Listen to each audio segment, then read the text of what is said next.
Part 1. Chapter 1. Bordeaux, the Kingdom of France.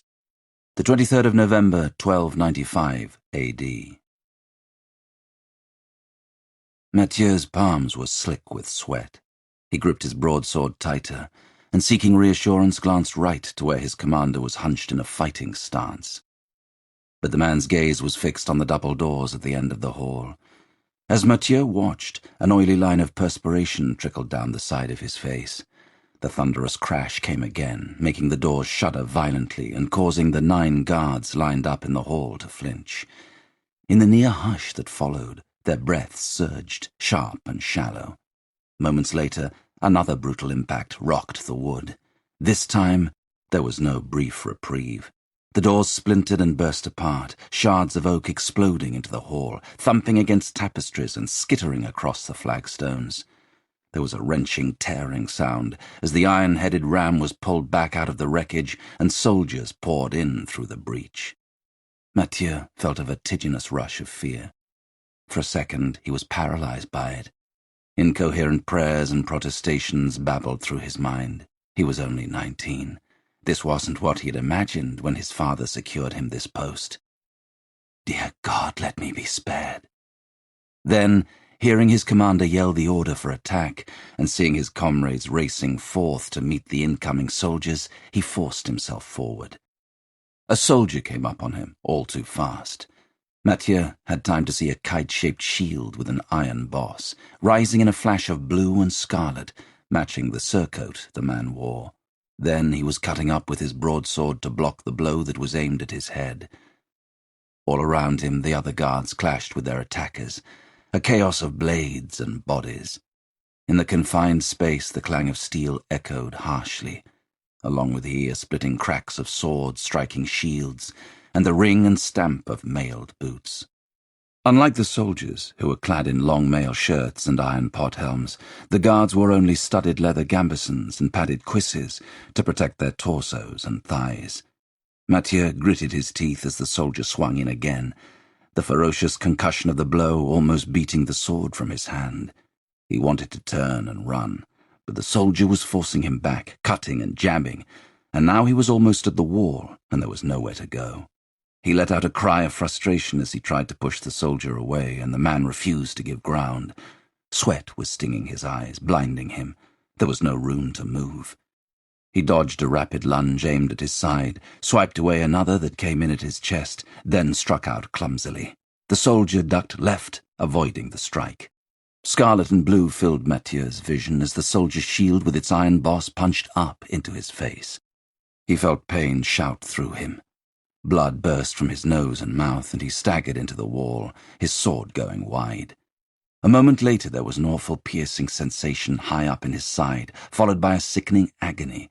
The soldier's blade had plunged into the soft flesh below his armpit, where there was none of the leather armor to protect him. Mathieu screamed as the man slammed his gloved palm against the pommel, driving the blade home with a grunt of effort. He felt his broadsword slip from his fingers.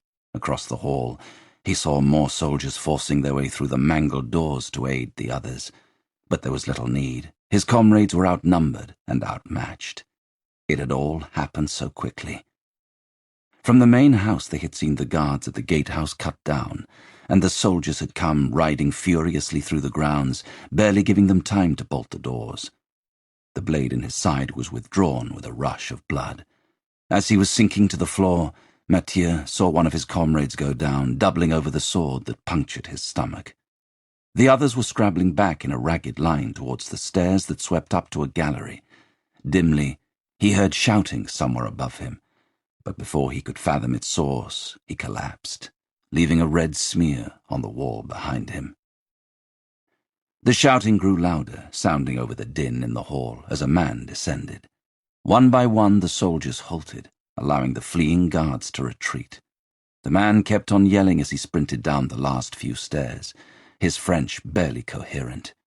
Brandishing a sword, he moved past his guards up to the soldiers, all of whom had now stopped, their breaths coming fast through their helmets. They held their ground, and the man paused several feet from them, taking in their surcoats. The fact that he recognized the uniforms was no comfort.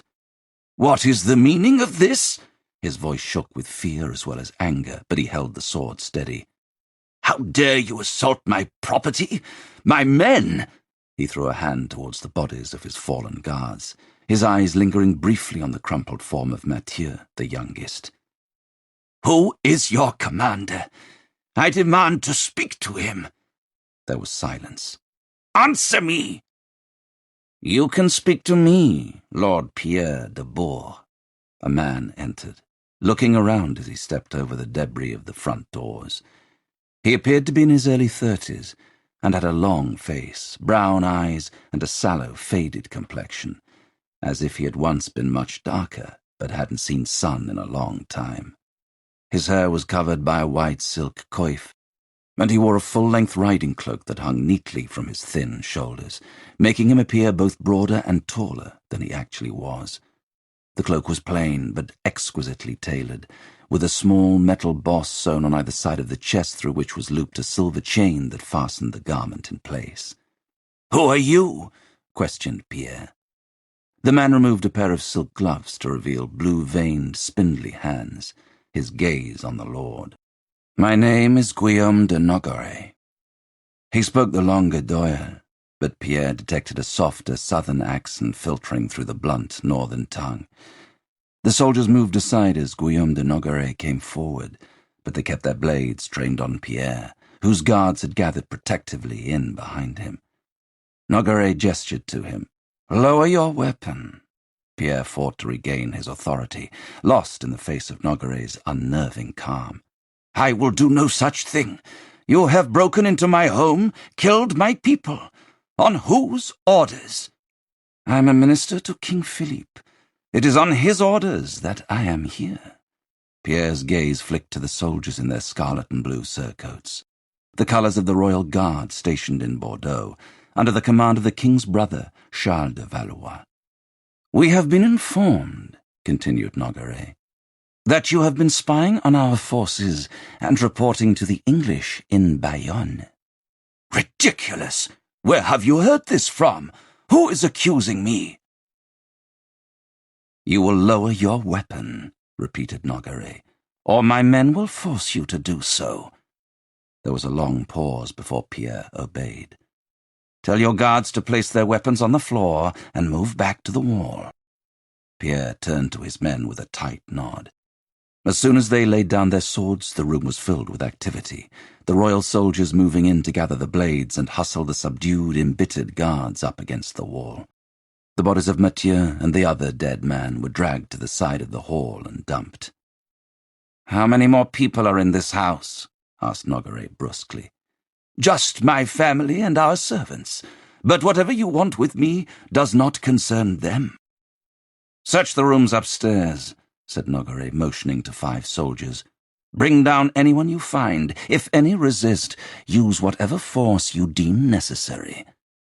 Pierre looked anguished as they went stamping off up the stairs. "I beg you, don't hurt them." He turned to Nogaret. "Please, my wife and children are up there." "Bring him," said Nogaret to 2 of the soldiers. He pointed down a gloomy passage that led off from the entrance hall. "Does that lead to the kitchens?" "Does it?" he repeated harshly when Pierre didn't answer. Pierre nodded mutely.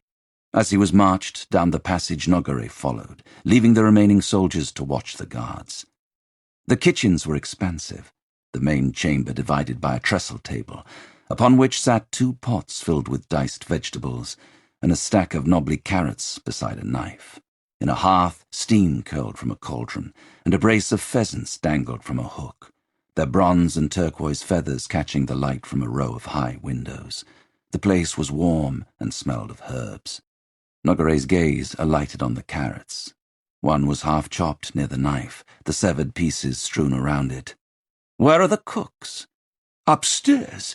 When the alarm was sounded, I sent everyone up there until I could find out what was happening."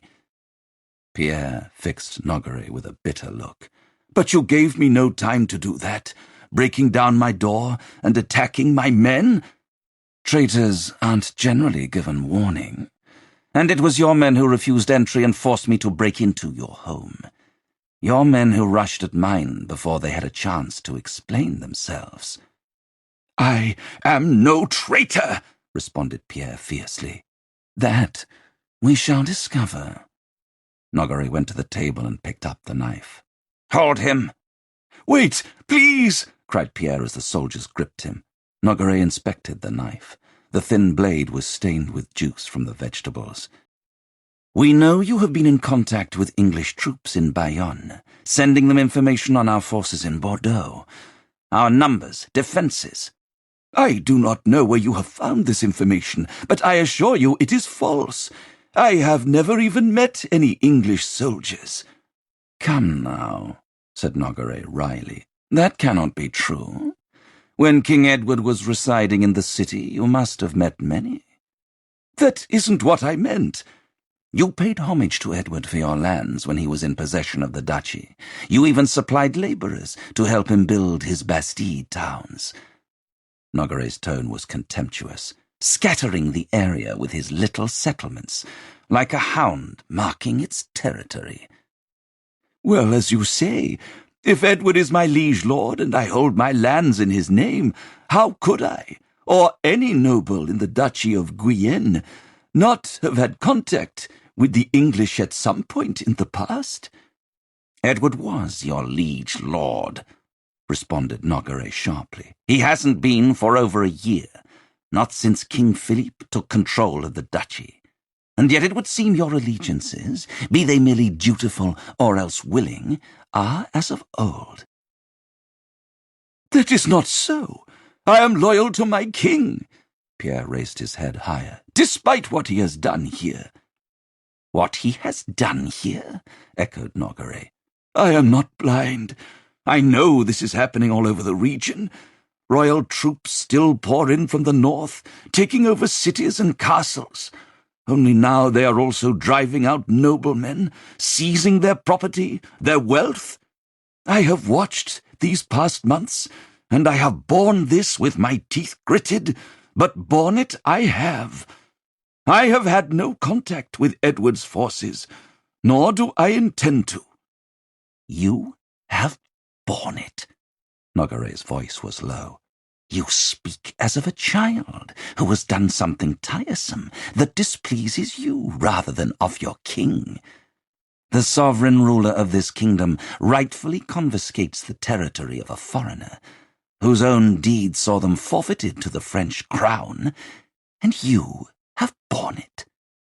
Nogaret's brown eyes were hard. "Bring him!" Pierre struggled, but together the soldiers hauled him to the trestle in the centre of the kitchen. "Put his hand on the table. Hold it flat." Pierre fought wildly as one of the soldiers took hold of his wrist. The other grabbed him around the neck in an arm lock and squeezed, breaking his ability to resist. The one holding his wrist pushed his hand, palm down, onto the table. Nogaret handed the knife to the soldier who had hold of Pierre's wrist. "I tell you, Pierre d'Abord, you have borne nothing yet." In the passage outside came sounds of a commotion. Nogaret looked round, hearing an indignant and unfamiliar voice. The door opened, and a man entered, his flushed face filled with concern. He was around Nogaret's age, short and slight, with a hooked nose and a down-turned mouth that drooped over a feeble chin. A royal guard was lingering uncertainly behind him. Nogaret, ignoring the soldier's apology, studied the intruder.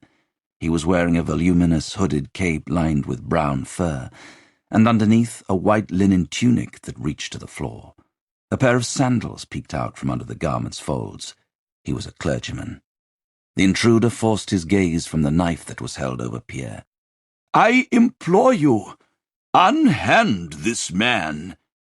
"What do you want here?" demanded Nogaret. "Who are you?" "I am Bertrand de Gaulle, Bishop of Comminges." The bishop looked back at Pierre, who had stopped struggling and was staring at him in hope. "You are a long way from your diocese." "I have been visiting one of my nephews, a priest here in Bordeaux. I was at his church when I learned that royal troops had been sent to arrest Lord de Bourg." "What business is it of yours?" Bertrand took a breath, which steadied his voice. "Pierre is a generous benefactor of my nephew's church, and a well-respected member of this parish. I cannot imagine what he has done to warrant such treatment. A message has been sent to the Archbishop, informing him of the disturbance," he added meaningfully. Nogaret looked unconcerned. "This well-respected man is a traitor. He and others in the region have been reporting the movements of our royal troops to the English, who we know are planning more attacks on our positions in an attempt to recapture the duchy." "I cannot believe that." "It is known he has had close relations with Edward of England. It is not so great a leap to suppose that he might wish to continue to support his former master." "But most dignitaries in the area have had dealings with the Lord Edward," protested Bertrand. "I myself met the English king on several occasions during his sojourn in Gascony." "I have no need to explain myself further to you, Bishop." Nogaret emphasized that last word, his voice revealing something like real emotion for the first time. He spoke to the soldier behind Bertrand. "Escort him outside. See he is removed from the grounds." "This is outrageous!" Bertrand fixed Nogaret with a challenging look. "The Archbishop will not stand for this, not in his province." "This house has been seized, and is in the possession of the King of France. Leave, or I will see you punished for trespassing on royal property." "This is not the end of this matter." Bertrand de Gaunt looked at the Lord and shook his head. "I am sorry, Pierre. I did what I could." Pierre strained against the soldiers holding him, his eyes wide. "Dear God, Bertrand, help me!" Nogaret went to Pierre, his mouth twisting. "God isn't the power in these lands any more." "Bertrand!" shouted Pierre, but the bishop was heading away, compelled by the royal guard, who yanked the door shut, blocking out the sight of the soldier raising his hand and muting Pierre's scream as the knife plunged downwards. After the torture was done, Nogaret returned to the hall, leaving the half-conscious Pierre with one of the soldiers. The other followed him out, wiping his hands on a kitchen rag. In the hall, more people had been gathered. 3 men and 4 girls, servants by their dress, and a slim, pale-faced woman clad in an elegant gown, clutching 2 boys to her side. One of the boys had his hands balled against his face and was crying. As Nogaret entered, several of the guards looked up, their faces filled with impotent anger. The woman stared in dumb shock at the blood-stained soldier. One of the servants, an elderly man, started forward, then slumped against the wall as a sword was pointed at him. Nogaret noticed that another guard had been laid out beside the 2 killed in the initial fight, and a royal soldier appeared to have been injured. He crossed to one of the men whose surcoat was edged with yellow brocade. "Captain, what happened?" The captain led him towards the doors, out of earshot of the prisoners. "When they heard the Lord screaming, they tried to attack us. One managed to wrest a sword from one of my men. I hope the traitorous bastard confessed," he added gruffly. "Not yet." The captain frowned. "The interrogation sounded very thorough." "You did what I asked?" questioned Nogaret, ignoring the comment. "The wagon is being loaded as we speak." The captain paused. "But if he has not confessed, should we not wait for confirmation before we proceed? It is possible he was telling the truth. Perhaps our information was wrong." "It wasn't," said Nogaret flatly. "These people need to be put down before they can compromise us. At present, we are holding well against the English, but we must not allow anything to jeopardize that. They took Blaye and Bayonne from us at the start of the war. With better information, they could capture more territory." The captain nodded. "See that the lord and his family are conveyed to the garrison jail. Their fate will be decided in due course." Leaving the captain to snap orders at his men, Nogaret headed into the bright November afternoon. In front of the house there was a great deal of activity around a large wagon. Squires were keeping an eye on the horses, while soldiers tramped back and forth from a side door, carrying an abundance of objects. Ornate candelabras, a bundle of trailing silk dresses, the red-faced soldier holding them being jeered by his comrades, stacks of silver plates, armfuls of books, 2 swords in decorated scabbards, a rosewood spice box. Nogaret went to the wagon, the soldiers moving around him. He looked inside at the assortment of furniture and clothing. Seeing something glittering on the floor of the wagon, he reached in and pulled out a necklace of glass beads. He tossed the trinket back inside with a scowl. He dearly hoped, when added to the plunder taken from other families, it would be enough to justify the time he had spent here, especially since the seizures had been his idea. "Minister!" A soldier was pointing to the main gates.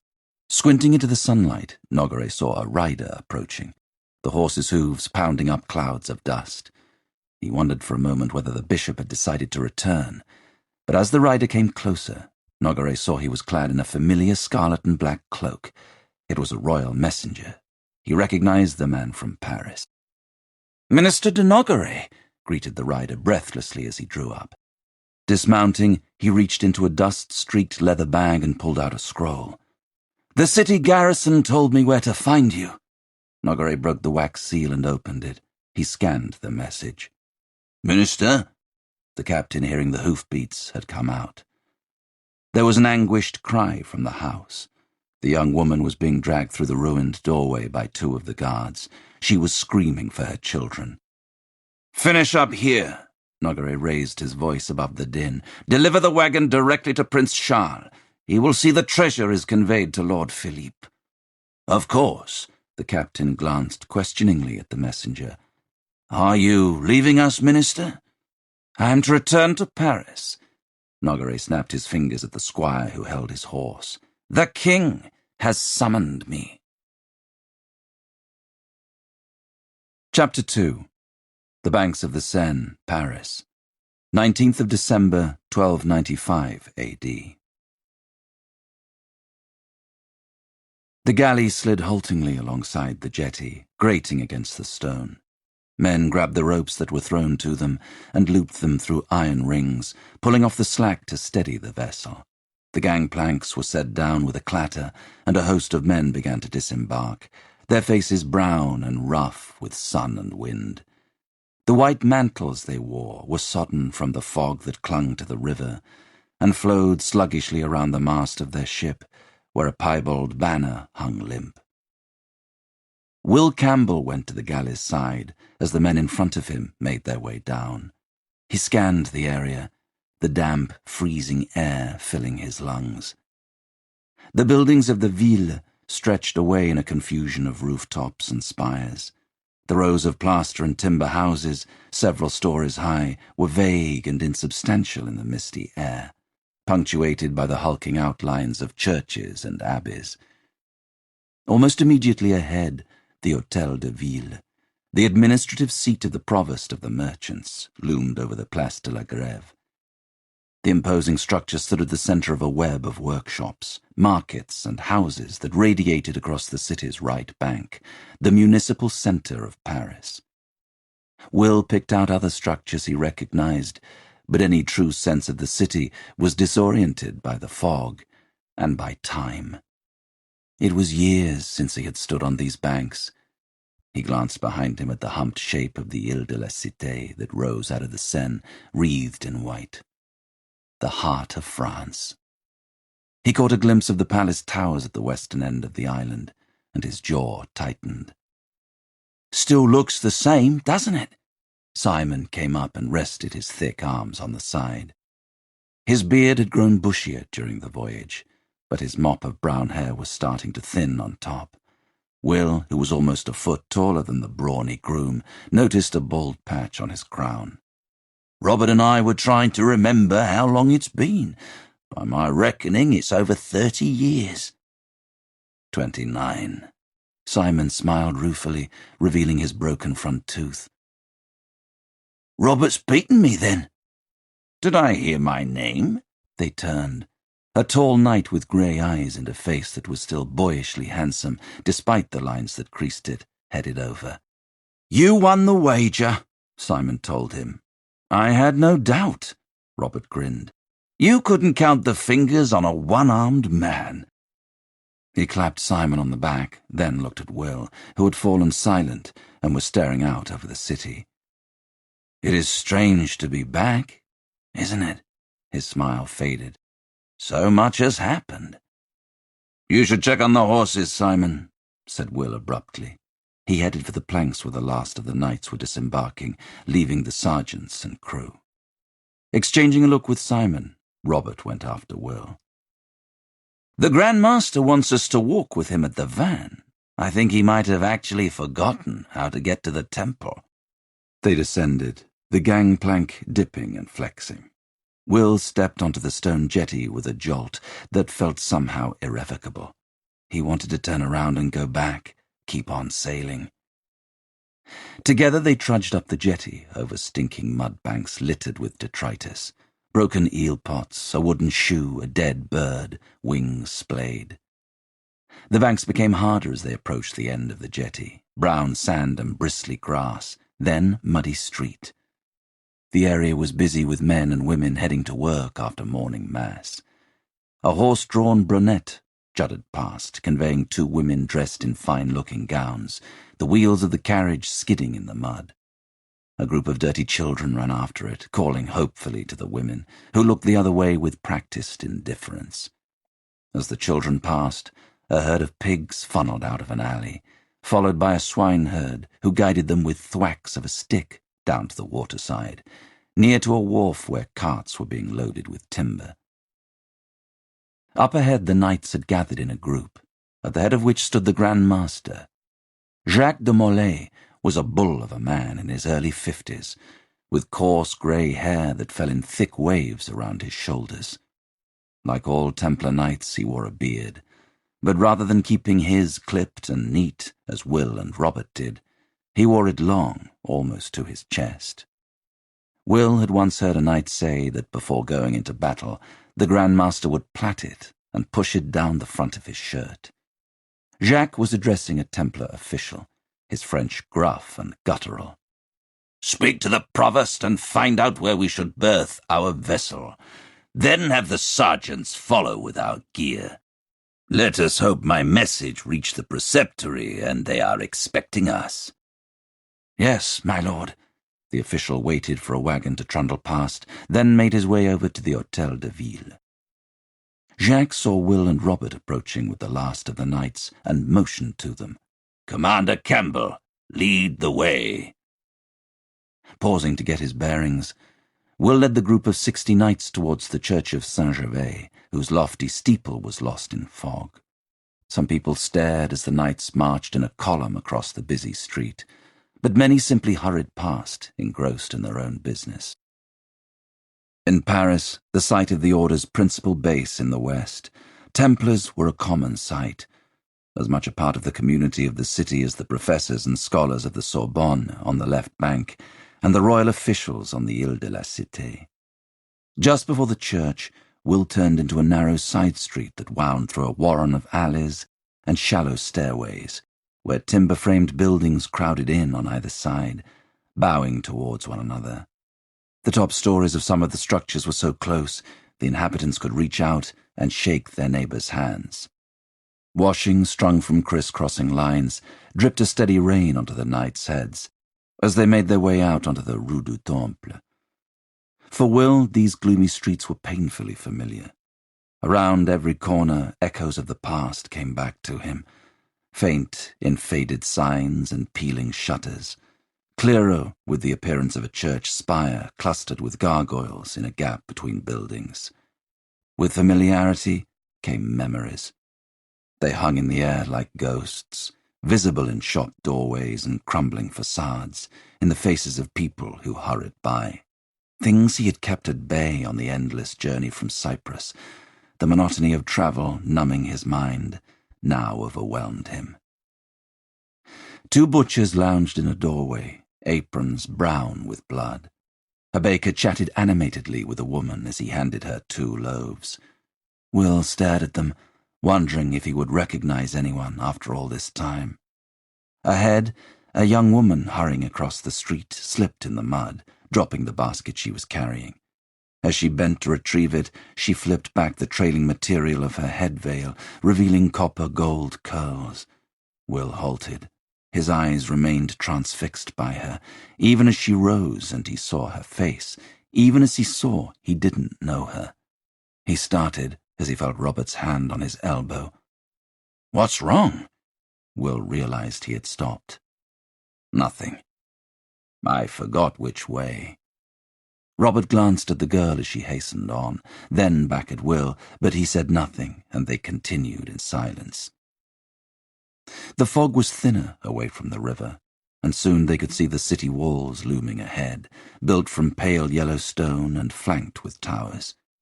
Some distance away, near Temple Gate, a crowd had gathered. As they grew closer, the knights could hear someone shouting, "Weep, my children! Weep for the loss of God's kingdom on earth! Weep for the fall of Jerusalem and the rise of Babylon! Weep for the men whose sins have led us into this age of darkness!" Will saw a man standing on the steps of a church. Arms raised, he addressed the crowd in a hoarse voice, as if he had been shouting for some time. He was young, and the bald crown of his tonsured head showed pale against his dark hair. His grey robe was shabby, and his bare feet were crusted with mud. He was a Franciscan, one of the followers of St. Francis of Assisi, who went out into the world as mendicants to preach the gospel, relying on others to provide for their earthly needs. Will hadn't seen one in a long time. "Weep for your kings and princes, those who traded the holy city for gold to line their pockets and clad their whores." Some of the onlookers moved on, uninterested, but more paused to listen as the young friar continued his passionate speech. Some even called their assent.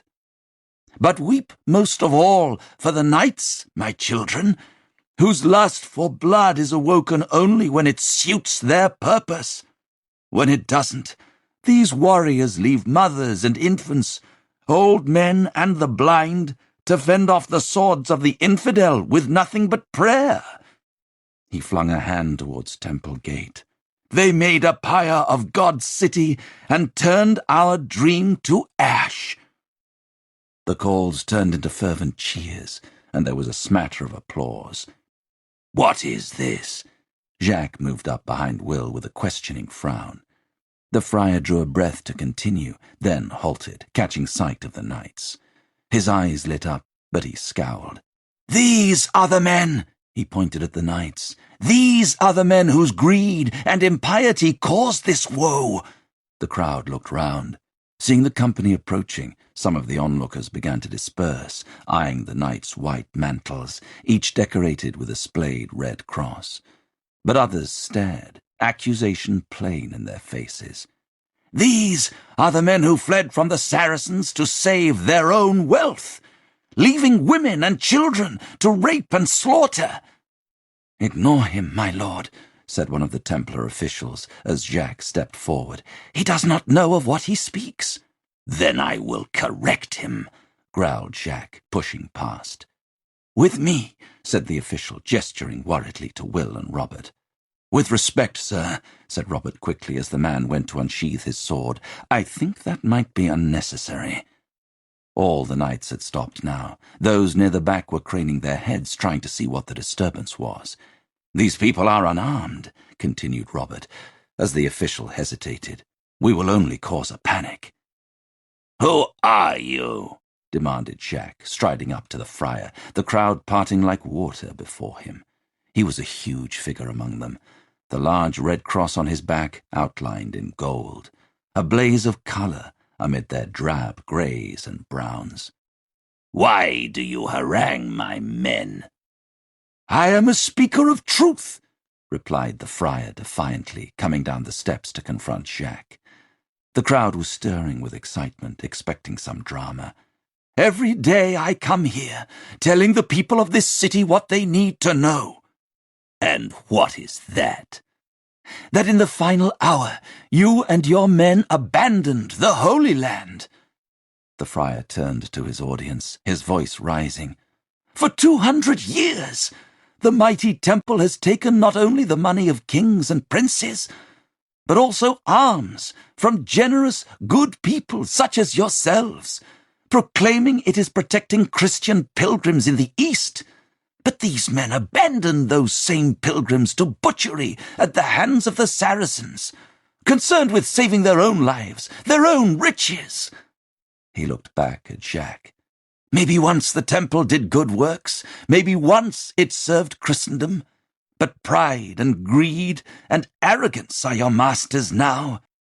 Your wealth is poured into comfortable lodgings, fine clothing, meat and wine for your tables. Your vows of poverty mean nothing, for even if men are made to give up everything they own to join your order, they enter lives of luxury." Some of the knights started forward, their faces darkening with anger. "You are a spreader of vicious rumour," said Jacques. "That is all. Thousands of knights from this order lost their lives in the defence of the Holy Land." Will, watching the Grand Master address the friar, was struck by an image.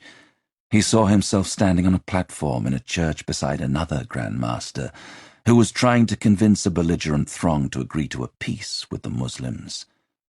The people of Acre hadn't listened, had called that man a traitor, then paid the price in the massacre that followed. "We could no more hope to hold back the Saracens than we could hope to stop the tide coming in," continued Jacques, turning his forceful gaze on the crowd. "When the walls of Acre were breached, we gave sanctuary to thousands of Christians, conveying as many as we could to Cyprus and safety." His voice thickened. "Our last ship set sail shortly before the temple fell with more than 100 refugees, leaving many of our men to death." In his mind, Will saw the Mamluk army pouring in over Acre's broken walls. Above the seething mass of men, the sky was black with smoke and the air thick with arrows. Around him his comrades screamed, cut down in the rubble and corpse-strewn street, flesh and hair burning as pots of naphtha exploded. There was chaos and slaughter, and there was fire. Will closed his eyes. Terrible fire. "Are these the actions of arrogant men? Of cowards?" When no one spoke, Jacques roared at them. "Are they?" People began to move away, unable to face the Grand Master's steel gaze. Jacques turned on the friar. "If I hear your lies spoken again, I'll have you whipped through these streets. My men have been protecting the dream of Christians for decades, fighting and dying for God and for you. You will show them the respect they deserve." He began to walk away, but the friar was roused and came after him, pushing through the dispersing crowd. "If you had done more, Acre would not have fallen. While the Saracens were busy gathering an army, you were fighting among yourselves. It is well known your hostilities with the Knights of St. John divided and weakened our forces." Will's eyes opened as the friar's abrasive voice grated in his ears. Jacques was walking away, but the Franciscan was following, not heeding the warning in the grim faces of the knights. "You should answer for all those dead children, those murdered women. You should be ashamed. You left them without protection when you should have laid down your lives for them. You call yourselves warriors of Christ? I say Christ will damn you." In an instant, Will was rushing at the friar. All he could see was the man's wide mouth, a dark hole opening and closing, emitting that high, rasping voice. All he could think of was silencing it. "Were you there?" he yelled, grabbing hold of the Franciscan's robe. Behind him someone was shouting, but he was deaf to anything except the friar's cries of protest. "Were you there?" When there was no coherent answer, Will balled his hand into a fist and slammed it into the man's face. The crunch and the pain in his knuckles was satisfying, as was the blood that spurted from the friar's mouth as his head was knocked sideways, a yellowed tooth ripping loose with the impact. Will drew back for another strike, but felt himself seized. Someone was hauling him away. Someone else was prizing his fingers from the friar's tunic. "Enough!" Jacques' voice blasted through Will's fury. He let go of the friar, who staggered back, clutching his bloodied jaw. Jacques was glaring at him. "Control yourself, Commander. We do not brawl in the street like common thugs, no matter the provocation." "I am sorry, my lord," murmured Will, breathing hard. Wiping his mouth, he found his beard wet with spittle. "You will do penance for this?" "Yes, my lord." Leaving the friar hunkered in the mud, the company continued in a tense silence to Temple Gate, where the city guards barred anyone else from entering or leaving, as the knights, who had right of way, passed through in a sombre white column. Will rested his bruised hand on the pommel of his falchion, ignoring Robert's glances and feeling his knuckles begin to throb. He concentrated on the discomfort as they headed over the fosse onto a road that led past grand manors, a Lazar hospital, and several inns. The Paris walls had been built over a century ago, but barely decades later the city had expanded beyond its ring of stone, with abbeys, houses, and vineyards springing up to become congested suburbs. Further out, wooded hamlets and villages were surrounded by cornfields.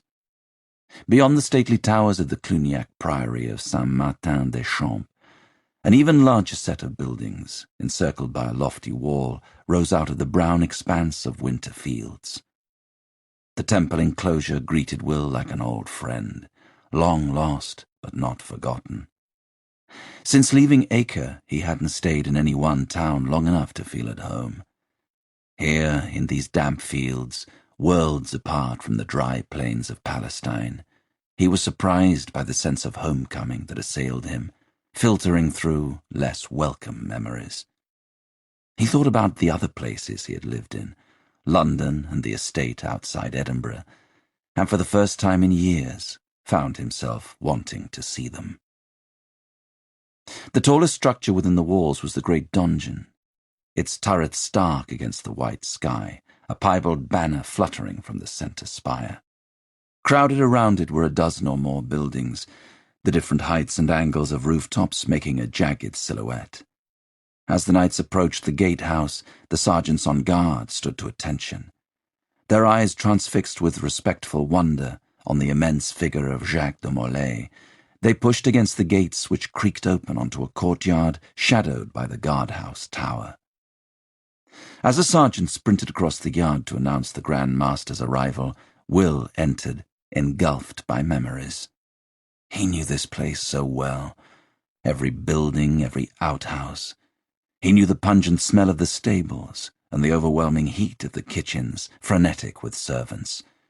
He knew the comforting, yeasty warmth of the bakehouse, the cloying perfume of apples fermenting in the storehouses, and the chill of the chapel at dawn, filled with the prayers of 500 men.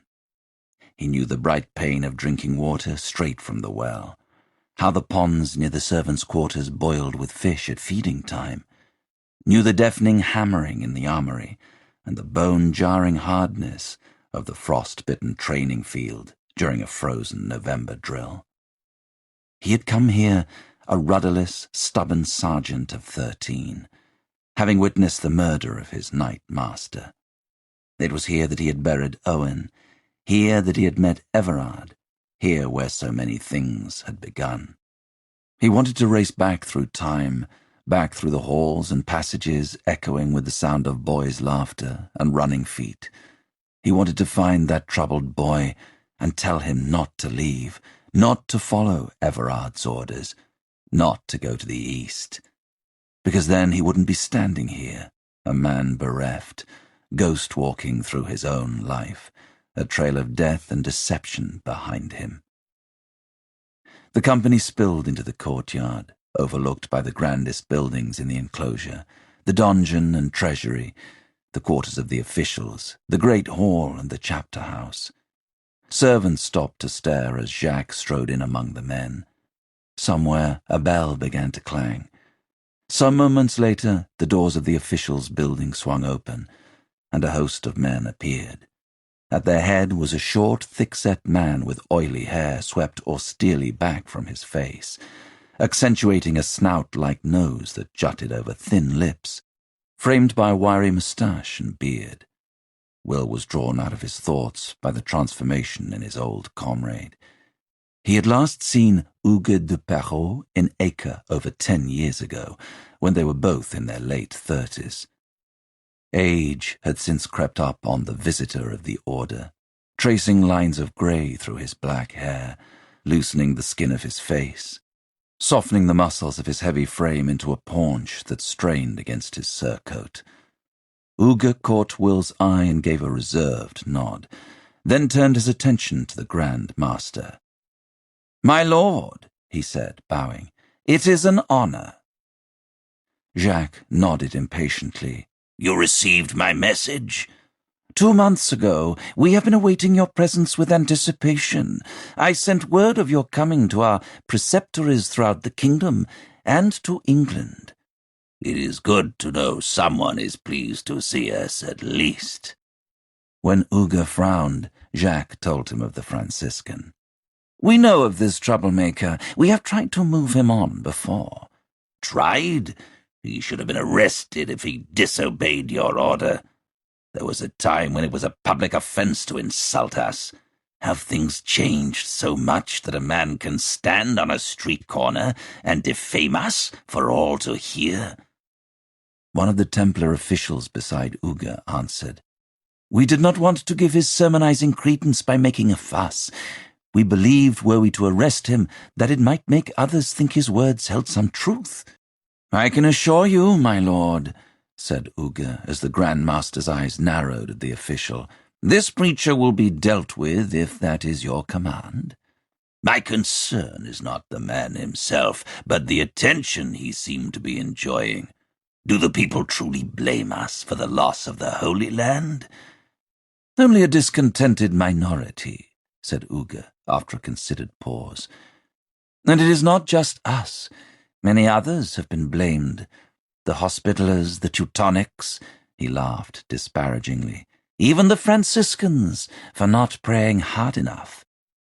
When news of the fall of Acre first reached us, you have to know there was widespread panic. People thought God had abandoned us. Some even converted to Islam, fled to Granada. Others looked for some reason this catastrophe had befallen Christendom, and sought who was responsible. But this atmosphere of blame has receded." Hugues looked as though he had finished, but then continued. "There have been more immediate concerns in the abdication of Pope Celestine, and of course the war." Jacques breathed sharply through his nostrils. "Indeed. You mentioned this in the last message I received on Cyprus, but it was difficult to obtain adequate information after we left for Rome. I would welcome a full report." "Certainly, my lord. But shall we retire to more comfortable quarters? I will have the servants prepare your private chambers, but until they are ready we may use my solar." "My officers will join us. It will save either of us from repeating ourselves. Have the rest of the men shown to lodgings." Hugues nodded to 2 of the knights beside him, who ushered the group of weary men across the courtyard. Jacques gestured to the 6 officials gathered around him.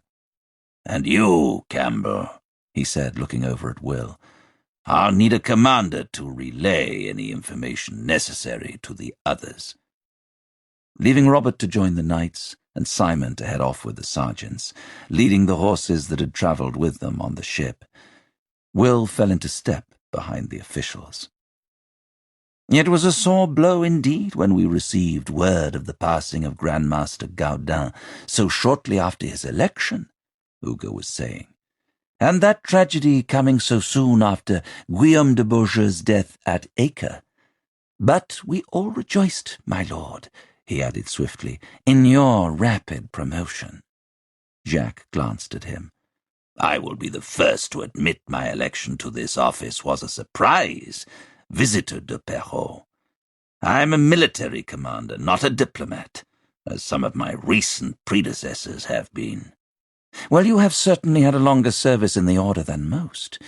You were, I believe, initiated by my uncle, Humbert, when he was master of England." "I was." When Jacques didn't elaborate, Hugues changed the subject. Your journey from Italy was without incident? Yes, we sailed from Genoa to Montpellier as recommended, although I dearly wish to visit our preceptory at Collioure. It is for the best that you took the eastern route. Since the English forces took possession of Bayonne and Blaye, the royal troops stationed in Guyenne under Charles de Valois have become more heavy-handed. There have been reports of increasing violence, especially against inhabitants in and around Gascony. It is rumored King Philippe has ordered the seizure of property belonging to any nobles connected with the King of England. But since most of the nobility paid homage to Lord Edward when he controlled the duchy, this means almost every landed man south of the Garonne River is being arrested. Jacques ducked his head as Uga motioned him through the doors of the officials' building. As I am aware, this whole situation began with the sinking of a few merchant ships. Surely it could have been resolved. It is unfortunately more complicated than that, my lord, responded Uga, leading the way up a flight of polished wooden stairs to a passage lit by torches. Knights and clerks were working up here, all of whom moved to one side to allow the Grand Master and his entourage to pass. Their gazes lingered on Jacques as he swept by, the gold stitching bordering the red cross on his mantle seeming to glow in the torchlight. It is over 30 years since King Louis signed the Treaty of Paris with Henry III of England, promising to cede Guyenne to him and his heirs. In the south of the duchy lies Gascony, one of the wealthiest regions in France. Our king does not like to share power, and to have another monarch ruling a part of his kingdom, especially such a rich area, has been an uncomfortable cross to bear. Edward may only be a vassal, but he wields a formidable might. King Philippe has been reluctant even to acknowledge the Treaty of Paris, employing every method, legal and otherwise, to keep Edward from gaining full control. Uga pushed open a set of double doors and entered a large chamber. A table piled with scrolls and charts stood near the window, with a high-backed chair behind. The temple's banner hung over a hearth, but other than the desk and an enormous armoire pushed up against one wall, the chamber was virtually empty. Jacques gave the room a cursory inspection, and seemingly satisfied by its austerity, turned back to Uga. You speak as though the war is all Philippe's doing, Perrault. Yet I heard it was English vessels that attacked French merchants and sank their ships. A flicker of annoyance passed across Uga's face at the bluntness of Jacques' address.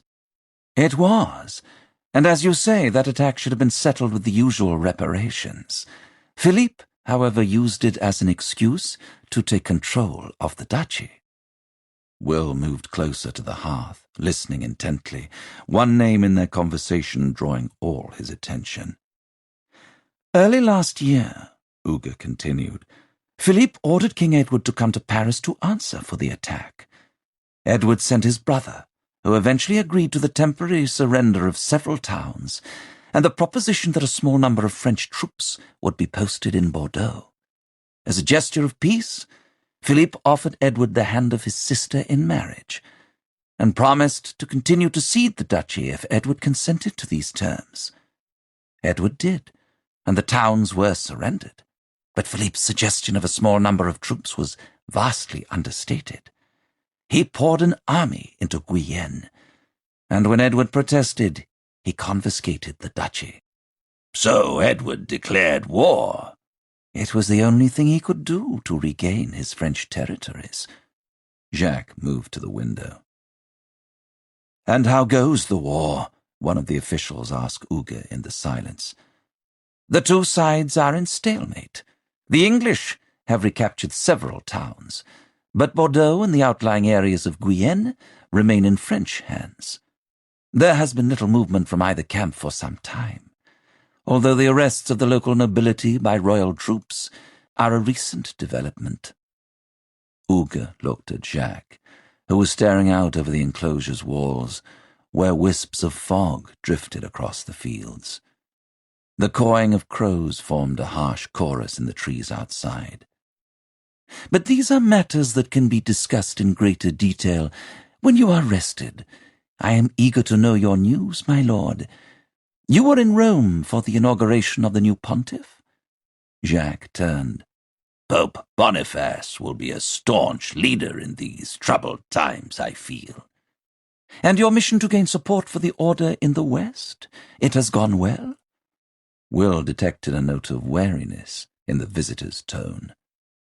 "There has been interest in my proposals.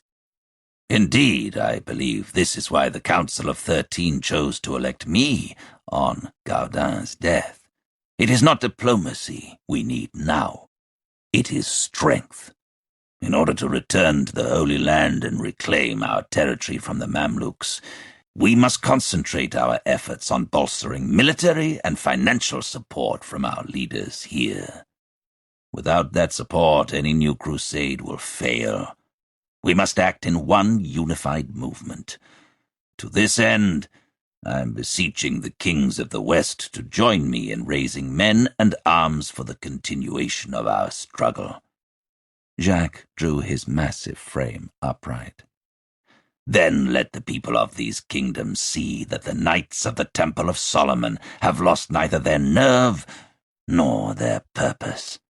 I intend to seek the aid of Philippe and Edward. I take it, despite the troubles, that a meeting with both can be arranged." Uga's expression was unreadable. He paused, seeming reluctant to answer. "As it happens, you will be able to speak to Edward shortly." "He is coming here." Will's heart thudded faster in anticipation of Uga's answer. "No, my lord, but it would seem he too received word of your planned visit to Paris. For last month, a royal summons was delivered, asking that upon your arrival you travel to England to attend a meeting at the London Temple." "A meeting? About what?" "We do not know, my lord. The message simply said a discussion was needed on a matter of urgency, and that the meeting would be attended by a representative of the Pope and by King Edward himself." One of the officials spoke up, asking if Uga had any speculations as to the nature of the unusual summons. Engrossed in conversation, no one noticed Will's hand falling to his side, to curl around the hilt of his falchion, the skin stretching taut over his bruised knuckles.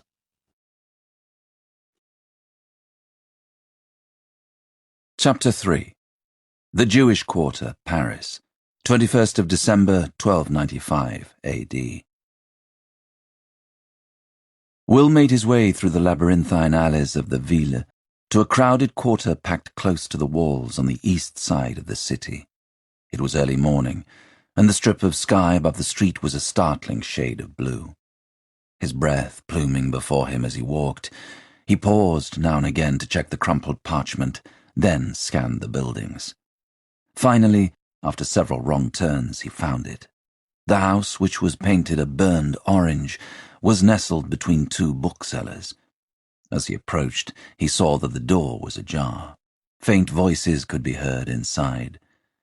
Will was wondering whether to knock or to head straight through, when two dark-haired children, a boy and a girl, came racing out. He stepped back as they barreled past, the girl shouting victoriously as she hoisted a leather ball out of the boy's reach. Will called to them, "Is this the rabbi's house?" The girl glanced at him. "Yes! Too slow!" she crowed, dancing away as the boy grasped for the ball. Leaving them to their game, Will entered. The warm color of the house's exterior was continued inside. A dark red rug lined the hallway, and vivid tapestries decorated the walls. Faint smells of incense and spices lingered in the air, and for a moment, if not for the bitter chill outside and the dusting of frost on his boots, he could have been back in Acre. A few openings led into shadowy rooms, but light and the voices were coming through a door at the end of the passage. Beyond, in a small kitchen, three men were in animated discussion. The room was hot, a well-stacked fire roaring in the hearth. Two of the men were red-faced and sweaty. They were so intent in their debate that it was a few moments before the third figure, seated at a table near the fire, noticed Will standing in the doorway. "Quiet," he said in a whispery, ancient voice that, although insubstantial as smoke, was enough to silence the two younger men immediately. He rose slowly from his stool. His hair was white, and his face as brown and wrinkled as a dried fig. "William?" A smile lit up his watery eyes. "Rabbi Elias," said one of the men, looking from the old man to Will, whom he eyed with suspicion, "this matter isn't resolved." "It would be if you admit you were wrong," countered the other man. "Enough, Isaac," said Elias forcefully. "Come back tomorrow when your tempers have cooled." He frowned as a crash and a shout echoed in the hallway. "And please remove your children before they bring down my entire house." Both men inclined their heads grudgingly, though respectfully. As they passed, Will saw that each had a wheel shape cut from garish red cloth pinned to the back of his tunic, the mark King Louis IX had decreed all Jews wear to distinguish them from the rest of the population. "There is always something to put right in this world, isn't there?" Elias crossed to him. "I heard your new Grandmaster was making his progress through Christendom. I was hoping you would be with him." As they embraced, Will felt little more than bone beneath the old man's robe. "You look tired, Elias," he said, switching into Arabic. The chanting words were strange yet pleasant in his mouth, like a food he used to enjoy but hadn't tasted in a long time. "Not tired, busy. This place is more crowded than the synagogue some days." Elias chuckled. "I cannot complain. When I left Cyprus, I had little more than the cloth on my back. I came to this city with nothing, and so I am happy to repay, in any way I can, the generosity of friends and neighbors.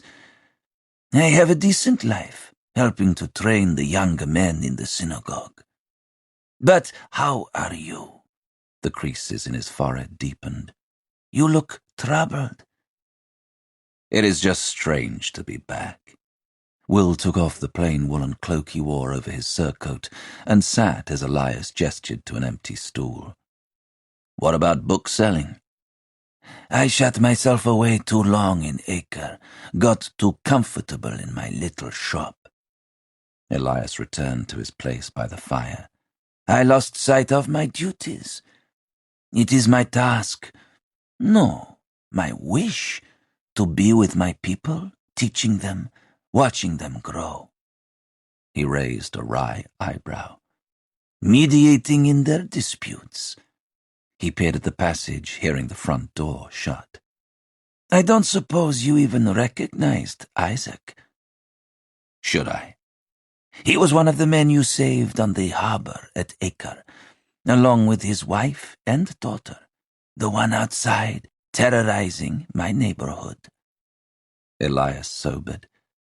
"You saved a lot of people that day, William.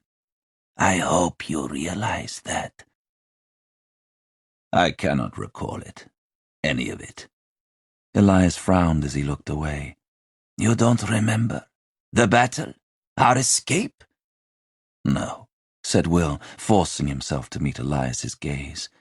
It sounded true when he said it. He didn't understand why Elias was looking at him with that disbelieving expression. It was something he had heard other men say, many others. They spoke, puzzled, of how hours, whole days even, of the siege of Acre and the final battle were missing from their minds. Will envied them. For more than 4 years, those last days had been at the forefront of his thoughts. He could remember every hour, every second, with a clarity that was devastating. He was standing on the crumbled eastern mole of the outer harbour, the dark, hungry sea churning beside him. Behind him, the city was in flames. His sword was in his hands, wet and red. A body tumbled away from him into the water and was swallowed. "William?" Will looked up. Elias was standing by the hearth where an iron pot hung. "I asked if you wanted something to drink." Will shook his head distractedly. "I cannot linger. I just wanted to let you know I was in the city." Elias unhooked the pot, clamping a rag over the handle, and poured a steaming liquid that smelled of cinnamon and cloves into a bowl. "Are you planning to stay?" he asked, sitting with a wince. "That depends on the Grand Master." Elias nursed his drink thoughtfully. "I suppose as your visitor is one of the brethren, it will not matter where you are. You will have someone looking after your interests here in the West." When Will said nothing, Elias leaned forward.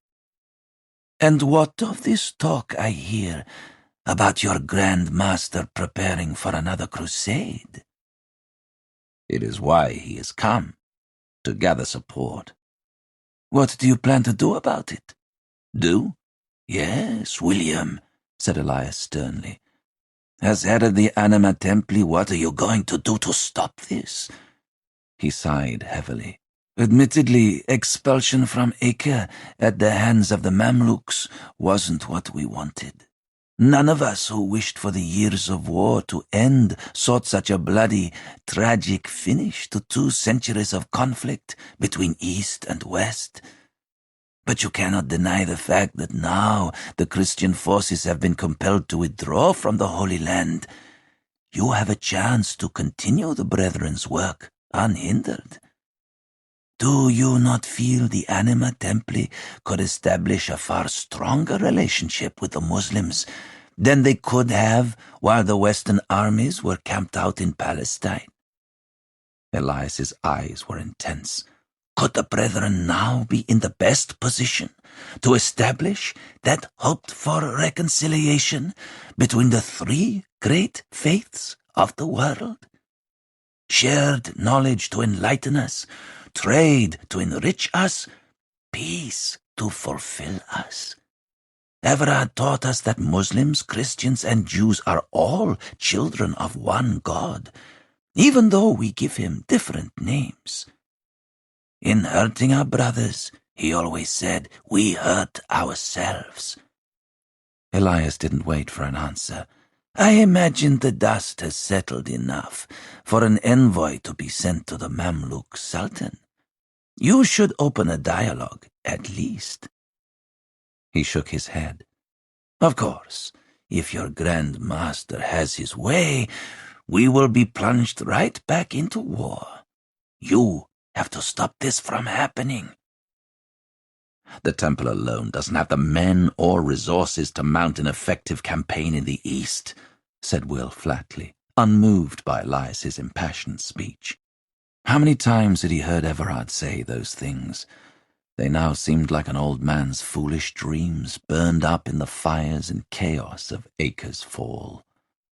It was over 100 years since the Anima Templi had been created by a former Grand Master of the Temple. But although the Brethren had been instrumental in averting many conflicts in that time, working in secret behind thrones and battle lines, they had never managed to stop the ongoing war between Christians and Muslims. From what I've heard, the leaders of the West are too involved in their own disputes to give Jacques what he wants. Then what are your plans for the Anima Templi? Do you agree with me? Should an envoy be sent east? In truth, Elias, I haven't had much time to think about it. Will made a fist on the table. I've had other things on my mind. He saw a face poised and cold, flint-grey eyes mocking him. In the past 2 days since the meeting at the temple, King Edward had been occupying all his thoughts. His face, his name, were dark clouds building inside him, obscuring everything else. Elias's eyes narrowed. I would have thought time was the one thing you have had. But too much of something can be bad, can it not? He murmured, half to himself. What can I do? Demanded Will. More than half the Brethren were killed at Acre. and the handful of us left have been scattered across the West. The temple has had 3 Grand Masters in the space of 4 years, all of whom have pulled the order in different directions. The current one being so bent on a crusade he has travelled the length and breadth of Christendom looking for anyone who will help him start one. How can the Anima Templi continue in this way? We have no base in the East. We lost all contact with the Muslims when Calawun died. It is over. If the temple exists, then so does its soul. How Everard must be writhing in his grave to hear his successor speak in this way. How can the work be over when East and West still glare at one another, waiting for the moment to strike back, avenge their dead, spread their messages of destruction and hatred? Elias threw a hand towards the door. Tell me how it is over, when my own people have to wear that badge like a brand upon their backs. If the Anima Templi was formed to bring about reconciliation between our faiths, why do these things still happen? His voice quietened. It was a heavy burden Everard placed upon you, and one that has only increased in the years since his death. But it is essential, as leader of the Brethren, that you now continue the work he and others before him started. Our people must find new ways of living together in this changing world. Peace between nations is as important as peace between faiths. And that is something we need here and now, with France and England at war, and Scotland poised to join the conflict. Will looked up sharply. Scotland? Elias nodded. A delegation from Edinburgh has been in Paris, in talks with King Philippe. It is said the 2 kingdoms will join sides against England. Your work is far from over. Indeed, I would say it is only beginning. He sat back with a long exhalation and finished off his drink. But you have just arrived. You must settle in. Come to see how the land lies yourself. I can help you with that. Anything you want, as ever. You need only ask. Elias seemed to relax. And how is Rose? Will scratched at a mark on the table, preoccupied by the news of his homeland's involvement in the conflict. There was so much he didn't understand about what had been happening here. All he knew were fragments, scraps of news that filtered through to them back in Acre, and conflicting and incomplete information received on the road. He realized how foolish it was now, but he had imagined everything would have remained much the same in his absence. Out in the deserts of Palestine and Syria, rocked by war and political convulsions, the thought that he could one day return to solid ground had kept him strong for years. It was disconcerting to find it wasn't so solid after all. He realized Elias was waiting for a response. I haven't seen Rose yet. I was planning to go to her after I visited you. Then I will not keep you from that reunion. Elias got to his feet. He held out his hand. As Will took it, Elias placed his other hand firmly over Will's. Do not forget the things that are important to you, William. Do not forget who you are, what you are capable of. The Royal Palace, Paris, 21st of December, 1295 A.D. The grass in the royal gardens was brittle with frost. It crunched under Guillaume de Nogaret's riding boots as he crossed the lawns, past fruit trees and clipped yew hedges. 2 men were sweeping dead leaves from the pathways. They stopped to let him pass as he headed for an arched opening in a high wall. Moving through, he entered a quadrangle, which formed the end of the palace complex at the very tip of the Ile de la Cité. Several buildings bordered the yard, but most of the space was taken up by a row of wooden huts, fashioned to look like miniature houses, with painted shutters fixed to the front of each. A fence ran around them, forming a pen, and outside each hut was a perch occupied by a bird. Dozens of tiny, glinting eyes followed him as he passed down their line. There were goshawks and sparrowhawks on bow-shaped perches, merlins, a hobby, and a pair of lanners. The huts became more ornate as he reached the gerfalcons. There were 12 in total, perched on wooden blocks padded with linen. One, her speckled feathers brilliant white in the sunlight, baited suddenly, darting towards him, the silver bells attached to her legs, chiming madly. Nogare stepped back. She strained at her leash, wings beating the air, then settled back gracefully onto her perch, talons sinking into the linen. As he moved on, the ger gave a shriek that sounded like scornful laughter. Nogare picked up his pace, his gaze on a group of men ahead. A young man with light brown hair, who stood head and shoulders above the others, turned at his approach. On his wrist, poised on a leather glove, was a peregrine, her powdery grey wings folded back behind her.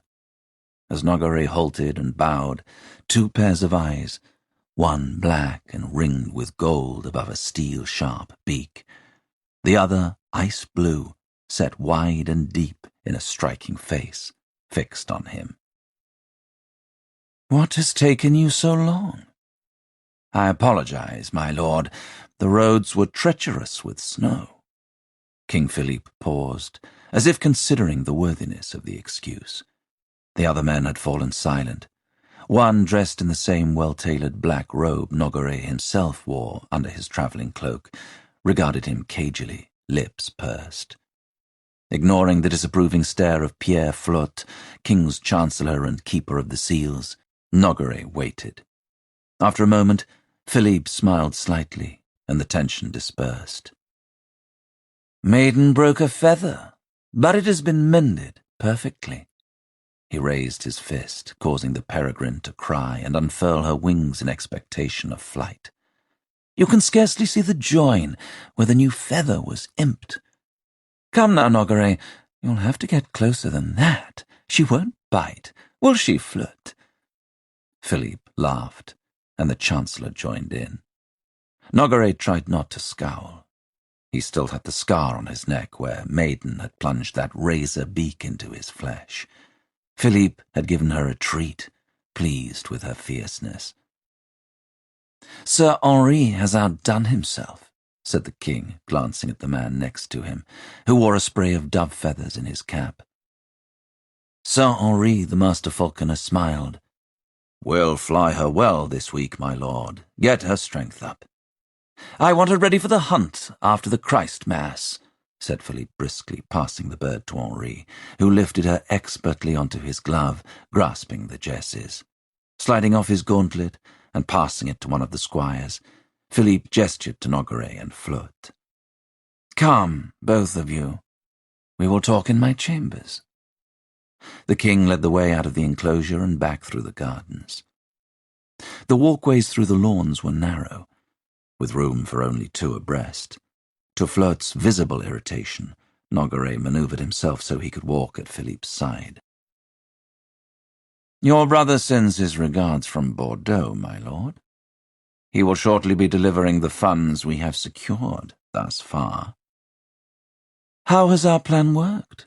inquired Philippe, his long-legged stride causing Nogare, who was several inches shorter, to quicken his footsteps. "How much have we acquired through the arrests?" "By our estimates, enough to keep soldiers in Guyenne until late spring next year."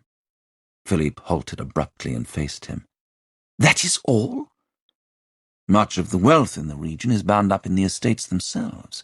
Properties, vineyards, townships. Monies from these fixed assets will obviously take us longer to garner." Philippe set off again. "I was hoping for better news from you, Nogare. I need more than this if I am to dislodge that contumacious old crow from my kingdom. There have been significant problems with the building of the fleet. The shipwrights are asking for more funds to complete their work." As Nogare started to speak, Philippe raised a hand. "No, I need to think." He scowled as he climbed the steps to the royal apartments. The guards at the top pushed open the doors to let him through. This is not what I wanted to hear."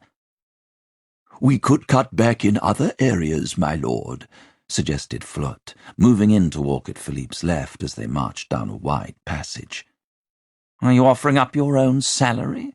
asked Philippe sourly, heading up the winding flight of stairs that led to his private solar. "We need to think of ways in which to replenish the royal coffers, not how to limit or worse damage the good works we have already started," said Nogaret with a glance at Flotte. "Expansion cannot continue without adequate funds.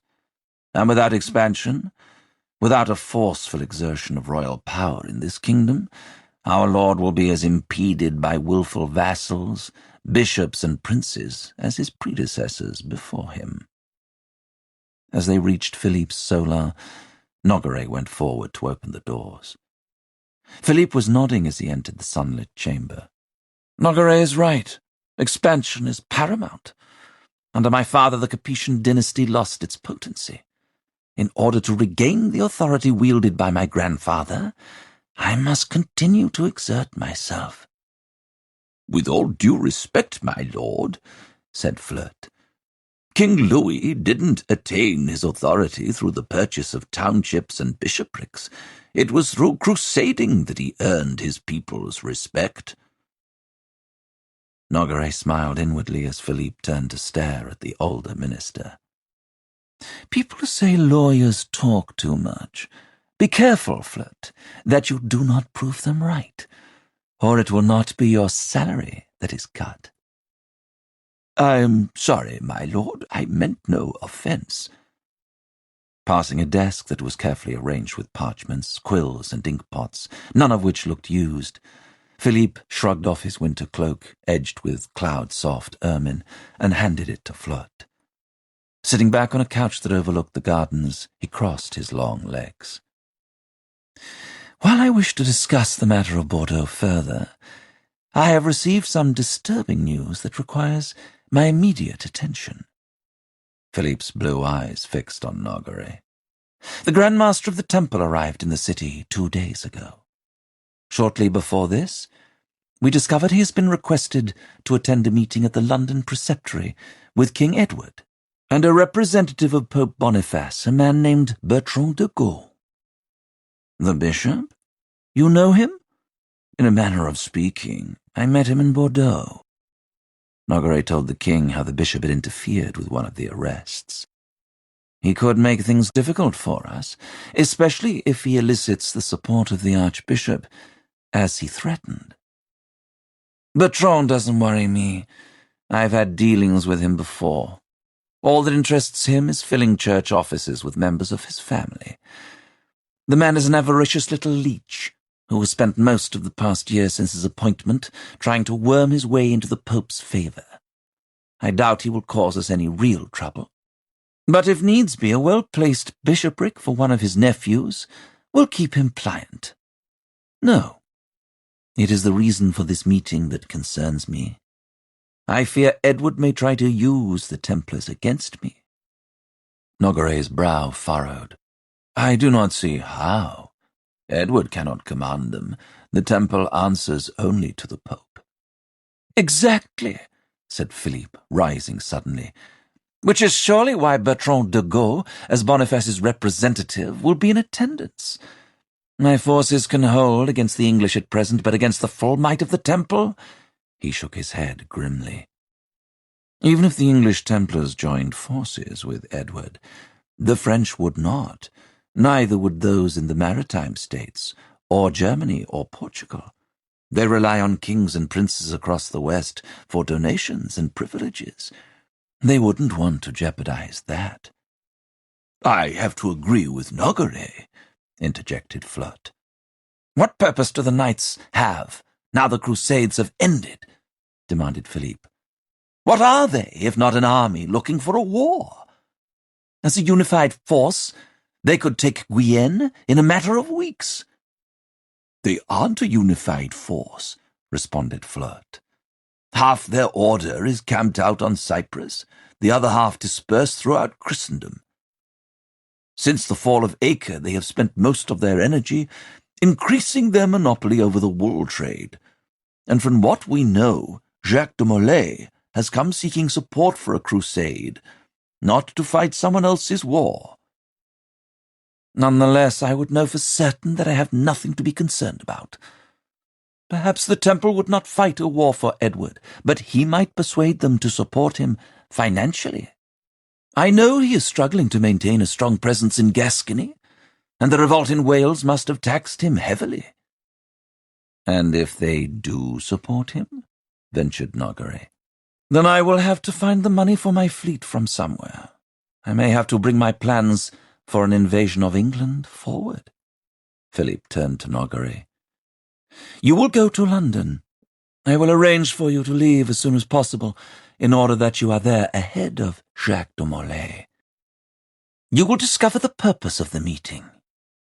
Surely, my lord, one of our usual sources would be better equipped for such a task, said Nogaret, affronted by the idea that he, king's lawyer and a former professor of one of the finest universities in France, would be trailing about London like some common sneak. He looked at Flirt, wondering if he had suggested this, but the Chancellor didn't meet his gaze. No, said Philippe. I want this information quickly. When you arrive, go directly to the Royal Palace at Westminster. Say you are there to visit my mother-in-law, that you have an urgent message from her daughter. This should allow you to avoid the formalities of an official visit, although I doubt anyone will know who you are and become suspicious in any case. Have her find out whatever she can. With King Edward's brother leading the English in Bayonne, that could be difficult. The Queen Mother may not know anything. She is a woman in a royal court, Nogaret. Her husband will not be her only source of information, certainly. Before Nogaret could answer, there was a knock at the door. A clerk appeared. The Scottish envoys are preparing to leave, my lord. I will be there shortly. Scottish envoys? Questioned Nogaret as the clerk closed the door. They arrived while you were away, seeking an alliance against Edward for his continuing interference in their realm. 2 months ago I signed a treaty agreeing to aid them. The Scots are a nation of barbarians, said Nogaret derisively, still living in mud huts and warring with one another over who will be chief. That they may be, but they are enemies of Edward, and that makes them allies of mine. They will keep him occupied on the borders of his kingdom, while I continue to beat back his forces here. With his army divided in such a way, I expect he will not be able to hold out much longer in Gascony. Edward will almost certainly have learned of this alliance by now, which may be precisely why he has requested this meeting with the Templars, and which is why this matter now takes precedence over your task in Bordeaux. Philippe drew a breath. Now leave me, both of you. I wish to change before bidding our barbarian friends farewell.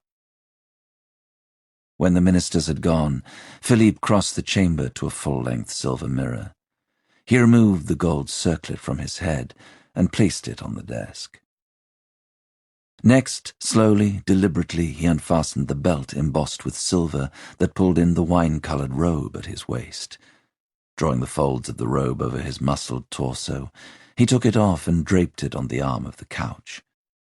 All the while he kept his eyes on the dazzling surface of the mirror, watching himself with cool detachment, as if he were observing someone else. Beneath the robe, Philippe wore a hair shirt.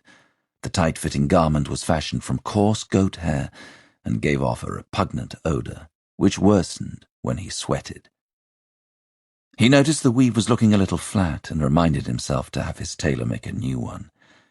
He wore it most days, and the stiff hairs tended to lose some of their abrasiveness over time, smoothed by the movements of his body and the constant rubbing against his skin.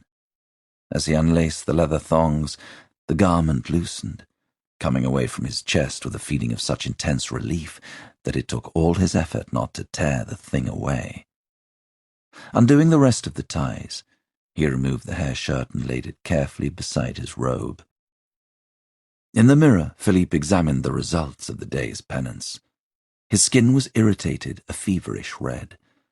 As he turned to one side, a fresh line of welts showed where he had been bitten by the lice that tended to breed in the garment. On his back, scars made patterns of his skin. Some were old and silvery white, others were newer, scabbing wherever the flagellum had drawn blood. The mortifications were vivid in the daylight, running down to disappear beneath the line of his hose and up as far as his shoulder blades. There they stopped. From the neck up, Philippe's skin was pale and smooth, all the way to his unblemished face. The contrast was startling. It was as if the face and the body belonged to two different people. For a moment he allowed himself to stand bare-chested in the window, the cold air numbing his flesh. His gaze wandered over the gardens where men were working. It gave him a sense of satisfaction watching them. Ascending the throne at 17, Philippe had worried that the household staff wouldn't obey him as readily as they had his father or stalwart grandfather. And even though he had been king for 10 years, he still sometimes wondered if they respected him enough. It was one of the reasons he had surrounded himself with ministers like Nogaret, men nearer his own age. With them, he felt superior. Movement directly below caught his eye. A woman was heading through the yard towards the servants' gate in the palace wall. She was walking quickly, her skirts bunched in one hand to keep them from trailing. Something about the way she kept looking back over her shoulder focused his attention. As Philippe watched, intrigued, the woman slipped through the gate and was gone. She vanished for a minute, hidden by the high outer wall, then reappeared on the riverbank beyond. She had removed her coif and her tawny hair hung loose around her shoulders. Philippe frowned as he saw a man waiting on the narrow bank that tumbled down to the water. The man approached the serving girl, and they embraced. As she pulled away, glancing back at the palace, Philippe's keen eyes picked out the features of her face. Turning from the window, he locked them in his mind. He would speak to the steward, have the woman expelled for improper behavior. A servant who flouted the rules was an infection, sowing seeds of disobedience throughout the household. It was something his father had told him. Philippe hadn't taken much of what his father, a weak, directionless man, had said to heart. But that piece of advice had stuck in his mind. The royal household was an extension of himself. Whatever his staff did reflected on him, and he would allow no one to tarnish his reputation. He was the grandson of Louis IX. His subjects would know only his greatness. Going to the couch, Philippe picked up the hair shirt. He drew it back on, ignoring the stinging discomfort as he pulled the thongs tight.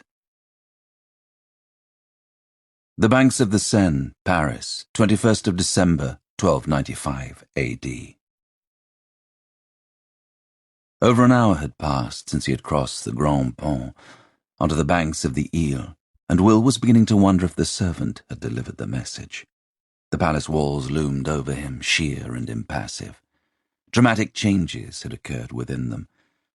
There were 2 new towers a short distance upriver from the bridge, flanking an impressive gateway.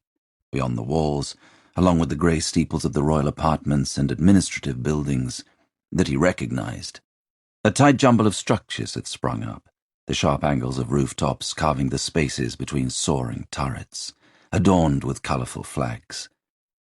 On the far side of the complex rose the majestic Sainte-Chapelle, the chapel, built by Louis IX to enclose a fragment of Christ's crown of thorns, lent beauty to a place that, to Will, appeared more imposing and fortress-like than it ever had before. He looked round, seeing a girl heading down the muddy banks towards him. Will's breath caught as she came closer, and he saw his mistake, for she was no longer a girl, but a woman. The white tunic she wore over a linen gown was drawn in at her waist, accentuating her height and the slimness of her figure. Her gold hair whipped about her in the breeze coming off the water, and she pushed it back in a swift, impatient movement.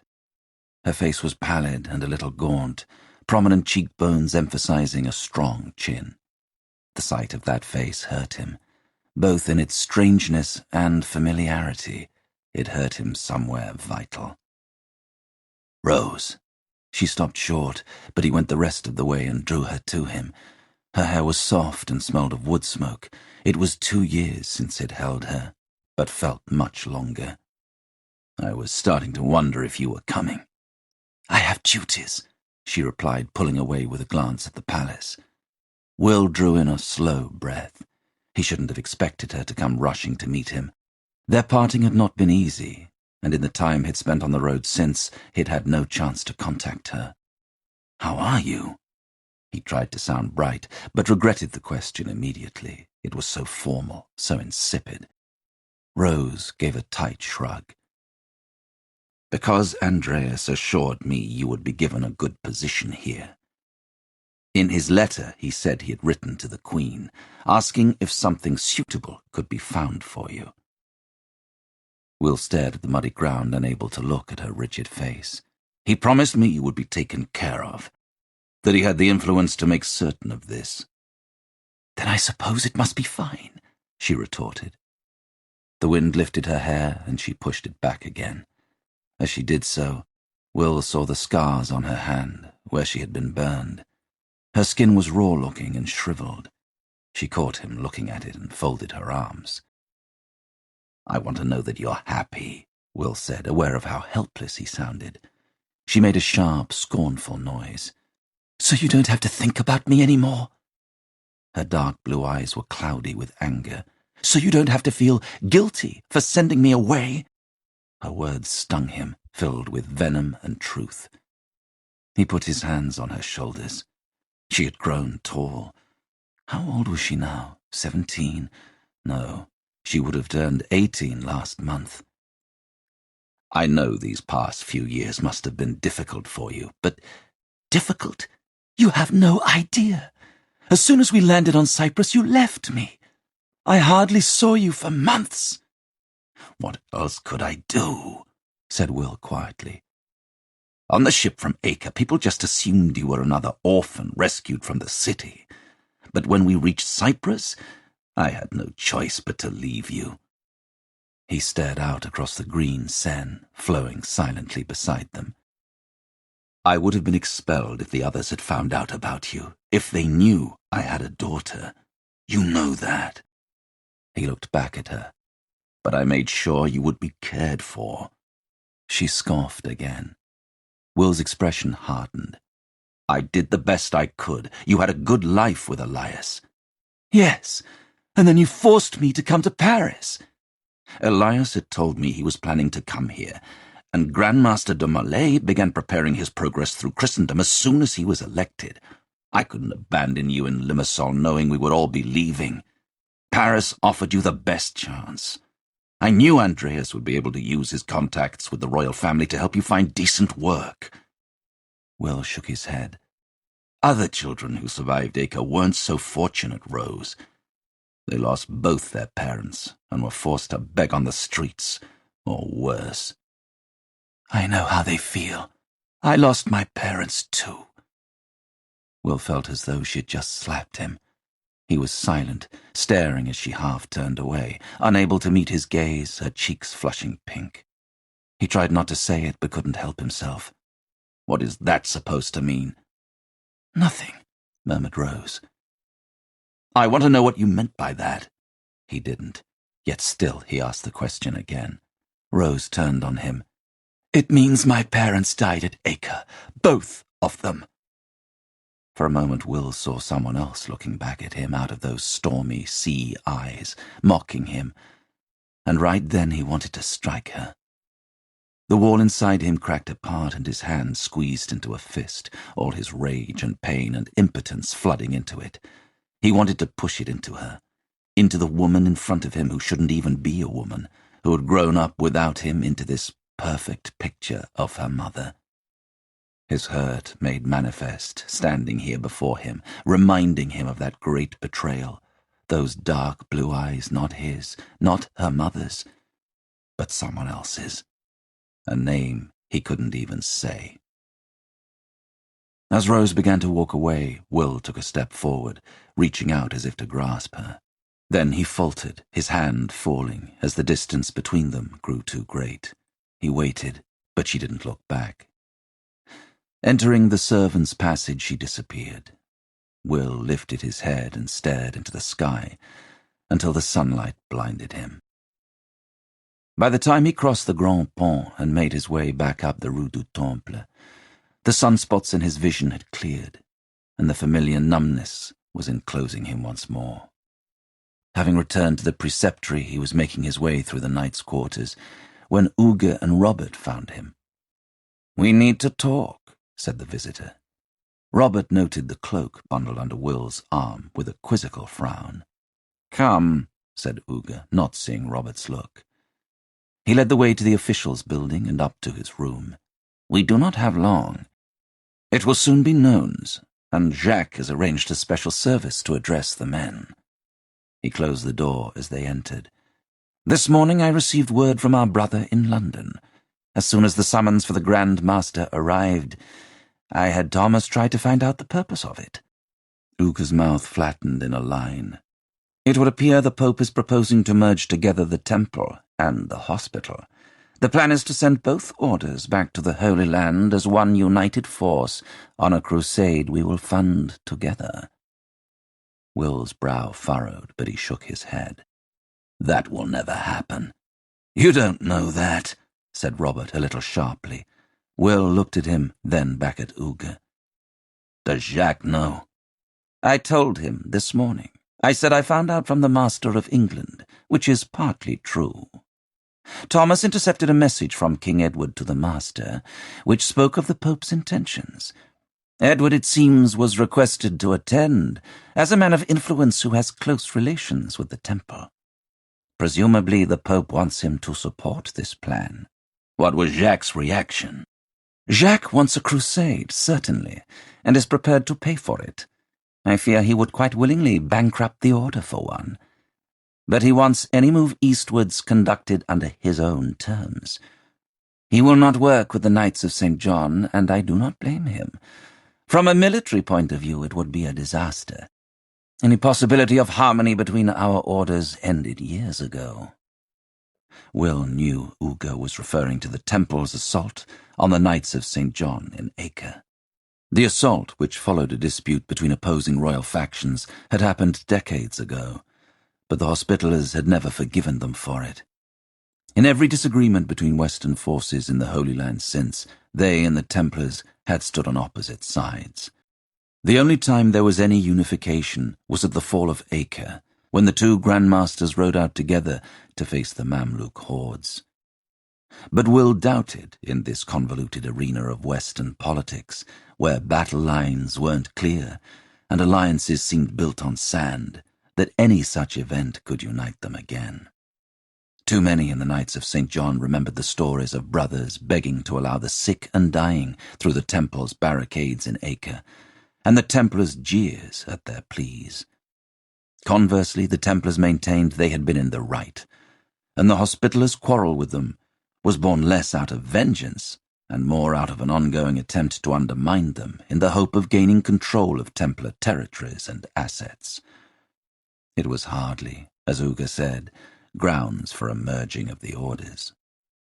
"But if Pope Boniface commands it," Robert asked the visitor, "then we may have a struggle on our hands, though the fact he is sending a mere bishop as his representative tells me this isn't a particularly pressing matter for him at this juncture.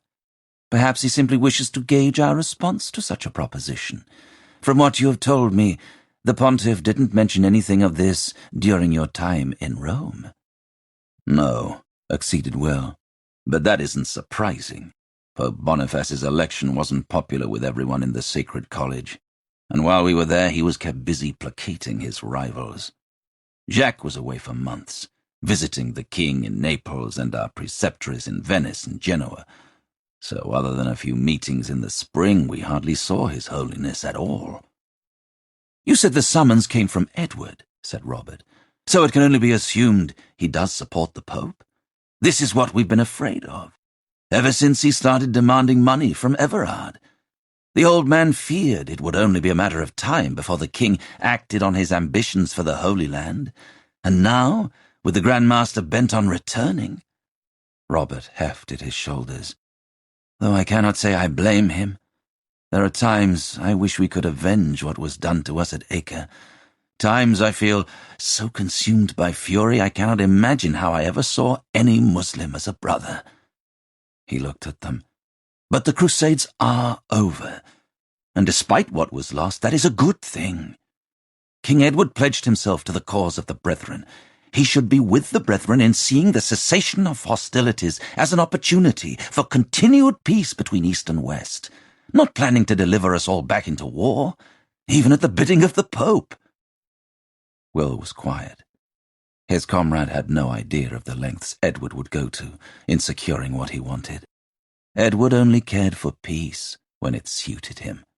He made alliances and broke them with utter disregard for any who might be ruined by his actions, and he did it all with a shrewdness and a ruthlessness that was staggering. "You spoke of your concerns over Edward when you inducted me into the Brethren," Uga was saying. "But Edward has made no move east in all the years since he signed a truce with the Muslims. How can you be so certain he is working against us?" "If there had been any doubt in Everard's mind over the king's intentions, he never would have elected him as our guardian." "True, I never really knew the priest. But one thing was clear during the time I spent with our brothers in Acre. Everard believed in the Anima Templi above all else, and would not have done anything to endanger it." "Everard made a mistake," said Will in a low voice. "We were almost destroyed with the theft of the Book of the Grail. He was eager to replenish our strength, and he chose the wrong man. He regretted it until the day he died." "We don't know why Edward will be at the meeting," continued Uga. "He had dealings with Bertrand de Gaulle in Gascony. Perhaps he plans to be our advocate. If anyone could dissuade the Pope and the Bishop from this course of action, it is him." Will's tone was steel. "Edward is not our ally. He has betrayed us again and again." "How?" pressed Uga. "Other than some requests for funds that may well have been innocent appeals, what has he done? I have read Everard's writings that you sent to me before the fall of Acre. There was no reference to any betrayals, just Everard's fear, formed mostly through your own suspicions, I might add, that the king wasn't seeking peace when he agreed to be our guardian, but a source of revenue to fund a war in Wales. But even if that is true, the subjugation of Wales was a necessary venture. Just because a man believes in peace does not mean he can maintain it in the face of rebels and warmongers." "And his aggressions on Scotland?" demanded Will. "He has been seeking control of the kingdom for years, and now he's crushed Wales. There is nothing standing in his way." "Scotland was in chaos after the death of King Alexander, with the magnates all vying for the throne. Edward offered to help them." "Yes, by attempting to marry his 5-year-old son to Alexander's heir, so that England could take control of the crown." "And if the Maid of Norway had survived, then our two kingdoms would now be united in peace through that union." Uga shook his head at Will's belligerent expression. "If the Scots hadn't trusted Edward, they wouldn't have promoted him as their overlord upon the infant queen's death. He has been endeavouring to restore order in their realm ever since, fortifying castles, setting garrisons in towns where tension between rival families was greatest. How do the Scots repay him? They could have entered into talks, negotiated their differences.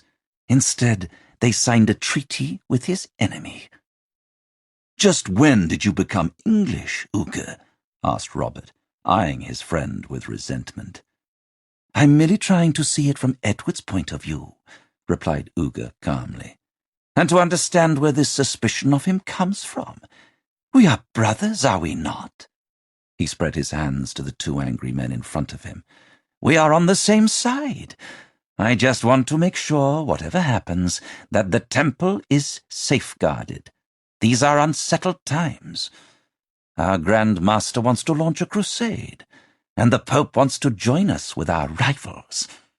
Either of these possibilities could have a devastating impact on us. Jacques plans to leave for London after the Christ Mass. The three of us will be in his company. I've made sure of it." "We are going," said Will.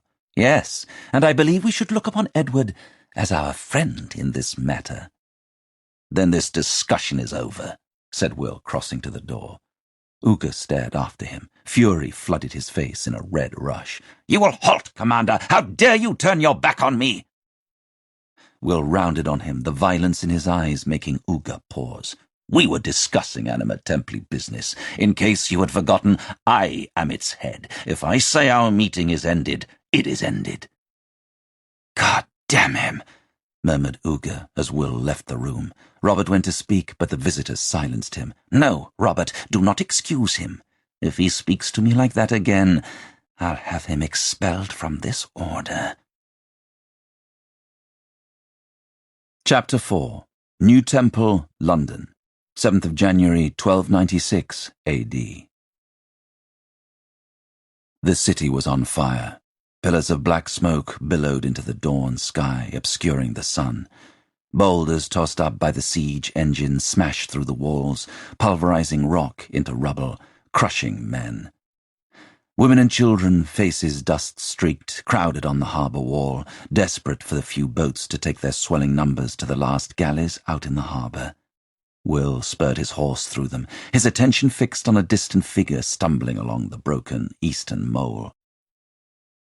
It was always Edward pulling the strings, and I dangled limply in his grip while all my dreams faded and died around me, and all yours came true.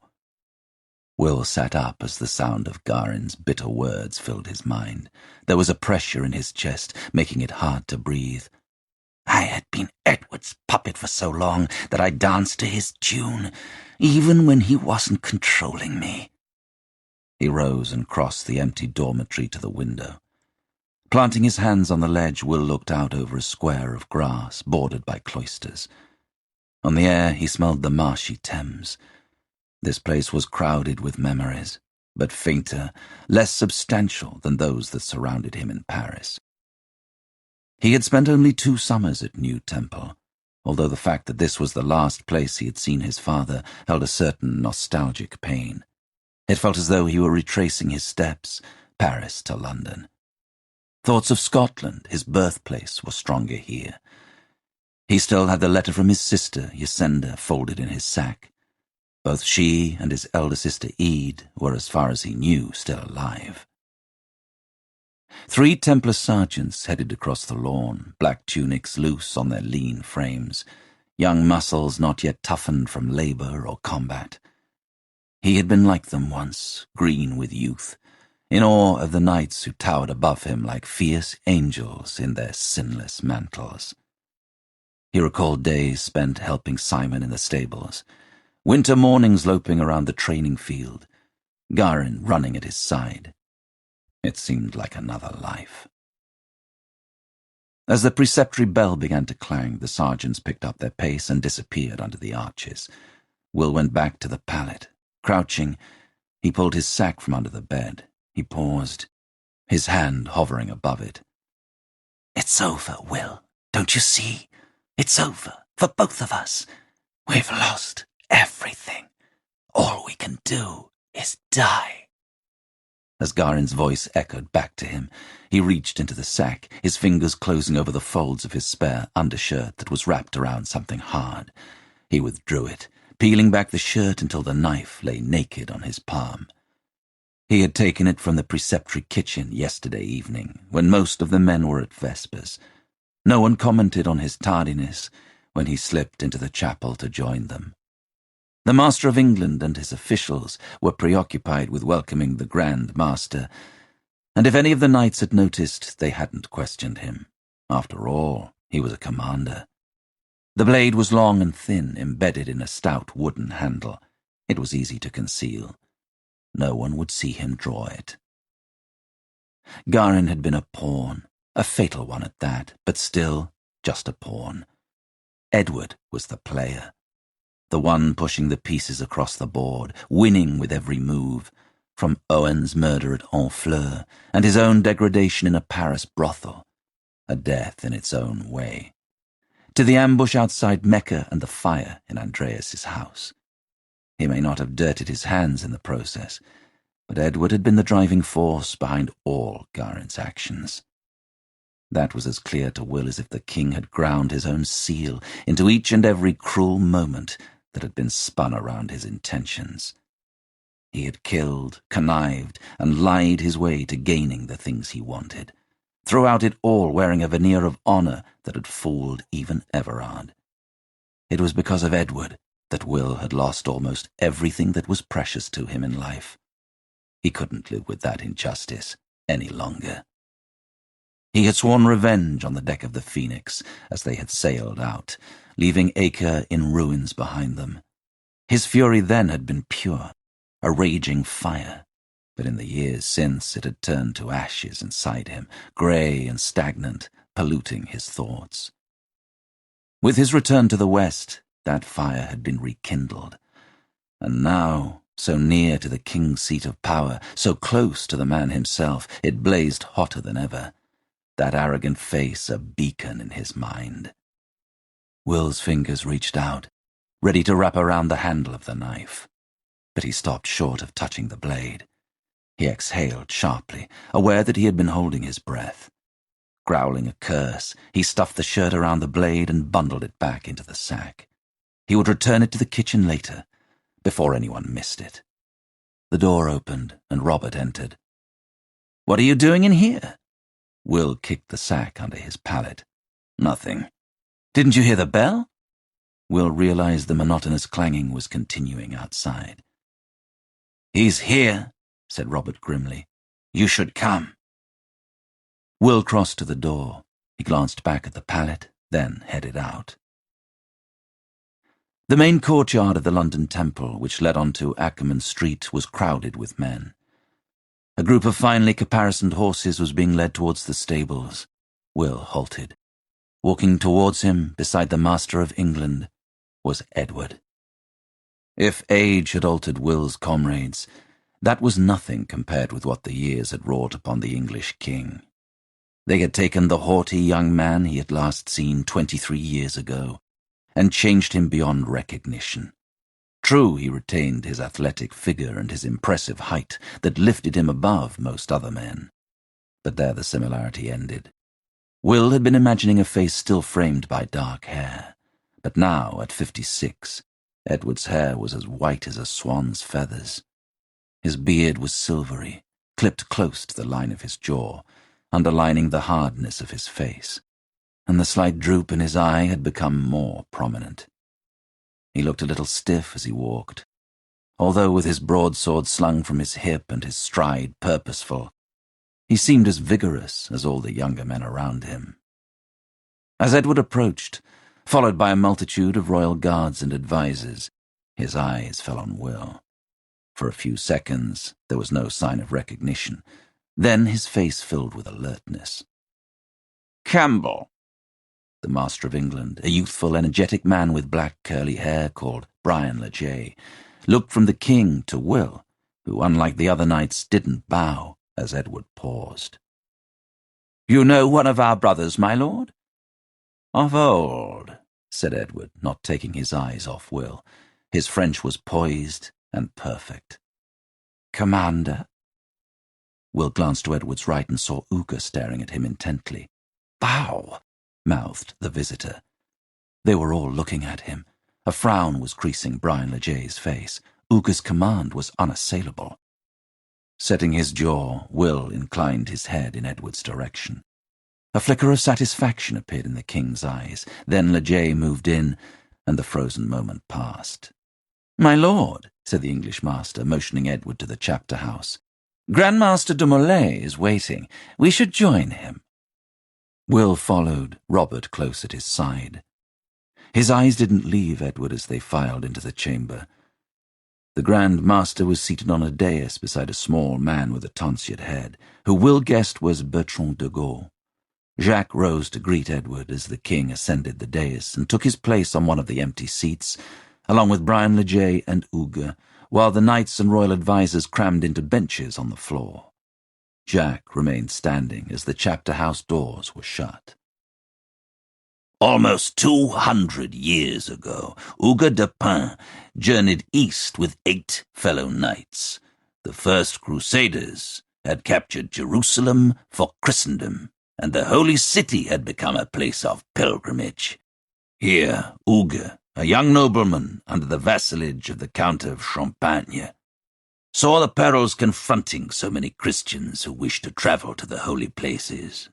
Determined that these men and women should be allowed to tread the sands where Christ himself had walked, freely, without fear of assault or death at the hands of the Saracens, he established an order of knights, whose purpose it would be to safeguard these pilgrims. Jacques' voice was resonant. The men were silent, listening to the familiar story.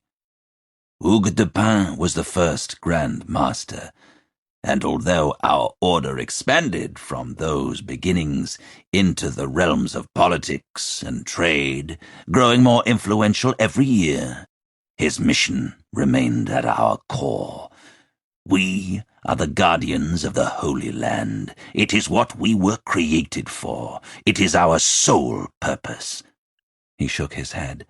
No, the purpose of our soul. Will was surprised. Jacques, a man of sparse words who, like many men in the temple, could neither read nor write, wasn't normally given to such articulacy. He noticed that the Grand Master's scribe seated in the front row was nodding in time with the speech, and guessed it had a lot to do with it. And that is why our task there is not ended. I am proud to be the 23rd Grand Master of this order, and, as all those before me, I will not rest until the Holy Land is liberated for God and for Christendom. Applause followed his words. The expressions of the men on the dais, however, were mixed. Brian Le Jay was listening with respectful interest. Hugues was staring pensively at the floor. Bertrand de Gaulle was nodding vigorously, while Edward's face, cool and impassive, revealed nothing of his thoughts at all. Jacques turned to the bishop. I believe I and Pope Boniface want the same things. Bertrand rose, smoothing down his robe. That is true, Master de Molay, and you speak most eloquently in echoing the papacy's desires. But I have talked at length with His Holiness, and we feel your men alone cannot accomplish the enormous task of reclaiming the Holy Land from the Saracens, and that is why he proposes the temple joins forces with the hospital, that both these noble ancient orders might, in strength, achieve this aim. Murmurs of discontent rippled through the chapter house, although nothing like the outrage Will had expected, leading him to believe that most of the men already knew the purpose of the assembly. Jacques was silent for a moment. That can never happen. Bertrand looked taken aback at the change in Jacques, from graceful orator into gruff commander. But, Master de Molay, that is why we have met, to discuss this. Surely you will hear my thoughts? I do not need to. I have made up my mind. I would welcome the Knights of St. John joining us in a new crusade, but as a separate order, as we have always been. There is a fear that your rivalry with the Hospitallers may have contributed to the loss of the Holy Land. Bertrand raised his hands as some of the knights protested. I merely state what others perceive to be true. Our rivalry was a help, not a hindrance. It pushed our orders to compete, to do the best for Christendom. On the field of battle, one of us would command the van, the other would take the rear. This would all remain the same, argued the bishop, the only difference being that you would be carrying the same banners. A stony silence greeted his words. Surely? And what about my men? Questioned Jacques, motioning to Hugues and Brian Le Jay. We could not have two visitors, two masters of England. What about myself? I can say with certainty that the Grand Master of the hospital would be as loath as I to give up his position. Many would be demoted, and knights used to one commander would find themselves reporting to someone new, whom they may have previously considered a rival. What you propose would not result in a unified force, but a discontented, disorganized rabble that would get as far as Marseille before it started attacking itself." Bertrand pursed his lips. Looking around, seeking assistance, his gaze fell on Edward. "My lord, you were an advocate for this debate. What are your thoughts?" Bertrand returned to his place, looking relieved, as the king took the stage. "I would welcome a crusade." Watching Edward, Will felt blood begin to pound in his temples. He sat forward. "But presently, I am preoccupied with other matters." The king turned to Jacques, as Bertrand frowned. "As you may be aware, the Scots, under John Balliol, have signed a treaty with King Philippe of France. I had hoped we would be able to settle this reasonably, as civilized men. Now I see that when it comes to these people, such a thing is impossible. The treaty constitutes a declaration of war, one I must answer swiftly and resolutely. Yesterday I ordered that all Scots in England be arrested." Will gripped the bench. "My lord," Jacques interjected, "we have Scotsmen among our number." "Templars will be exempt from this." Edward kept his flint eyes on Jacques. "You must understand the necessity of this. The Scots have agreed with Philippe to take aggressive action against me. I cannot allow them any safe haven within the bounds of my kingdom from where they might strike." After a pause, the Grand Master nodded. "No, indeed."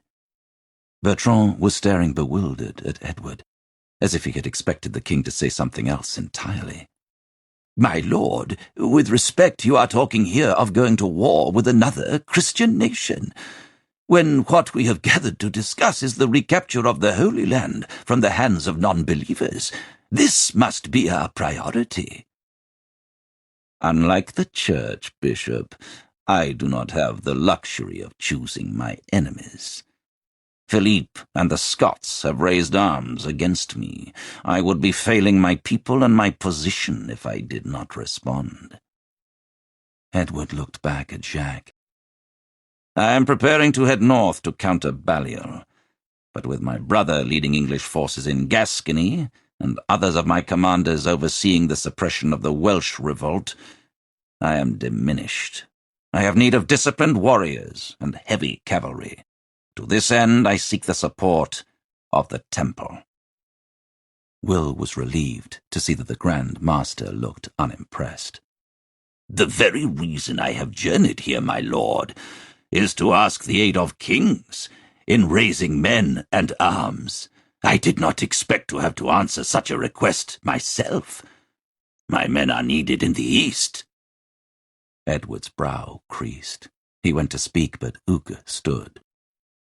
"My lords, might I suggest we bring this meeting to a close?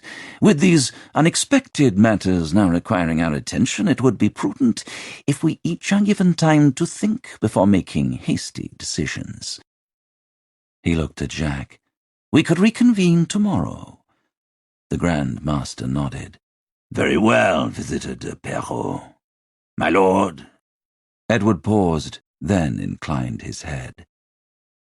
"I, too, am in favor of this," said Bertrand stiffly, shooting an aggrieved look at the king. As the company began to rise, the knights talking among themselves, Will sat back, his eyes on Edward, who swept down the aisle and out of the chapter house, followed by his train of officials and guards. Someone in Paris had signed a piece of parchment. Now, England and Scotland were at war. The Tower, London, 7th of January, 1296 A.D. Hugues paused at the top of the stairs that curled down into darkness. A putrid smell of decay drifted up to him. He glanced at the man beside him. "Down there, sir," insisted the guard, jerking his head towards the stairs. Taking them carefully, Hugues descended. For a moment he found himself in pitch blackness. and had to feel his way down the steep, uneven steps, his fingers pressing into the damp stone to either side. Gradually, the ruddy glow of torchlight stained the way ahead, and he could see again. Stepping confidently down the last few steps, he entered an arched passageway. The smell here was overwhelming, a thick animal reek. Uga breathed thinly through his mouth. At the end of the passage, the torchlight was brighter, and he could see figures moving. 5 rough-looking guards turned to him as he headed into a wider corridor, the right-hand side of which was lined with stout doors. "I was told to come here," said Uga in awkward English. He heard a muffled scream from somewhere. "I'll take you to him, sir," said one of the guards. "He's expecting you." As Uga followed, the guard motioned to the left. "Keep to this side and watch where you're walking." Glancing down, the visitor saw that the passage floor was sloped, with a channel cut out of the stone running through the center. It was filled with viscous, oily liquid. "You don't want to step in their filth, sir." Knowing the source of the stench made it worse. Uga resisted the urge to clamp his hand over his nostrils as the guard stopped at one of the doors, unhooked a set of keys from his belt and dug one in the lock. There was another scream, this time much closer. The guard pushed open the door. Beyond, in a cramped cell, were 4 men. 3 of them looked round as Uga entered, but the 4th, who was hanging by his wrists from a chain looped through a hook on the ceiling, didn't raise his head. There was a burned, meaty smell in the confined chamber that reminded Uga uncomfortably of roasted pork. "Visitor de Perrault." Uga bowed, looking from King Edward to the figure dangling limply from the chain in front of him. The man wore only a stained loincloth, and his bare skin was livid, soaked with sweat in the scorching heat coming from a brazier of burning coals. The sand on the floor around him was congealed with blood. It ran thickly down his torso from cuts that marked his chest, alongside several charred wounds.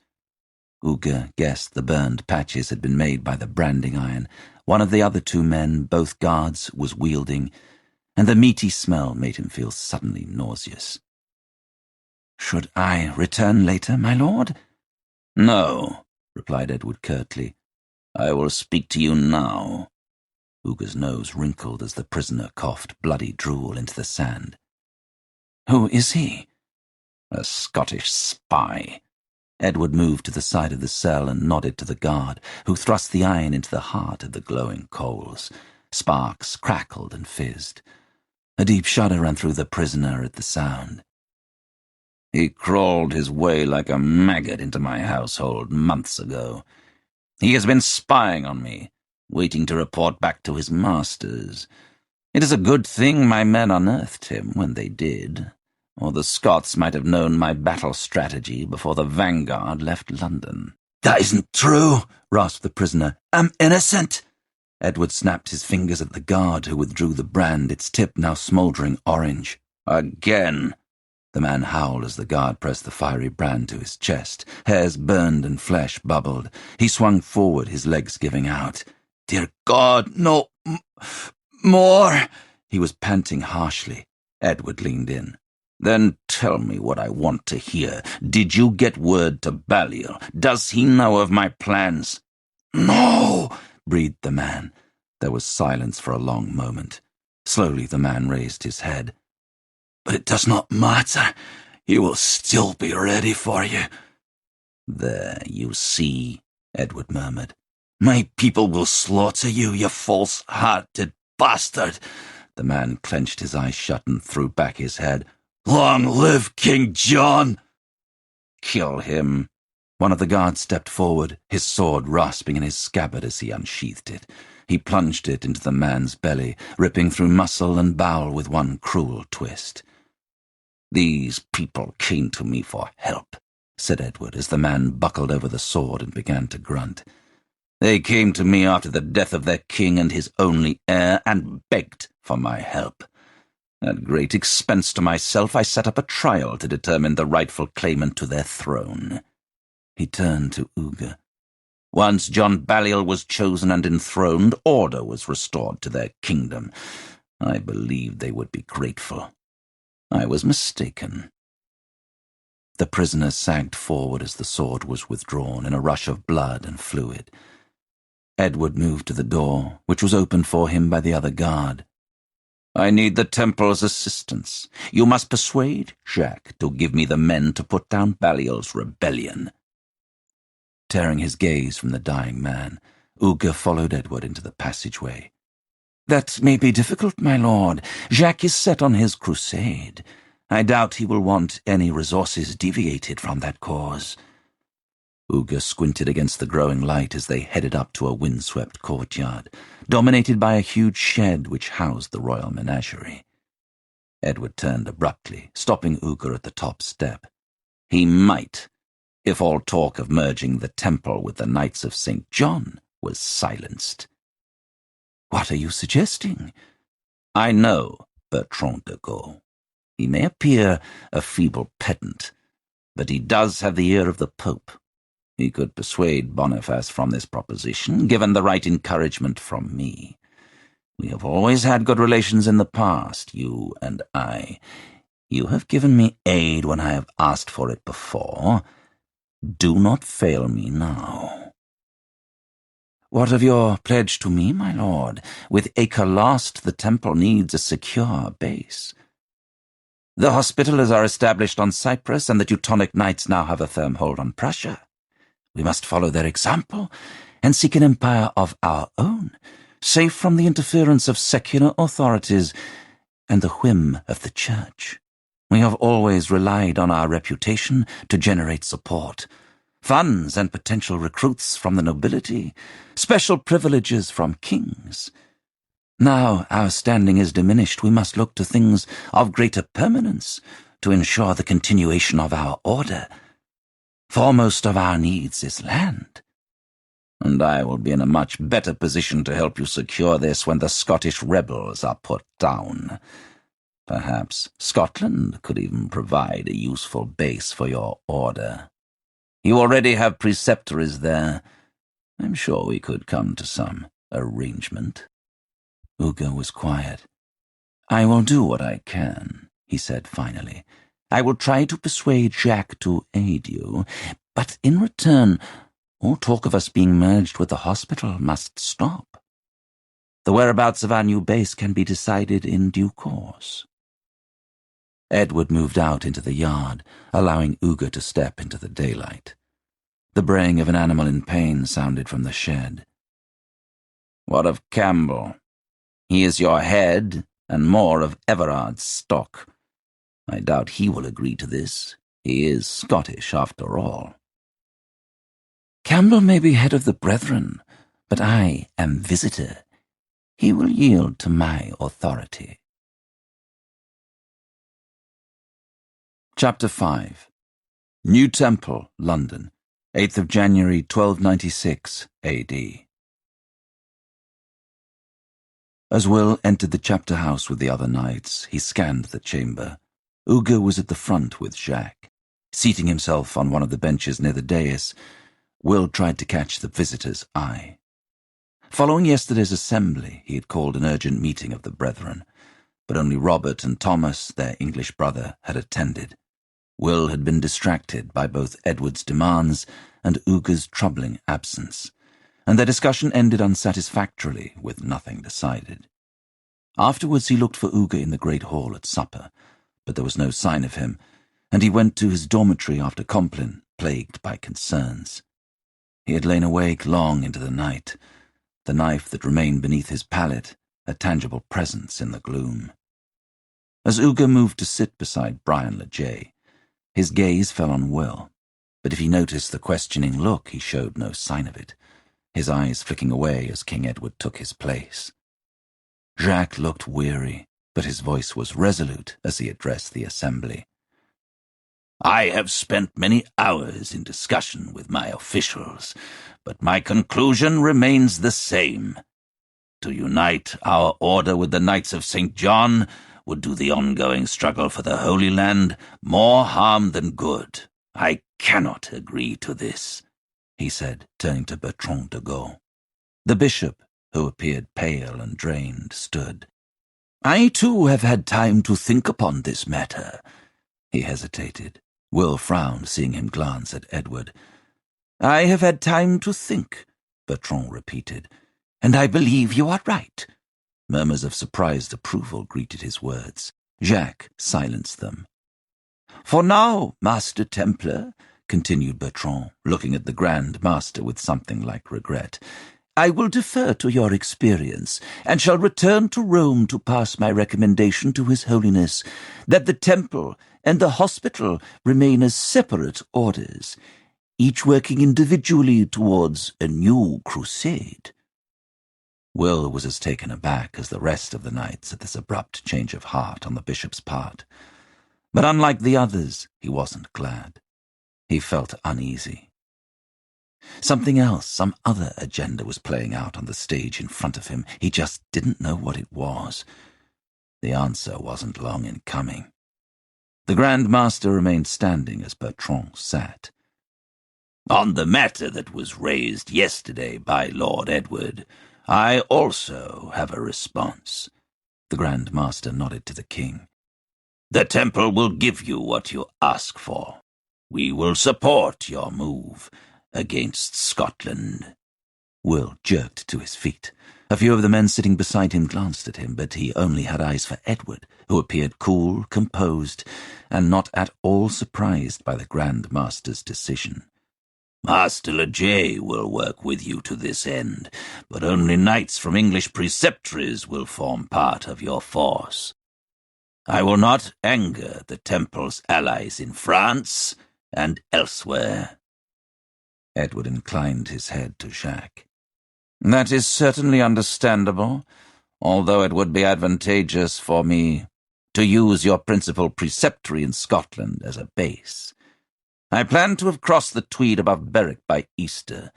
Once the town has capitulated, the gateway to Scotland will be open, and I will advance north.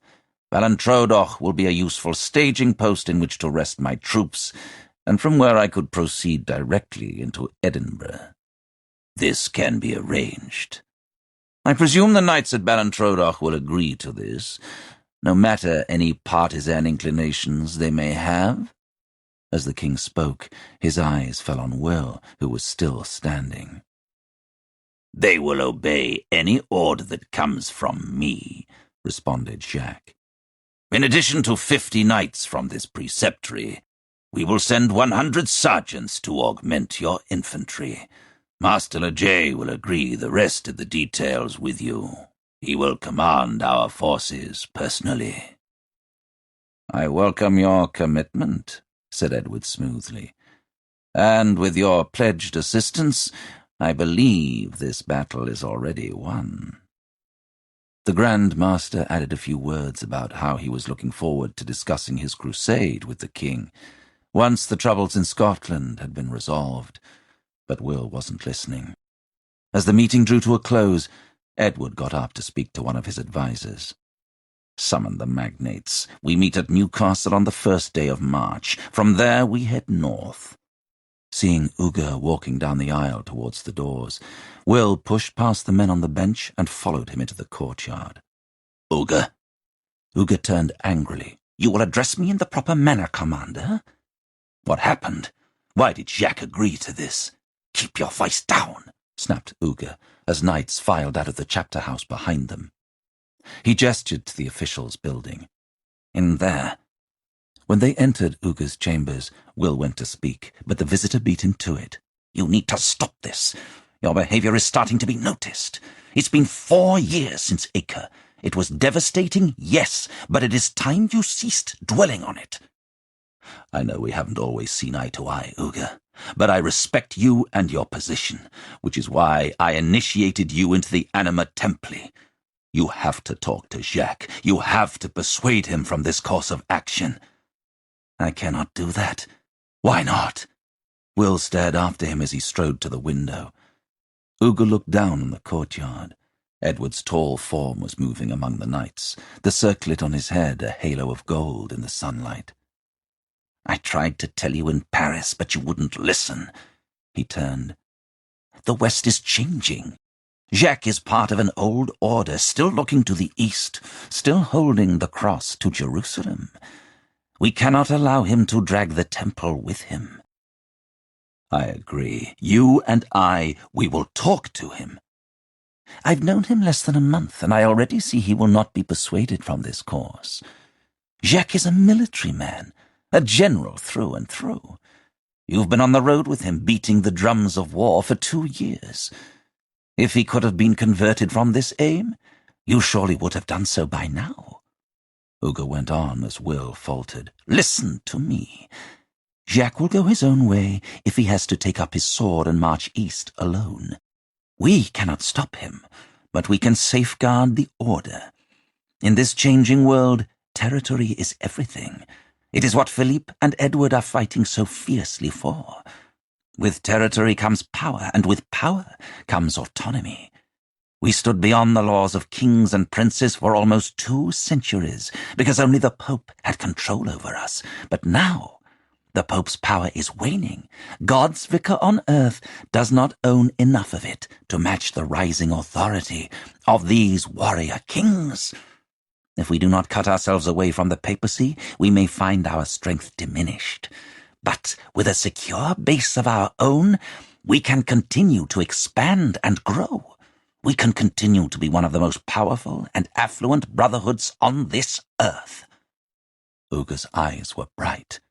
We can control kings, keep royal treasuries, hold sway on sea and land, whether selling our wool at the trade fairs or protecting merchant ships, just as we did at the height of our power. With the Crusades over, we no longer have purpose in the eyes of the world. We must make our own purpose, or someone else will decide it for us. It has already begun, with the Pope's desire to merge us with the Hospitallers. Will was shaking his head. And what of the Anima Templi? What of its aims? The Brethren have no real power or direction anymore, Uga continued. You know that, Will, or else you would have started to rebuild us as soon as Acre fell. What have you done to restore us? He raised a hand. I'm not blaming you. Indeed, what could you have done after the Holy Land was lost? How could the Anima Templi continue its aims? Will didn't answer. Uga's words just echoed what he had been asking himself all this time. What now was the point in the Anima Templi? He remembered the Seneschal, the man he had always thought would become Everard's successor, charging him to continue their work in the West, and to safeguard the temple from all enemies, within and without. But the Seneschal couldn't have known what an impossible task this would be. He sacrificed himself for this, a small voice said, but Will forced it away. Uga was nodding at his silence, taking it for acceptance. But with the temple's future secured, we can rebuild the Anima Templi, continue those aims. You've said it 1,000 times. The Brethren cannot exist without the temple, without the money and resources it provides us, albeit unknowingly. If we allow the order to be taken over by other forces, we will find ourselves crushed within the fist of someone else's ambition. Uga paused. Edward can help us achieve what we want, Will. Indeed, he could be our greatest ally. Will felt something leaden go through him. Dear God, Uga, what have you done? What I had to. It wasn't Jacques who agreed to aid Edward's war. It was you. You persuaded the Grand Master to go along with it. Uga thrust out his chest. Yes. Whatever Edward promised you is a lie. He's using you. He has already helped us. In return for military assistance in Scotland, he pledged to dissuade Bishop de Gaulle from merging the orders. That has happened.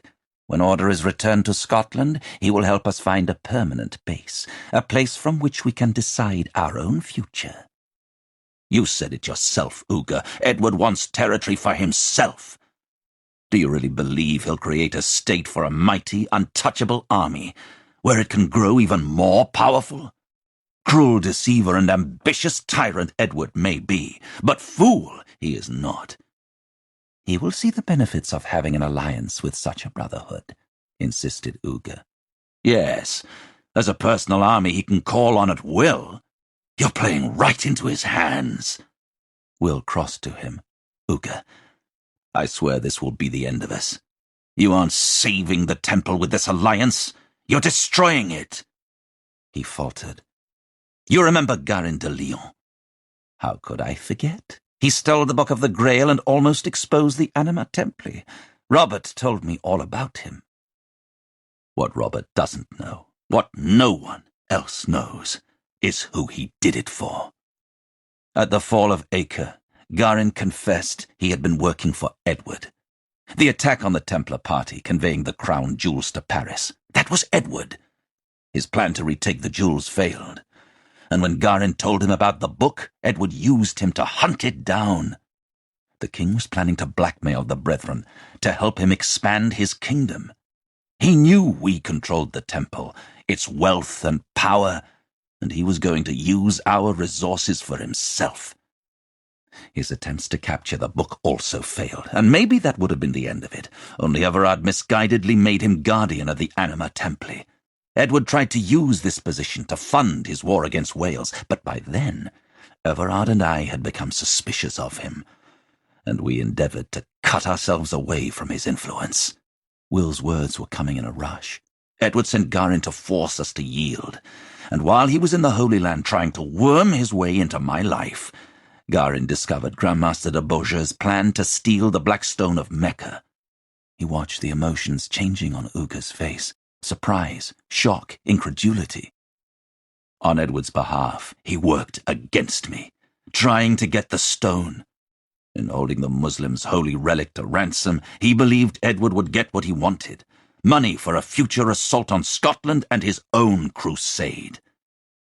Uga moved away. Garin told you this? He asked finally. Yes. Where is he now? What happened to him? He died at Acre. You are sure? When Will nodded, Uga sighed roughly. Then none of this can be proven.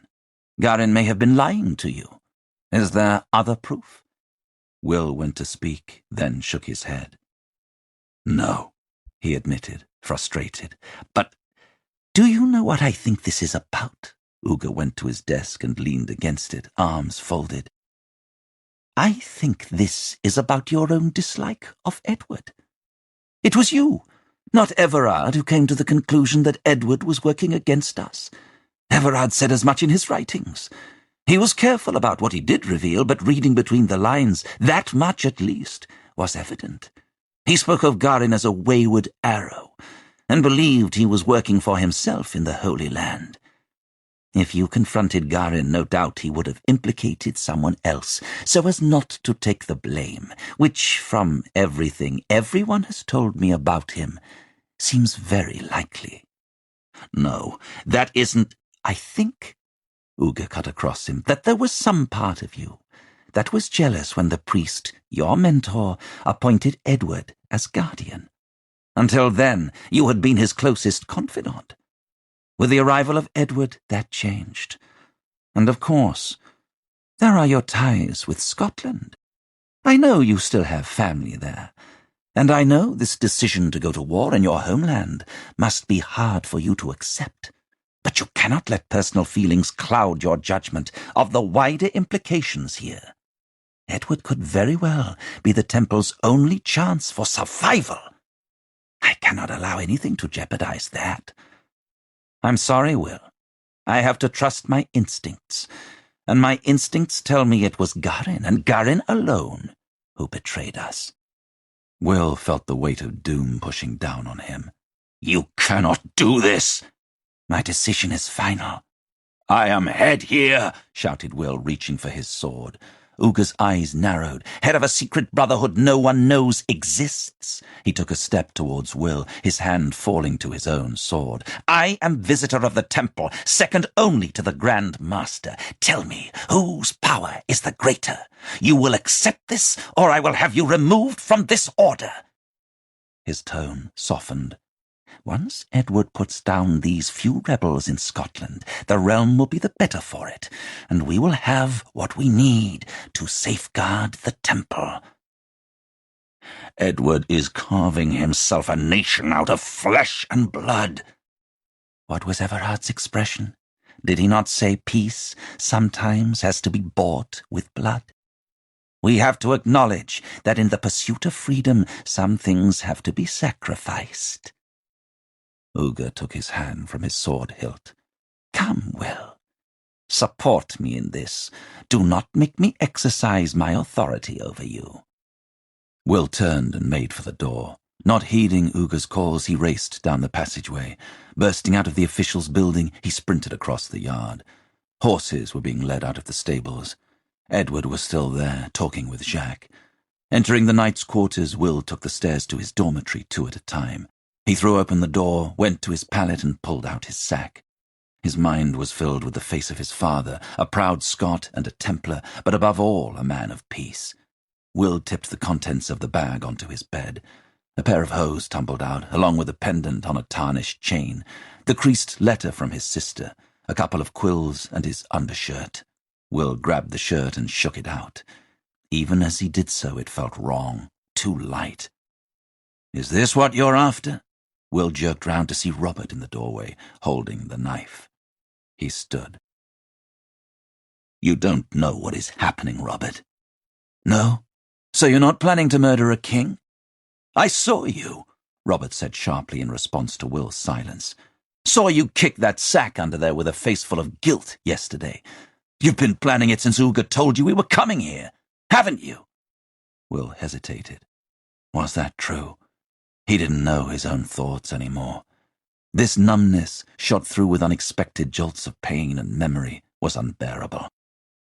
"I know you blame Edward for Garin's actions, Will, but no matter what wrong he has done, no matter his ambitions for a crusade and his attempts to use the Anima Templi, it was Garin, not him, who was responsible for what happened to Elwyn.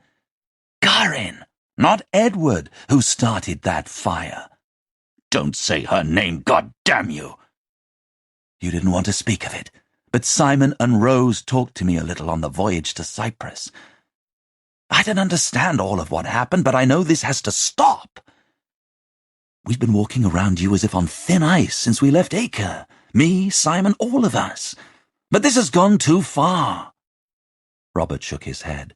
"It is my fault, in part. I should have spoken to you about it, but I was scared of your reaction. Jesus, Will, can you not see what you have become?" He took a step forward. "What you're planning is regicide. You'll go to hell." "I'm already halfway there. The Brethren were formed to keep the peace through diplomacy, not violence. If you go down into that courtyard with this knife, all of that ends. You will destroy yourself and the Anima Templi. What Robert de Sablé and the others after him, your father Hassan Everard, created is greater than you or me, greater than hatred or revenge." Will was pacing, his hands pushing through his hair. Robert watched him. "You'll draw that knife, and one of two things will happen. You will kill Edward and be killed yourself, or else be cut down before you get to him. Either way, it will mean your death, and maybe some part of you wants that. But you'll be damning us all. Who will lead us? Who will continue the work?" Will stopped pacing. "The Anima Templi is already damned. It was Uga, not Jacques, who pledged to support Edward." Robert frowned, but he pressed on. "We'll talk to him. Uga doesn't know Edward like I do, and neither do you." Will sat heavily on his pallet, his head in his hands. He told Robert about Garin's confession. "I should have told you before," he said in response to the knight's stunned expression. "But I couldn't bring myself to speak of it." Robert went to him and crouched down. "Let me talk to Uga." "It is too late. Jacques and Leger are in this now. The time for diplomacy is past. I will not let what my father died trying to protect, and what Everard spent his life building, become used for Edward's ambition. Peace is not worth that price. I would rather see the Anima Templi ended than become a pawn for him. He has ruined my life. I will give him nothing more." Will looked at the knife in Robert's hand. "If I do not do this, he will destroy Scotland and we will help him." Robert stood. "You're not a killer, Will." Will looked away. He was on that mole again, his sword stabbing out. He felt that pure shock of elated triumph as the blade punched into Garin's back. Elias had told him not to forget what he was capable of. But he was all too aware of that. Deception, selfishness, weakness, murder. They were the things he was capable of. He drew his falchion. Maybe this blade was more fitting. Maybe it was good that Edward would see him coming. "Don't," said Robert. "The king has surrounded himself with men who share his ambitions for expansion. His son is too young to rule without their counsel. Scotland will still fall under the steel of an English army, and you'll have done nothing to stop it. The only thing you can do is try to persuade Uga to end this alliance." Will stared at the sword in his hands. It was a Scottish blade. It had belonged to his father and his grandfather. He looked down at his things strewn across his bed. Was this all he was left with after a lifetime of struggle? "Edward won't stop his war if we refuse to give him the men. He'll just find his soldiers from somewhere else. He'll still lead his army north. He'll still—" Will trailed off. Robert was speaking again, but Will wasn't listening. It wasn't true. He did have something. He had information. He knew Edward's plans, or at least enough of them to give the Scottish forces a chance. Robert stared at him as he sheathed his sword and unhooked the clasp of his mantle. "What are you doing?" Will pulled the white garment, emblazoned with its red cross, from his shoulders and let it fall to the floor. He felt lighter than he had in years. He tugged off his surcoat and tossed it aside. Bending down, he stuffed his belongings back into his sack and grabbed the plain woolen cloak from the head of the pallet, which he had been using as a pillow. He shrugged it on over his hauberk. "I'm going home." Robert's confusion turned to disbelief. "No, Will, for God's sake! If the only option I have is to hinder his war, make it harder for him to get what he wants, that is what I'll do. Do this and you'll be betraying your own men. You won't find justice where you're going," Robert shouted as Will slung his pack over his shoulder. "You'll only find war." "Peace sometimes has to be bought with blood. Everard was right. And it'll be with Edward's blood that I'll buy it." "What about Rose?" Will halted in the doorway. His daughter's words rang in his mind.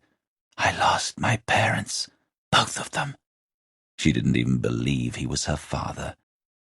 "She will have a better life without me," he murmured. "You will watch out for her? You and Simon?" "Your father ran from his family, from you. It haunts you still. Do not do the same to her." "My father left to do something good and right in this world. I failed to continue his dream. Perhaps we should have done more in the Holy Land. Maybe we should have stood firmer in the face of our enemies, used our swords more and our tongues less. We use our swords only when all hope of diplomacy is past. And that is now." Robert went to him and took his arm. "You cannot come back from this, Will. You'll be imprisoned as a deserter. Do you understand? You cannot come back." "I do not want to." As he said it, Will felt his newfound sense of purpose solidify. Pulling away from Robert, he stepped through the door. Chapter 6. The Royal Palace, Paris, 14th of January, 1296 A.D. Philippe raised his head as the door to his bedchamber opened. His wife entered, followed by 2 handmaidens carrying her embroidery materials. Philippe returned to his study of the parchment he was holding, then looked up again, his eyes fixing on one of the handmaidens, who placed several spools of silk on a table near the ornate bed that dominated the chamber. He stared after her as she headed out, the door clicking shut behind her. "What is it?" asked Jeanne, following Philippe's intent gaze. Her voice was soft and low. "Who was that girl?" he demanded, setting the parchment on his desk and rising. "Marguerite? Not her. The other one. Who is she? The Queen frowned at his tone. Her name is Rose. She has been a servant here for some time. I have just promoted her to my staff. I saw her last month. She was meeting a man outside the palace. The steward was supposed to have expelled her. Philippe strode to the door. Wait. Jeanne crossed to him, placing a gentle hand on his arm. It was a misunderstanding. The man you saw wasn't her lover. As you told the steward, it was her father. Why would she be meeting him in secret on the riverbank, like some bawd? He is a Templar. Philippe arched an eyebrow. A Knight Templar with a daughter? Her mother was a handmaiden to your grandmother here in the palace. Andreas Di Paolo, the Venetian mercer who supplies my tailor, wrote to me asking if I could find her work. He always struck me as a man of good judgment on the occasions he had an audience with me. Jeanne went to the table where Rose had deposited the silks. She picked up a vibrant blue spool. She rarely speaks of her family. I think her mother died at Acre. The other girls say she sometimes cries in the night. Sighing, the Queen set down the silk. I suppose I felt sorry for her. Philippe's brow furrowed. Going to her, he put his hands on her shoulders and looked down into her brown eyes, always so expressive, so filled with emotion. He traced a finger across her face that was as soft and round as the rest of her. There was nothing hard about Jeanne. She was a woman of curves and contours, with dark, slightly heavy features and thick black hair, inherited from her native Navarre. She had grown even fuller after the birth of their sixth child, a girl called Isabella, but to Philippe she was as lovely as she had been since he had first known her. They were betrothed 12 years ago, when she was 11 and he was 16. But before that they had grown up together in the royal house at Vincennes. Jean, who inherited the throne of Navarre as a baby, had been placed in the royal household by her widowed mother, and the two children had grown close, Philippe taking on the protective role of older brother. Drawing her to him, he stroked her hair. I hate to see you sad. He felt her arms come up, her hands sliding across his back, and he winced when her fingers brushed a fresh laceration. Jeanne lifted her cheek from his chest as he tensed. I wish you wouldn't mortify yourself, she murmured, the concern in her eyes now all for him. Philippe pulled away. Guillaume de Paris believes it necessary. Your new confessor seems to be a difficult man to please. More difficult, perhaps, than faith demands? I am king, Jean. God demands much of a man in my position. He scowled. As does this kingdom. My grandfather has not even been canonized, yet the people proclaim him a saint. Can I command such respect? Give them time. Once they know you as I do, they will love you as they loved Louis. Philippe looked over at the desk, littered with the parchments Flotte had given him that morning.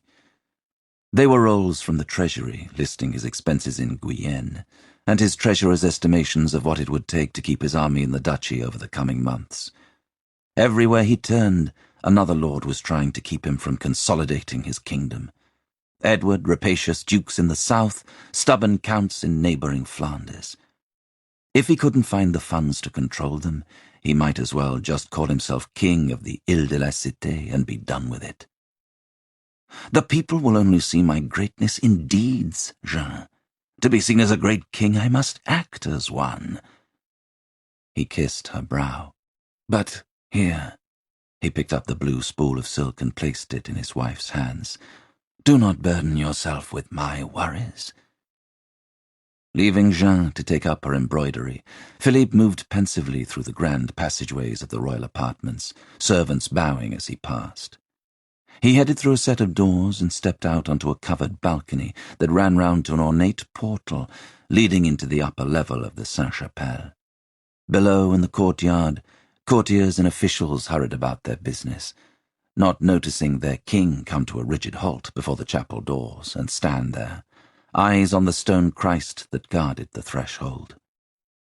Philippe's gaze moved over the statue to the pier above, which depicted a scene from the Last Judgment. A seething mass of men and women were cut out of the stone, each blow of the mason's chisels carving another expression of anguish or horror from their writhing forms, while in their midst the angel, Michael, weighed their souls. If he looked at them long enough, they seemed to move. His heart quickened as he stepped towards the doors, swallowing back the rising dryness in his mouth. Reaching out, Philippe placed his hands on the wood. Steeling himself, he pushed. The doors opened into a vast, empty space, filled with glass and echoing silence. "My lord," Philippe started at the voice.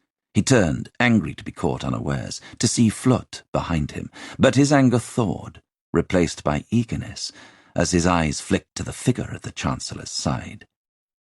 Guillaume de Nogaret bowed. "I bring news from London, my lord."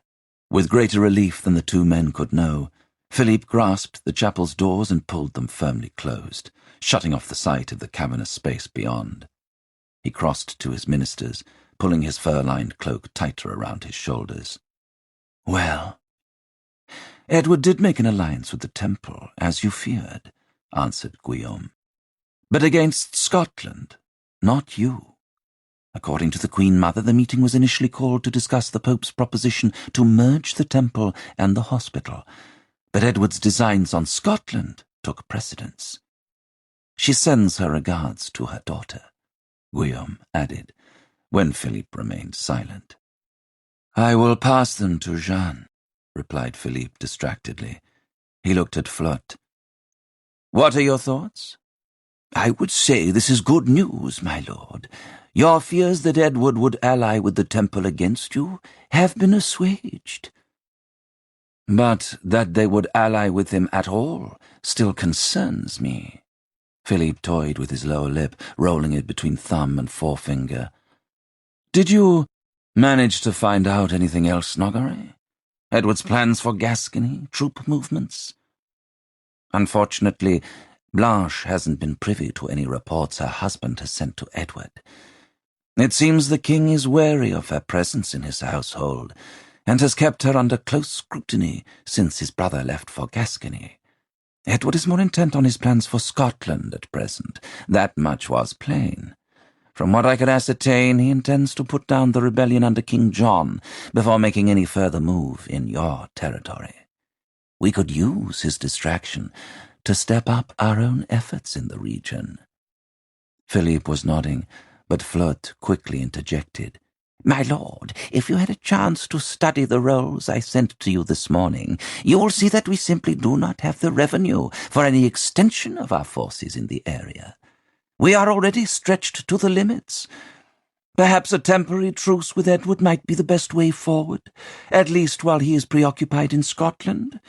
This will allow us time to consolidate our resources, and—" "No," argued Nogaret. "The king must show his strength. Any display of weakness at this point could prove fatal. The English must not know how precarious our situation is." "What do you suggest we do?" countered Flotte. "Bankrupt the realm?" "Tax the clergy again, my lord," said Nogaret to the king. Flotte shook his head. "We cannot make an enemy of the church. The taxes were extremely unpopular when they were levied last year. Many bishops simply refuse to comply." "Then use force this time," said Nogaret harshly. "The clergy are rich and greedy. When did you last see a poorly dressed bishop, or a thin cardinal?" "The Franciscans," snapped Flotte. "The Dominicans. Formed because their founders felt the church's use of its own wealth was abhorrent." "Enough," Philippe nodded. "It is a good idea. Chancellor, you will draw up a proclamation immediately."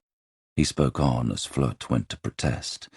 "The clergy will come to thank me in time if this kingdom is made stronger by their sacrifices. You are dismissed, both of you." Nogaret bowed and headed off, but Flotte hung back. "What is it, Chancellor?" "My lord, this idea will only work in the short term. We need to put other strategies in place. Flirt's voice lowered. Nogaret is young and ambitious, but his lack of faith or respect for the church perturbs me. I advise you most strongly against listening too closely to his counsel. We both know the hatred that drives him. This has nothing to do with that. Nogaret sees how the balance of power is shifting. The church is the mother, the teacher, the consoler. The state is the father, the lawgiver, the protector. Let the bishops worry about the souls of my people, and I will worry about the defense of their country. Philippe began to walk along the balcony towards his apartments. The world is changing, Flirt. It is the men of the law who are taking control now. I would have thought this would please you. It does, my lord, but that should not mean we become godless. Philippe stopped. Flirt halted, frowning at the king who was staring at the closed chapel doors. My lord? No, murmured Philippe. He glanced at Flirt. Draw up that proclamation. Turning, he forced himself to walk back towards the chapel. Midlothian, Scotland, 7th of February, 1296 A.D. It was late afternoon, and the light was fading fast. He drove the horse on relentlessly whenever its pace began to flag. The beast's hooves sank into the boggy ground with every stride and kicked free with a spray of muddy slush that splattered its flanks and his legs. Once or twice, the horse splintered through a layer of ice and plunged into a pocket of black mud, threatening to jolt him from the saddle. Still, he didn't slow. He was almost there. Just a few more miles and he would see it. It was 30 days since he discarded his mantle and stole the palfrey from the stables at New Temple. 30 days since he deserted. Leaving London by Ermine Street, Will had made good speed through the sprawling forests of the hunting shires, travelling by day from hamlet to hamlet, keeping a wary eye out for robbers and cutthroats, aware of the attractive target he made. A lone rider on a well-bred horse, the glint of mail beneath his cloak, a tempting challenge. The days were short and gloomy under the canopy of trees, and even when the forests gave way to rolling miles of crop fields, it rarely got light, the sky growing greyer and heavier, until finally it opened and the first snows began to fall, leaching the last of the colour from the land. The wide road was treacherous with wagon ruts and potholes that were soon concealed beneath the rising drifts, and he went from covering 20-odd miles a day to barely 15. Coupled with this, he had to take several detours to ford rivers, avoiding the tolls on bridges. As a Templar, he was exempt from such taxes, and could have found free lodgings all along the route. But he was a knight no longer and had no proof that he had ever been. Cursing himself for not having the foresight to have kept his mantle, the bold gesture now seeming foolish, he was forced, on the second day, to sell the only thing of value he owned, other than his sword. He sat for a time on the steps of a church in the town of St. Albans, cold, numbed fingers rubbing at the tarnished pendant. Beneath the layers of grime, the figure of St. George gradually appeared. Elwyn had stood on her toes to put it on. He could still recall her breath, warm on the back of his neck as she fastened the chain. He thought it might break his heart to sell it, but in truth it was a relief to hand the pendant to the trader. It was one more burden to be rid of, one more memory to release. In return, he had been given coins, so long as he was careful, to see him in food and board all the way to Edinburgh. The land changed slowly, forests and farmlands giving way to towns. Fields scraped bare by the plough, the autumn wheat buried beneath the snow, were replaced by warehouses and mills, and the road grew crowded with merchants. In the inns he stayed at, Will expected to hear much talk of the coming conflict. But other than the odd snatch of conversation, one man saying the English in Scotland were being arrested, another that the Scots were planning to invade, there was no mention of it. Life in the villages and towns of England went on as normal. And if people were aware they were now at war, they showed no sign of it. It wasn't until he crossed the crumbling wall built by the Romans to imprison the wild north that the atmosphere began to change. It was subtle at first. The men in the taverns were more guarded, and conversation was hard to come by. Then he began to notice travellers were moving in caravans, many with armed escorts. In the windswept uplands of Northumberland, where hills and sky seemed to marry in whiteness, hospitality became positively scarce, and he was forced to sleep on the hillside in stone shelters that he shared with huddles of sheep. A week ago, the snows had stopped, and a red wintry sun appeared. 4 days after that, he crossed the Tweed and the Teviot at Kelso and entered the borders. Here the tension was palpable. There was a heavy presence of soldiers in the towns, the gates guarded and often barred. Will was stopped and questioned several times, but his knowledge of the area granted him passage. Beneath the tension, he began to sense confidence. These men appeared ready for war. Some even seemed eager for it, gathered in tight groups outside newly erected palisades, joking about the soft English. Hearing their laughter, Will spurred his exhausted palfrey on towards Edinburgh. Their assurance disturbed him. He knew what was coming. The earls and barons summoned to the king's service would be leaving their estates with their knights, marching in armoured lines all along the roads of England to converge in 3 weeks on the city of Newcastle. Together, under the banner of the Lions, this feudal host would move north as one vast army, the like of which Scotland hadn't seen in 100 years. These young men with their wooden clubs and scornful jokes weren't ready at all. But despite the pressing need, Will was unable to ignore the strange familiarity of the landscape surrounding him.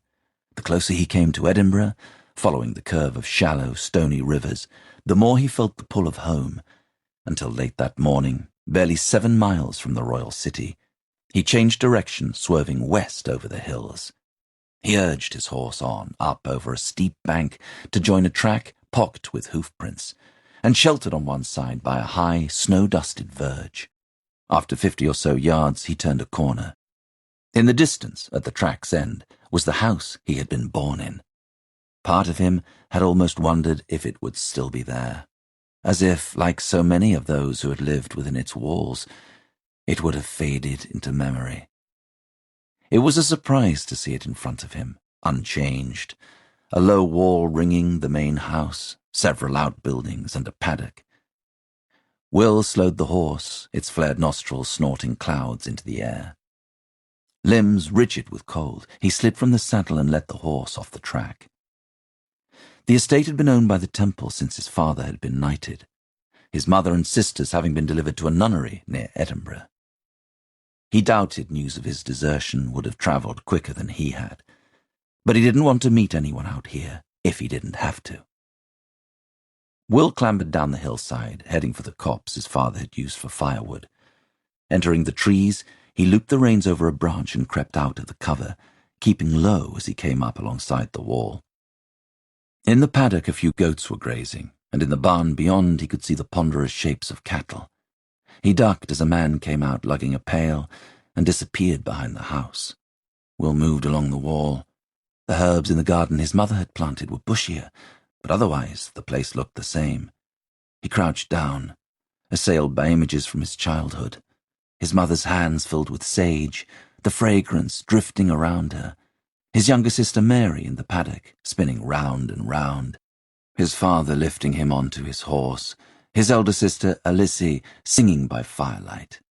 She had followed the others to the grave some years ago. After a time his legs began to ache, and he went to stand. There was movement behind him. Will turned. He had time to see a young man's face, fierce with fear, a snatch of blonde hair and a raised hand with something lodged in the fist, before the hand came down and the object in it smashed into his forehead. Chapter 7. Midlothian, Scotland, 7th of February, 1296 A.D. There were voices nearby, but faint and muffled, as if he were hearing them through water. Slowly, his vision came into focus. Ahead through a doorway, Will could see several pairs of feet. The perspective seemed strange until he realized he was slumped on the floor. Someone had removed his cloak, which was hanging on a hook, adjacent to a hearth in which a fire blazed. His head was thrumming, and he could feel something sticky on the side of his face. When he tried to move, he found his hands were bound behind his back. The voices stopped, and someone strode into the room. Will's gaze travelled dazedly upwards. A beefy man with dark hair was staring down at him. Behind him was a blond youth, thumbs thrust defiantly through a leather belt. "He's awake," the beefy man called over his shoulder. His accent was thick Scots. Will recognized him as the man he had seen carrying the pail from the barn. The youth was the one who had attacked him. Almost at the same moment, he realized where he was. This was the kitchen of his old home. Even some of the furniture was the same. "Who are you?" Bracing himself against the throbbing in his head, Will brought his knees up and pushed himself to his feet. Both men started back. "Get a knife, David!" Will heard a woman call fearfully. "Tell me," he said groggily, taking a few steps towards the men. "Do you treat all visitors this way?" "Only English spies," replied the older man, as the blond youth scanned the nearby shelves, presumably for a knife. "Well, as I'm neither, perhaps you could untie me and allow me to explain myself. You aren't gagged, are you?" Will leaned against the wall to steady himself. "I used to live here. I was on my way to Edinburgh, and I decided to pass by. I mean neither you nor your property any harm. I merely wanted to see the place I was born in." "He's lying!" Another voice, this one older, sounded from the doorway. A woman entered. She looked to be in her late 30s and was tall and lean, with sandy-coloured hair wound in two plaits that were pinned to either side of her head. Her eyes were dark green, much the same shade as his own, and her face, long and angular, was somehow familiar. "Stay back, mistress," said the beefy man. "The Knights Templar owned this property for 30 years, said the woman, ignoring the warning. "Before that, it was in the possession of only one family, a family I know. You look no older than 40 years, so tell me, how could you have been born here?" "I'm 49, Will corrected her. "And I know the family you speak of, for I was the eldest son." The woman fell silent. Her hands rose to her face, leaving only her green eyes visible, eyes that now grew bright. "Sweet God!" she whispered. "Who is he, Mamma?" said a young woman, stepping in from the hallway to stare at Will. At her back was another girl, barely in her teens, who scowled as she was stopped from entering the kitchen, the older girl's hand firm on her chest. "He is my brother." Will felt something tighten in his chest as he realized the woman before him, who shared his eyes, was the sister he hadn't seen since he was 11, and she was 4 months old, a mewing, wrinkled thing in his mother's arms. The shocking reality of time past, of encroaching death, of summers lost were all there, displayed in her. He looked from her to the 3 figures drawing protectively around her. Her children. He let out a breath. His nephew and nieces. "Yasenda." The woman waved a hand at the beefy man. "Please, Tom, untie him." Tom's brow knotted, but he went to Will warily. Will winced, flexing his sore shoulder muscles as his hands came free. "Mamma thought you were dead," said the younger girl to Will, creeping in behind her sister. "Hoped," corrected the older girl harshly. "Out!" said Yasenda suddenly. "All of you." "Mother!" "Out! And you, Tom." Yasenda closed the door as Tom disappeared through it. As she walked towards him, Will thought she was going to embrace him, but she stopped at the table and pulled a stool from under it. She sat, hands clasped rigidly on the table. "Are you going to stand?" He bent and took a stool on the opposite side, facing her. He wasn't sure what to say, so he said the first thing that came to mind. "How is it that you're living here?" "The Templars at Ballantraudach leased the estate to a tenant, a sheep farmer. He died a year ago, and they decided to sell the place rather than rent it again. Yasenda seemed to relax a little, unclasping her hands. I still have contact with a priest at the preceptory who befriended Mother. When I found out the estate was going to be sold, I asked my husband to buy it. You must have a wealthy husband. Duncan thought it was a good investment, and with him spending so much time in Edinburgh of late, it has proved more convenient than we could have hoped. She rose and went to a trestle stacked with bowls. A row of candles dripped molten tallow from a shelf above. Outside, the sky was the colour of slate. Taking a rag, Yasenda dunked it in a pail of water by the door. She squeezed it out and handed it to Will. Here, she said briskly, nodding to his head. Your son has a mighty swing in his arm, said Will, pressing at the wound and rubbing away the sticky blood. He would make a fine knight. I expect he'll be dubbed next year when he turns 18. As a Templar? Asked Will, lowering the rag. No, she said abruptly. I still have your letter, the one about our mother, Will faltered. Was her passing peaceful? Her passing, yes. It is a pity the same cannot be said for her life. Why did you not return? I couldn't. Couldn't or wouldn't? Will felt a stab of guilt, although for a more recent abandonment. I was 11 years old when I left, Yasenda. I did not have much say in the matter. Mother would never tell me why you and Father left us, but when I was older, Elsie and Ede did. They told me you killed their sister, Mary. It was an accident, and she was my sister too. He thrust a hand through his hair. God, if I could take that day back, I would. But I cannot. It is something I've had to live with. Yasenda was quiet for a time. Mother used to tell me I looked like Mary. You do, a little. It was a hard face to wear. They both fell silent. Is Ede still? Will paused, unsure how to ask. He felt like a stranger, not wanting to intrude on someone else's life, someone else's family. Alive? Yasenda nodded. She moved with her husband to Elgin a few years ago.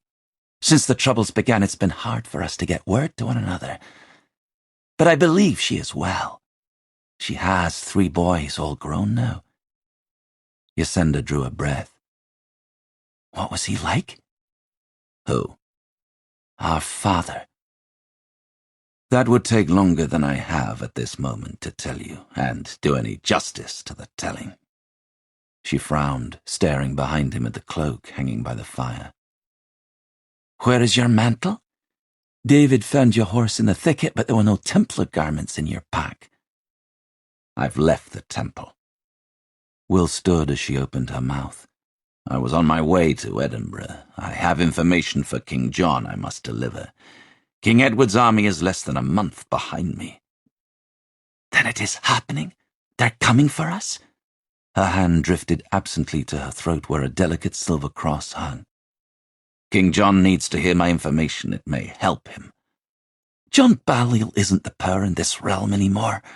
A council of magnates took control when he refused to oppose Edward's demands. He says he will now, but at present he defers to them. They will be at Edinburgh? They are inspecting the border defences. The king is with them. They are gathering our men for war. The fiery cross has been sent through the kingdom. She paused. But my husband is at Edinburgh. You can give the information to him. With respect, Yasenda, I must give it to someone who can use it. Duncan is a knight of Sir Patrick Graham of Kincardine, a powerful man. He will see that his lord hears what you have to say. I'll send David with you tomorrow at first light. It is too late to leave now, she said firmly as he began to protest. And I would hear more about you, brother. The Royal Castle, Edinburgh, 3rd of March, 1296 A.D. The sun glimmered on the wet rooftops of the tightly packed buildings that tumbled down the spine of the hill towards Holyrood Abbey, a faint silhouette against the backdrop of the craggy mountain that rose behind it to glower over the city. Will shaded his eyes against the glare as he stood on the ramparts, buffeted by the wind coming off the Firth of Forth that whistled through the arrow slits, chasing straw and dust into the air. "Sir William!" Will turned, holding the hood of his cloak as the wind tried to flick it over his head. Two men were walking towards him down the steep path that led under an arched gate, beyond which the main buildings were clustered on the highest point of the castle rock. David smiled as he approached, but the expression of the man beside him remained cool. "It is just William now," Will reminded his nephew. "I'm not a knight." "You were a commander, a Templar commander. Whether you wear the uniform or not, you should still call yourself a knight." David shrugged. "I would." "You wanted to see me," said the man, placing a hand on David's shoulder. Will's gaze moved to his brother-in-law, a stocky, dour version of his nephew. "I want to know what the delay is, Duncan. I've been waiting 3 weeks. You know what I gave up to bring this information here. I would hate to think my sacrifice was in vain." Duncan wasn't moved. "As I told you, until my lord returns, there is nothing I can do." "What about the sheriff, the constable? The English host will have arrived at Newcastle. Edward planned to be at Berwick by Easter. That's less than a month away." "The castle is jammed to the rafters with soldiers. The stores are being filled, the defences bolstered, and there are weapons inspection reports coming in from all over the Shire. They don't have time for audiences." "Even when the audience could save their kingdom."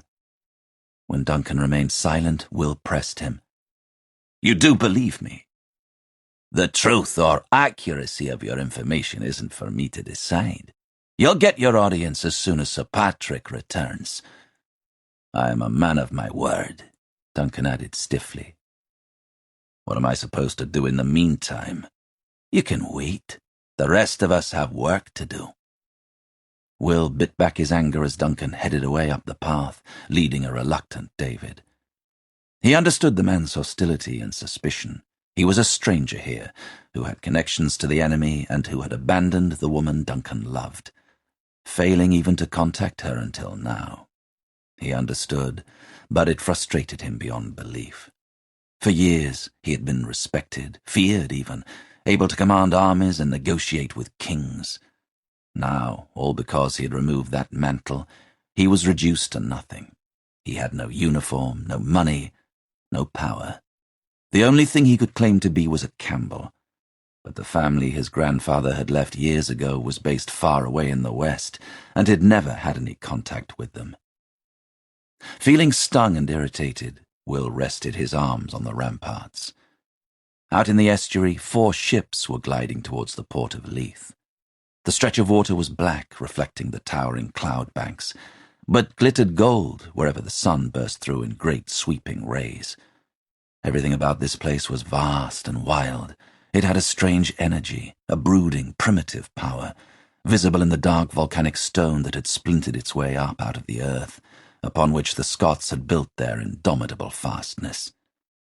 There was something defiant about the castle and the town below, a bold gesture in the face of the inhospitable terrain that hemmed them in on all sides.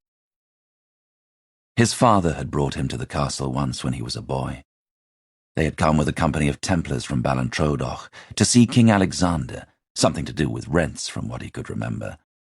Back then, the royal apartments and administrative buildings in which the King's Constable and the Sheriff of Edinburgh resided with their staff had mostly been built of timber.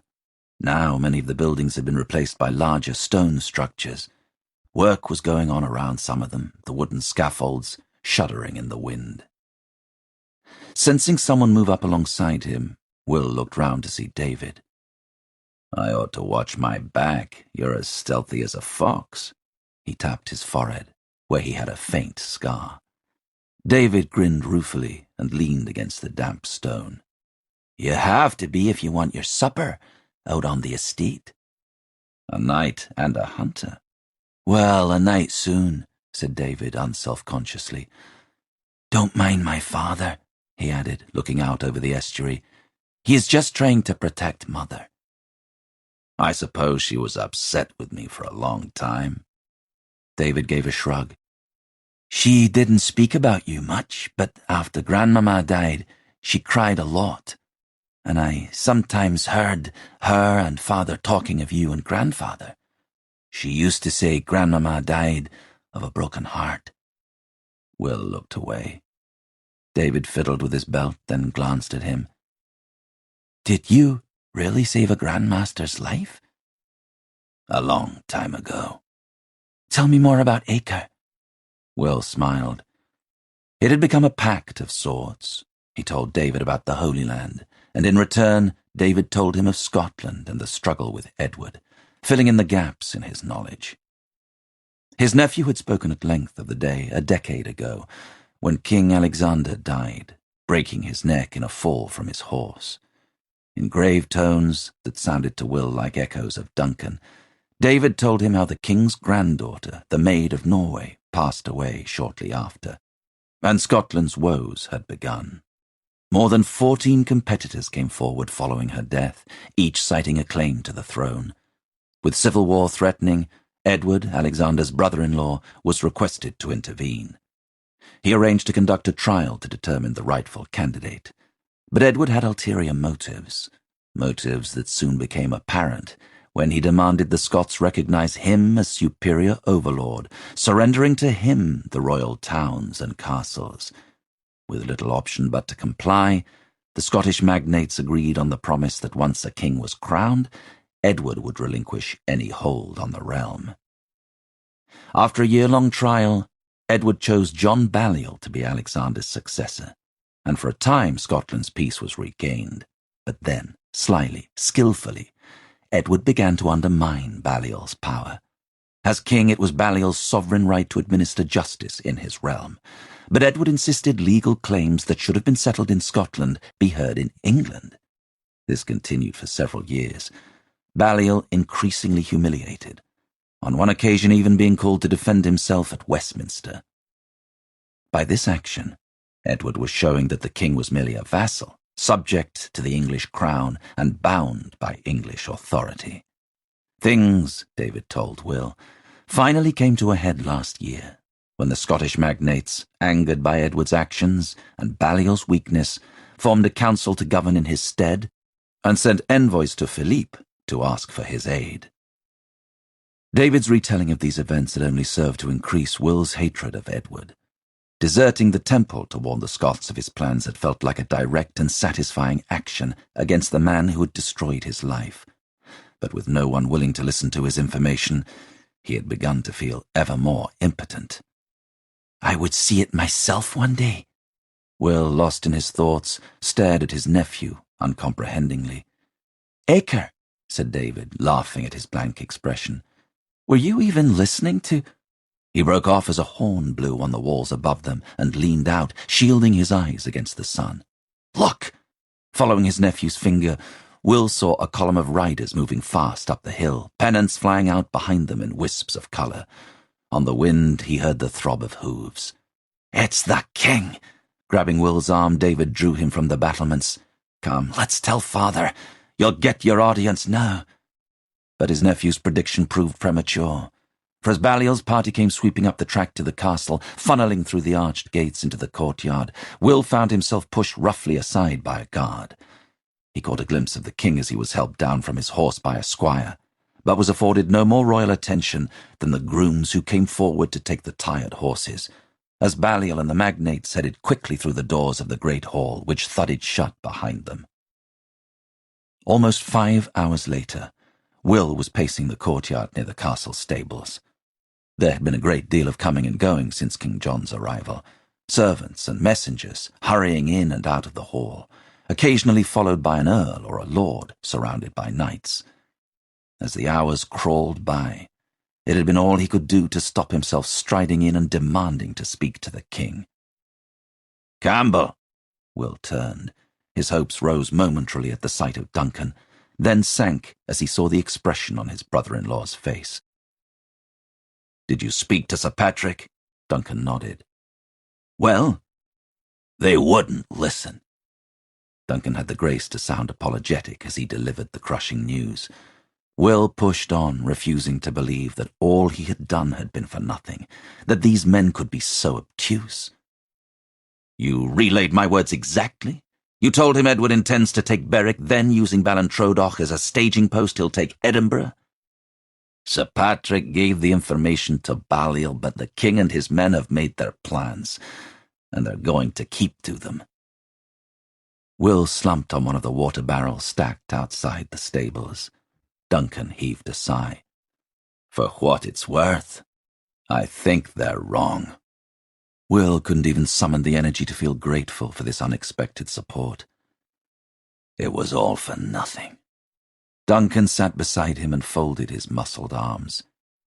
They've been working towards this for months, Campbell. Everything has been put in place. The treaty with France has been agreed. The border defences have been bolstered. All the defences will count for nothing if Edward punches his way through at Berwick. Sir William Douglas will be defending Berwick. He is one of the most fearless knights in this realm. If what you say is true, and Edward will attack the town first, he'll have a hard task on his hands. If what I say is true, echoed Will. They believed me, didn't they? They were suspicious, admitted Duncan. They had a spy in Edward's household trying to find information on his strategy, but it is feared he was discovered. Several of the magnates thought you could have been sent by Edward to sow seeds of confusion, getting us to move our forces into one town, leaving the rest undefended. Some thought you should be arrested. Will stared at him. But Sir Patrick vouched for you on my pledge. Duncan shook his head. I hope you don't prove either of us wrong. He stood. The magnates are planning to attack Carlisle. For the past year it has been defended by the Bruce family, who have betrayed their country to fight for Edward. It seems they weren't willing to relinquish the estates they own in England. 7 earls will be going, and I'll be leaving soon with my lord. But I've secured David a place here, helping to defend the castle. He's not ready for this battle. Not yet. His chin jutted. I want you to bring my wife and daughters here. If Edward does attack Berwick, and if, he inhaled quickly, I want to know they'll be safe. You want me to be their guard? You owe Yasenda that. Seeing the defeated agreement in Will's eyes, Duncan nodded, then walked away. Will rose, about to head in the direction of the barracks, where he'd been stationed in a cramped, draughty dormitory with 40 soldiers, when a man who had been watching his exchange with Duncan approached. William Campbell. Will nodded warily, eyeing the large sword strapped to the man's back, and wondering if Duncan's promise that he wouldn't be arrested would hold true. The man, who had thick reddish hair and brown eyes, had a gravelly voice. I am Sir Patrick Graham. Surprised, Will inclined his head. Sir Patrick smiled. If all I hear of you from my man and his son is true, it is I who should be bowing. Unfortunately, most of my countrymen do not share my gratitude for your sacrifice in coming here to warn us. I did what I could to convince them otherwise, but they are set on their course. I thank you for your support. I know it was a risk to give it. The risk to our kingdom is greater. Patrick sighed hard. I fear the enmity of the magnates towards King Edward has made them too eager for battle. That eagerness has grown into confidence. True, the men of the realm are doughty fighters, and the magnates have spent the past few weeks rousing their battle lust. But it is all a question of numbers in the end. Something I believe your father, being a bookkeeper, would have understood. His smile broadened at Will's astonishment. How did you know him? Will studied Patrick's face. The man didn't look much older than 35, and his father had been dead for almost as many years. I didn't. My father had business with the Templars at Ballintrodoch over the grant of a piece of land. James Campbell brokered the deal on behalf of the Master of Scotland. My father was grateful for his impartiality during the negotiations, and after the deal was done, swore he was in James's debt. They kept in contact for several years before James left Scotland. My father never heard from him again. But years later he still remembered his assistance with gratitude, for when he pronounced me his heir, he told me that I held part of my lands in thanks to James. Your father never called upon that debt, and when Duncan told me who you were and why you had come, I felt I should honour it." "Thank you," murmured Will, unsure whether he was thanking Patrick for his backing or for the uplifting memory of his father his words had stirred. "I am afraid that we do not have the troops to defend ourselves adequately against Edward's army. Unfortunately, neither one of us can do anything about that now. All we can do is fight and pray God is on our side. To that end, I would have you with us, Campbell. At the very least, you are an experienced soldier. Add to that your knowledge of Edward and his strategy, and I believe you could prove yourself most useful. I will see that you are given a suitable position in the defence of Edinburgh, if you will stand with us." Robert's words came back to him, telling him he wouldn't find justice, only war, but Will pushed them aside. "I'll do more than stand." Chapter 8. Berwick-upon-Tweed, Scotland, 30th of March, 1296 A.D. Together the four boys scrabbled up the ramparts, hands digging into the hard-packed soil which was covered with bristly grass that scratched their bare knees. The mound stretched left towards the castle, perched over the banks of the Tweed, and right in a broad earthen ring around the town, all the way to the sea gate. It was crowned with a timber palisade, set deep in the ground, with slits for lookouts at intervals between the stakes. The boys crowded around one of these slits, their breaths misting the air. Before them, the ground fell steeply into a narrow fosse that had been dug out to encircle the town. Beyond this trench, fields rolled gently away, dotted with houses and farms. It was a damp, dull morning, but with no fog to obscure the landscape, the view was clear, all the way to the army that covered a shallow hill less than a mile to the northeast. At this distance the boys couldn't pick out details. All they saw was a mass of men and horses, interwoven with vivid banners and the glint of steel. "How many?" whispered the youngest, who wore a red felt cap. One of his comrades squinted as if trying to count. On the still air they could hear faint sounds of shouting, baying dogs, and the metal discord of a host of armoured men moving into position. 100,000, he pronounced after a moment. The youngest boy's mouth opened in an astonished circle, but his brother, the oldest of them, shoved the one who had spoken. "Fool, there are no more than 10. 10,000? whispered the youngest, the discrepancy between the two numbers offering no consolation. "They won't get near," said his brother scornfully, yanking the red cap down over his eyes. "Our archers will shoot them down." He dug a stone out of the earth by his knee. Standing on his toes, he lobbed it over the palisade in the direction of the army. "English dogs!" he yelled at the top of his lungs, as the stone disappeared in a patch of bushes just beyond the fosse. The other two grinned and got to their feet. They had heard some soldiers shouting insults at the host on their way to the ramparts. Hands clinging to the top of the stakes for purchase, they hauled themselves up until they could peer over the top. Their voices joined with his. English dogs, come here and we'll cut your tails off." The youngest pushed the cap back on his head. Their voices were high-pitched, strained. Even as they laughed, he sensed the fear beneath their bravado.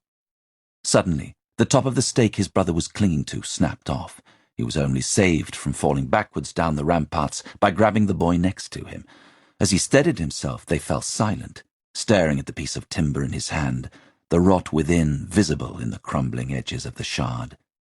"You up there?" The boys whipped round to see a company of soldiers below, wearing the colours of the town garrison under the command of William Douglas. "Get down," barked one of the soldiers. They half-clambered, half-slithered down the mound onto the muddy street. "Maybe they could take our place," suggested one of the men, chuckling. Get away home to your mothers, snapped another, cuffing the oldest boy round the head. Outside Berwick-upon-Tweed, Scotland, 30th of March, 1296 A.D. King Edward's face was set as he surveyed the earthen ramparts of the town. There was a pressure behind his eyes, a mild, burrowing pain. He sniffed once, hard. The dank cold of the north didn't agree with him, and he'd come down with a sickness several days into the campaign. He wasn't often ill, and the lingering ache in his head was making him irritable. There were hoofbeats behind him as Anthony Beck, the Bishop of Durham, rode up to join him on the hillock half a mile from the town. The bishop's violet robe was swept back over one bulky shoulder, revealing a splendid coat of mail and a broad-bladed sword sheathed at his hip. "The ships are ready in the estuary, my lord. They await your signal." Edward glanced at him. Iron-willed man of the church, Beck might be, but war suited him even more. He displayed all the pomp and swagger of a military general in his command of the army he had brought with him from St. Cuthbert's land. Beck was a virtual king in his bishopric, his territories forming part of the northernmost defences of England. Edward had appointed the Bishop Lieutenant of Scotland 6 years earlier, when his son was set to marry the Maid of Norway. Beck had since been instrumental in the planning of the war. Edward turned his attention back to the town with its maze of timber buildings huddled behind the palisade, interspersed here and there with squat stone churches. Beyond, the North Sea was a slice of pale silver, fading into the ashen sky. It was hard to imagine this humble borough, bordered on the far side by the sluggish Tweed and the mudflats of the estuary, was the richest town in Scotland. The inhabitants, 12,000 or so, were made up of Scots and a thriving community of foreign merchants, many from the Low Countries, who shipped the hide and wool from the area to Flanders and Germany, in return bringing back cogloads of red Flemish bricks. "Some of the men have heard the townsfolk shouting insults." Beck's nose wrinkled as he surveyed the town. "These people have no idea of chivalry." "Then we shall show them," responded Edward. He raised a gloved hand and pointed at Berwick. "There." Beck strained his eyes against the distance. "The ramparts are lower," he observed. Edward nodded. "The scouts have found a path has been built up across the foss, covered in animal tracks. I expect it's where they lead cattle to pasture. It is where we will enter." With a firm nudge of his calf and a tug on the reins, the king turned his war-horse Bayard. The beast's massive head was encased in armour. "Come, it is time to knight the new bloods." With faint jeers from the town following them on the wind, the two men rode back to the broad slope where the English army was arrayed for battle. The bulk of the cavalry and infantry was made up of 200 of Edward's tenants, who, according to the laws of feudal service, had each brought a fully equipped company of knights. This force, more than 8,000 strong, was augmented by conscripts of Welsh bowmen and the Templars under Brian le Jay. All of them were eager to shake the morning chill from their stiff bones, keen to prove themselves to their king. They had advanced on Berwick 3 days after Easter, slightly later than Edward planned, due to a brief skirmish at the town of Wark. Here the campaign began inauspiciously, when the town's lord, an English nobleman, deserted to the Scottish side. First blood was spilled by the Scots, who made an attack on Wark, forcing the king to divert his army to relieve the town.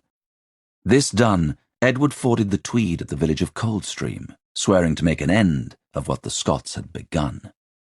Berwick's great bridge had been washed away in a flood 2 years earlier, and the village was the nearest crossing point. Following the English army by sea were more than 40 galleys that had sailed up the coast from East Anglia. They were now lurking in the mouth of the Tweed below the town.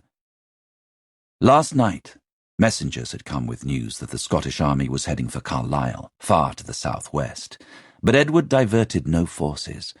Carlisle was a well-defended city, commanded by one of his staunchest Scottish vassals, Bruce of Annandale. He believed it would hold. But even if it didn't, it provided a useful and unexpected diversion for the Scottish army, who had left the way to Edinburgh wide open. The only thing that stood in the king's way was this colony of Scots and foreigners. For Edward, the sooner they were crushed, and his campaign was advancing to victory, the better. He hated the cold north, and it vexed him greatly that if Alexander III's granddaughter hadn't died, none of this would have been necessary. 6 years earlier, with the approval of the Pope and the wary agreement of the Scottish magnates, he arranged the marriage of his son and heir, Edward of Carnarvon, with the infant queen, ensuring England's future dominion over the realm. But with her unexpected death, all his plans came to nothing, and instead he was compelled to exert years of effort and money in securing his hold on the kingdom. He thought by chasing Balliol, whom his spies had assured him was the weakest of the claimants, his control over the Scottish throne would be set, and it might well have been if the magnates hadn't risen against him in rebellion. Now he would have to subdue them by muscle rather than guile, as he had been forced to do with the Welsh, and he despised them all the more for it. Like King Philippe, his cousin and rival, Edward had a desire for control. As King of England, he saw it as his right to subdue his disorganized neighbors and bring them into his dominion, creating one strong feudal empire to be ruled over by his heirs for generations to come. A senior royal clerk, a domineering yet efficient man named Hugh Cressingham, had spoken of it as smoothing out the ruffles on a cloak, straightening the hems. Edward liked the description, and by the end of this day the crease that was Berwick would be levelled. On the slope in front of the vanguard, which was commanded by the Earl of Surrey, 30 young men were waiting, restless with excitement. They fell silent as Edward and Beck approached. Edward dismounted, ignoring the proffered hands of the squires. After finalizing the plans for the assault with the Earl of Surrey and the other commanders, the king strode up to the youths, noble sons of landed men all. They dropped to their knees, heads bowed, as he unsheathed his sword. The army fell into a near hush for the solemn moment, disturbed by the barking of dogs, the clink of weapons, and the snorting of horses. Edward moved up to the first, his sword naked in his hand. 2 clerks lingered at the king's side to discreetly remind him of the youths' names. Edward raised his sword and laid it on the young man's shoulder, who swore the oath of fealty faultlessly in a clear voice that carried to the men behind. Dubbed, he rose, a knight and a man as yet unblooded but ready to prove his worth. A cheer rose from the ranks, and he grinned broadly. As the cheer died away, a distant chant could be heard coming from the ramparts of Berwick. The king frowned as he approached the second youth. He lifted his sword but paused distractedly as he heard his name within the chant. He cocked his head, listening intently. It came again. "Edward of England, march home on your Longshanks. Edward Longshanks, turn your tail, you English dog." The youth looked around uncertainly as a flush mottled Edward's cheeks. Bishop Beck gestured to the officers behind him. "Cheer for your king," he growled. "You!" He snapped at the man who bore the king's banner, emblazoned with its 3 golden lions. "Get that up!" The banner-bearer stared at him bemusedly, unused to being given orders by a bishop. Beck strode over to him. Already cheers were rising, spreading out like ripples in a pond.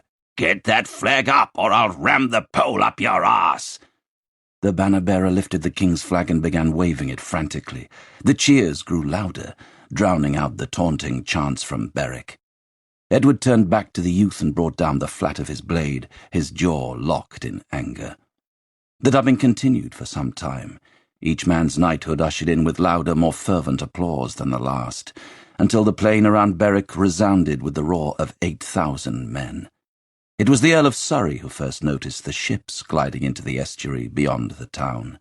He frowned, rising in his stirrups to get a better look, then swore and kicked his horse towards Edward, who was knighting the last of the youths. "My lord," the Earl pulled his horse up, pointing to the ships as he caught the king's attention. Edward's grey eyes widened at the sight. Beck was hurrying over, having also seen them. "Why are they attacking? We haven't given the signal." "The cheering," said Edward suddenly. "The banners. They think we've begun the assault." Barking orders to the nearest commanders, he strode to Bayard. There was a general scrabble as word spread, men rushing to their horses, those who were already mounted, tightening shield straps. The newly knighted youths sprinted for their chargers, hearts hammering with anticipation. Archers pulled arrows from quivers, and infantry drew swords or hefted maces as the knights moved into position, war horses stamping and jostling. In the distance, down by the Tweed, the sky brightened as a hail of flaming arrows went shooting into the air from the town. They arced silently towards the lead ship. Edward strained forward in his saddle. Even at this distance he could tell something was wrong. The ship was stalled, dead in the water. He swore viciously as he guessed the vessel had run aground on the mud banks. As the fiery missile struck, the white mainsail went up like a torch. "With me!" Edward roared at his commanders, digging his spurs into Bayard's muscular sides. The English cavalry followed, cantering down the broad slope towards the town. The Earl of Surrey led the vanguard with the king, the two of them streaking ahead. Their right flank was headed by Brian le Jay and the Templars, white mantles flowing, the hooves of their horses drumming the earth.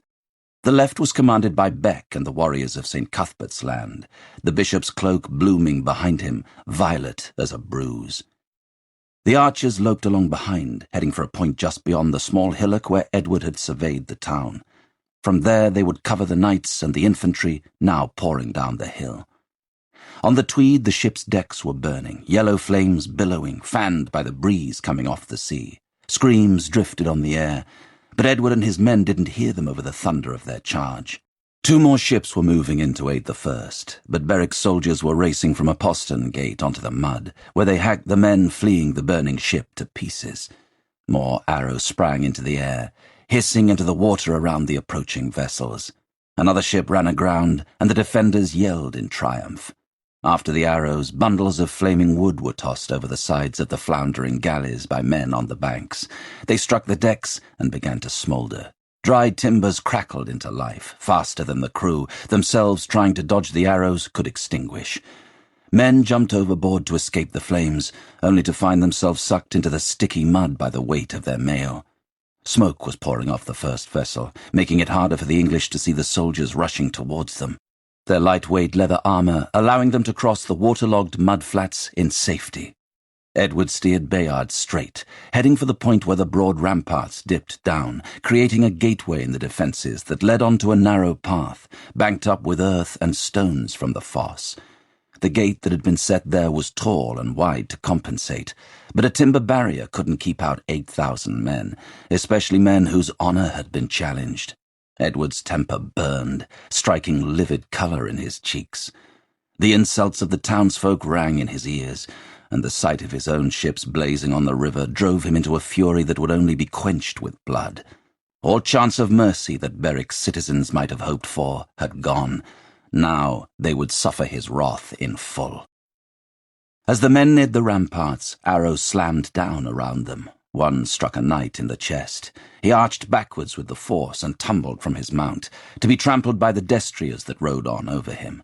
Other arrows clattered off helmets or stuck fast in mail shirts and coifs. Several hit horses, which wheeled and bucked, throwing their riders violently from the saddles and crashing into the mud. Edward raised his shield, but the missiles streaked past, none coming close. Behind them, the Welsh archers began to launch at the earthen ramparts, sending arrows curving over the palisade to stab down at the defenders huddled behind. Drawing closer to the fosse, Edward slowed his horse, allowing 2 of his commanders to ride on ahead with their best knights and the new bloods. It was hard for him to do so. His rage made him want to spur Bayard on to punch through that stockade himself. But the 30 knighted youths were as keen as hounds, nostrils filled with the scent of quarry.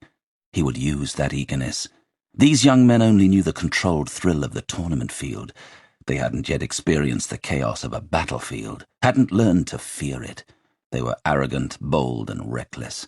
They would tear through the barrier to get at the meat inside, or die trying. Beck, and a veteran commander of many a battle under Edward, including Lewis and those in Wales, ordered 4 of their knights on across the bank that spanned the fosse. All had grappling hooks ready in their hands. One took an arrow in the neck and fell from his horse, still holding the reins. He tumbled down the steep embankment with a cry that was cut short as his horse, squealing in terror, collapsed on top of him. The other 3 knights launched their hooks at the top of the gates. Arrows whistled over the ramparts from the Welsh archers. There were screams beyond the stockade as they struck home. The grappling hooks held fast, and lashing the ropes around the pommels of their saddles, the knights spurred their horses back across the fosse. The ropes snapped taut. One of the grappling irons broke clean through the rotting timbers and flew down to bounce along the ground behind the mounted knight. The other 2 held for a split second, then pulled free with a sharp crack, bringing the top half of the gate with them, to reveal the startled faces of several soldiers. "The gate's rotten!" yelled one knight, as behind the ruined barricade some of the defenders began to flee. Others held fast, drawing back bowstrings to propel arrows through the breach. "On!" shouted Beck, driving his horse towards the gate. The beast leapt up at the last moment, launching itself over the jagged timbers. One of its hooves caught on part of the gate, but smashed straight through it as the horse went hurtling into the street beyond. The archers within scattered as Beck's men followed, one by one, charging up and over. Behind came the new knights, baying for blood, racing one another to be the first in. One horse balked at the last minute and veered around, crashing into the side of the gate that had remained intact. The wood buckled with the impact, although the gate didn't break, and the rider lost control of the beast, which stumbled down the embankment, taking him with it. After him, 2 more knights faltered, both managing to wheel their horses around and back across the path.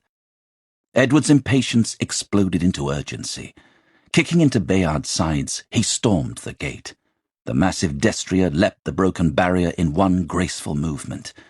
Seeing their king enter, the knights drove themselves madly forward, one armoured horse punching straight through, the remaining weakened timbers spraying inwards, leaving a splintered gap through which the stream of men became a flood. The confidence of Berwick's young soldiers, who had been taunting the English from the ramparts, melted into horror as the metal-clad knights plunged into the streets around them, faces hidden behind expressionless steel, or else snarling with savage glee as they brought sword blades and axe-heads swinging into skulls and necks.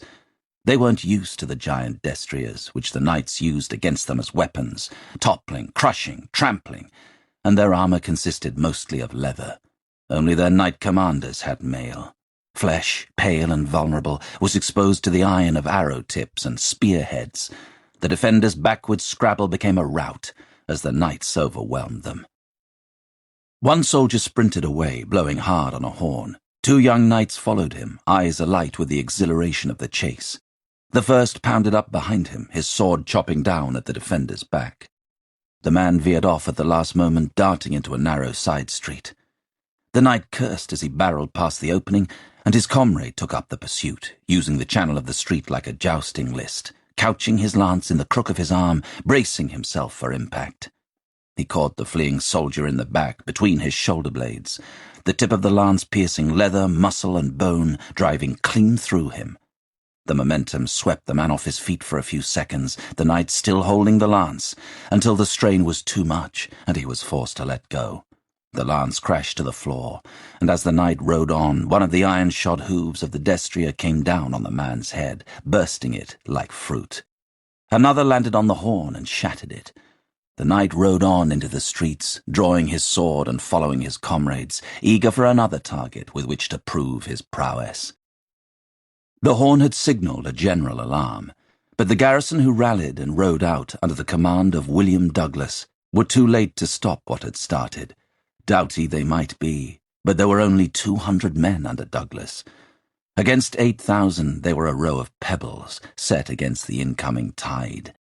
With a lack of coordinated soldiers to fight, the English cavalry blooded themselves elsewhere, chasing the defenders, many of them farmers and fishermen, into the narrow streets, where the butchery began in earnest.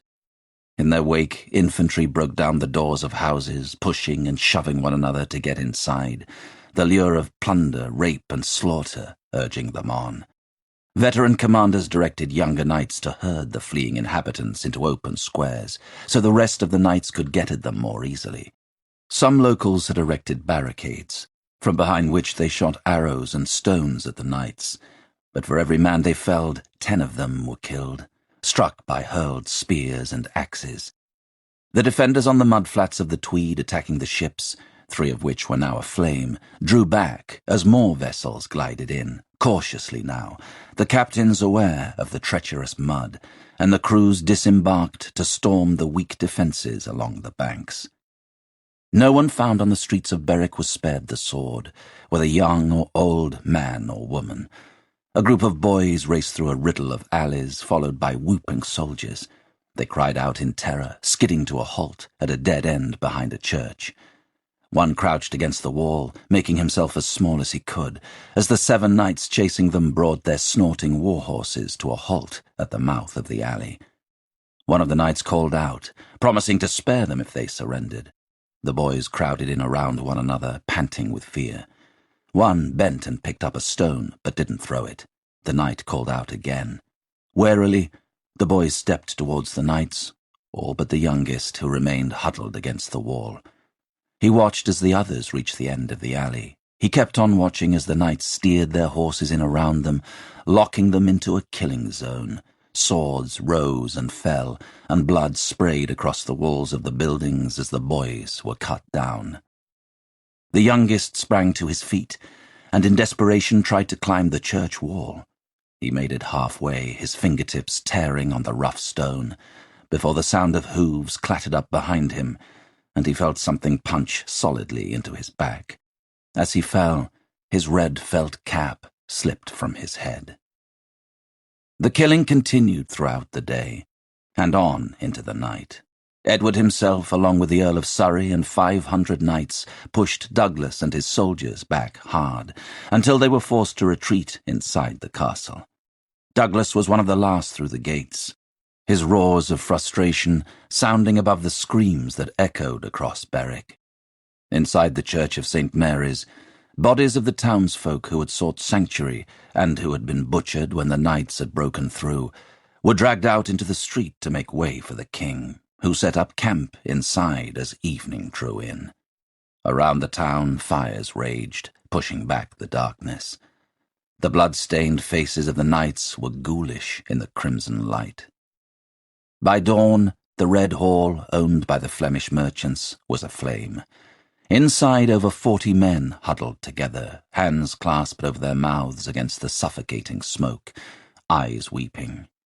They had held firm against the English, shooting volleys of arrows from the upper windows of their hall into the ranks on the street below. One man, more by luck than judgment, had launched an arrow that shot straight through the slit of one knight's helm and pierced his eye, killing him instantly. The merchant's relish over his feat became all the greater when word went up that the knight killed was none other than a cousin of King Edward. But with no chance for surrender and nowhere to run, they were no more than prisoners in the hall. Now, over the fierce crackle of flames, the merchants could hear the knights, who had barricaded the doors and set the fires, laughing and shouting abuse. As morning dawned, pale and cold, Berwick lay shrouded in smoke. Bodies choked the narrow streets, and the stink from opened corpses was revolting, turning even the hardest warriors' stomachs as their horses slipped and skidded in the gore. So much blood had been spilled that it had run down onto the banks of the Tweed, whereas the dawn tide rose, the river turned red. The butchery had become weary now, almost perfunctory. The knights and their mounts were tired, battle lust faded, fury spent, honour regained. But still, Edward refused to give the order to halt the assault. After hearing Mass in St. Mary's and breaking his fast, the king rode out to survey the carnage. Bishop Beck went with him, as did Brian Le Jay, who several hours earlier had asked the king to bring an end to the butchery. "My lord," the English master had reasoned, "this town is on its knees. Is it not time to finish it?" "We must make an example here," the king had replied. "Let all Scotland know what awaits them if they insist on challenging my authority." Le Jay had gone to protest, but Beck warned him away with a quiet reminder of Edward's violent temper, and what had befallen other men who had argued with him when he was in such a black mood. The Templar master now rode at Edward's side in a tense silence, his knights riding behind him, steering their horses around the carcasses, that littered the ground. Ahead, a blood-curdling scream rent the air. It was impossible to tell whether it was male or female, but whoever had uttered it was obviously in horrendous pain. The company rode on towards the noise, which stopped momentarily, then started again. It was a terrible, almost animal sound, filled with agony. As the knights trotted their horses around the side of a building, they saw its cause. A young woman was dragging herself along the street towards a shoemaker's, the doorway of which had been battered down, leaving a gaping hole that led into darkness. Her belly was huge and swung from side to side as she crawled forward on her hands and knees. The back of her white dress was scarlet with blood, although whether this was caused by the wound to her side, visible through the rips in the gown, or the act of childbirth in which she was clearly engaged, wasn't certain. Behind her, a soldier picked himself up off the floor where he seemed to have fallen, or to have been pushed, and with a shout of anger snatched up his sword, lying several feet away. Before any of the company could call out, he ran forward and began to hack at the woman. Her screams cut off as the sword rose and fell. Sickened by the display of mindless savagery, Leger turned to Edward. "End this, my lord! Call off the assault and rein in your men!" The king, who had sent 2 of his men to pull the blood-splattered soldier back from his frenzied attack on the woman, arched an eyebrow at the English master. "Are you giving me an order?" "I am giving you a choice," replied Leger harshly. "Call off the assault or I'll withdraw my support. You will have to continue this war without my men and without the use of Ballantrodoch." "Your Grand Master commanded you to aid me." "Grand Master de Molay commanded me to help you put down a rebellion, not murder pregnant women in the street." There was silence, broken only by the sound of the soldier's sword clattering to the ground, and the noises of his retching, as he bent over beside the mutilated woman and her half-born child and began to vomit. "My lord," said Beck, his voice quiet with caution, "perhaps this has gone on long enough. We mustn't spend ourselves on one town, not when we have other battles ahead." Edward glanced at him, something shifting in his grey eyes, some spark of reason entering his flat stare. After a long moment, he nodded. "Send orders to the men that the assault is ended. Then deliver word to Douglas that if he surrenders himself to me, I will spare the lives of his soldiers. Search the houses. Any women and children you find alive are free to go, but you will kill any man who will fetch no ransom. These people will breed no more sons to defy me."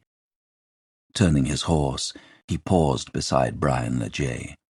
"You have your way today," he murmured, "but talk back to me again, and I'll have your head." His voice rose as he addressed Beck and the others. "When the streets are cleared, we will begin work on refortifying the defences. Berwick will be rebuilt as an English town." Later that morning, the scattered forces, exhausted and blood-stained, came to order, as the word went out for the assault to be raised. Men dressed their wounds, said prayers over dead comrades. Others returned to their captains with saddlebags stuffed with jewellery and silver. Down on the riverbanks, men worked in lines, tossing corpses into the Tweed. It was back-breaking work, for over 8,000 inhabitants had perished. The bodies tumbled slowly over one another in the current, clogging the estuary like thousands of enormous dead fish. Gulls and crows swooped and dived, picking a feast from the waves. Chapter 9. The Temple, Paris, 23rd of April, 1296 A.D. "The troughs need cleaning again, Etienne." Simon motioned to a spotty-faced sergeant as they filed out of the great hall. "And this time," he added gruffly, "if I can't see your face in that water, I'll see it in the dung-heap." "Yes, sir," murmured Etienne, trudging off towards the stables. Simon chuckled to himself, still tickled by the fact that the younger ones called him that. He was the son of a tanner from Cheapside and a sergeant, like them. But as one of the senior grooms, he was beneath only the stablemaster in rank, a position that granted him almost as much respect as the knights themselves. His mirth faded as he caught sight of a tall figure with silvery blonde hair heading into a building on the other side of the quadrangle. "Sir Robert!" he called, hastening after the knight, ignoring the glare of disapproval his shout elicited from a passing priest. As Robert disappeared inside, Simon followed. He caught up with him in the cloisters that connected the knight's quarters to the Grand Master's palace. This time, Robert turned at his call. The knight greeted him tersely, halting in a patch of sunlight that was streaming through the arches, making stark shadows on the wall behind. Simon thought he looked old suddenly, old and tired. "I heard you'd all returned this morning, but I've been looking for Will, and no one knows where he is." When Robert didn't answer, Simon added, "I didn't think you'd be gone so long." "The Grand Master wanted to visit several preceptories in England. Will's friend from Acre, the rabbi, has been asking after him. He was aggrieved Will hadn't been to see him." "Elias?" Robert nodded wearily. "I'll visit him when I get the opportunity. Explain what has happened." "Explain what?" When Robert looked away, the burly groom took a step towards him. "What's happened? Where's Will?" "In Scotland, I believe," said Robert, lowering his voice as two knights walked by. He exhaled roughly. "He's gone, Simon. I couldn't stop him." Simon remained silent as Robert told him what had happened in London. "This has to be a mistake," he murmured when the knight finished. "Will wouldn't desert the order." He frowned at Robert's uncompromising expression. "He wouldn't," he repeated. "And he certainly wouldn't leave Rose. You must have got it wrong. Maybe he just meant to see that his sister was safe, then planned to come back." "I watched him take off his mantle." Robert's face was tight. "He's not coming back." "It's Elwyn. That's why he's gone. He's mad with grief." "Did he say anything else? Did he give you any message for Rose?" The lines in Simon's forehead deepened. "Or me?" "Only that he wanted us to keep a watch on her." Simon sat down on the wall that ringed the cloisters. "Has the Grand Master sent anyone after him?" Uga managed to cover his disappearance, saying Will was running a message to Scotland. "No one but the two of us, and now you, know he's deserted, although I doubt we will be able to keep it hidden indefinitely." "I always thought the visitor was a stickler for the rules." Robert hesitated. "The visitor thinks Will has gone for the sake of his family, to warn them the English are coming." His tone was quiet but firm. "I never spoke of Will's intention to inform the Scots of Edward's plans, and you mustn't either. For deserting, he could be imprisoned. But for that, he could be executed. He's threatening the lives of our own men with this action." His jaw tightened further. Not that this seemed to matter to him. "As I told you," said Simon staunchly, "he's mad with grief. He doesn't know what he's doing." He was silent for some moments. "I'll go after him." "What?" "I'll go to Scotland, talk some sense into him." "Don't be a fool." "What's foolish about it? Don't you want him to come back?" "What makes you think you could persuade him when I couldn't?" "Isn't it worth a try?" demanded Simon, rising to face the knight. Robert stared at Simon's dogged expression.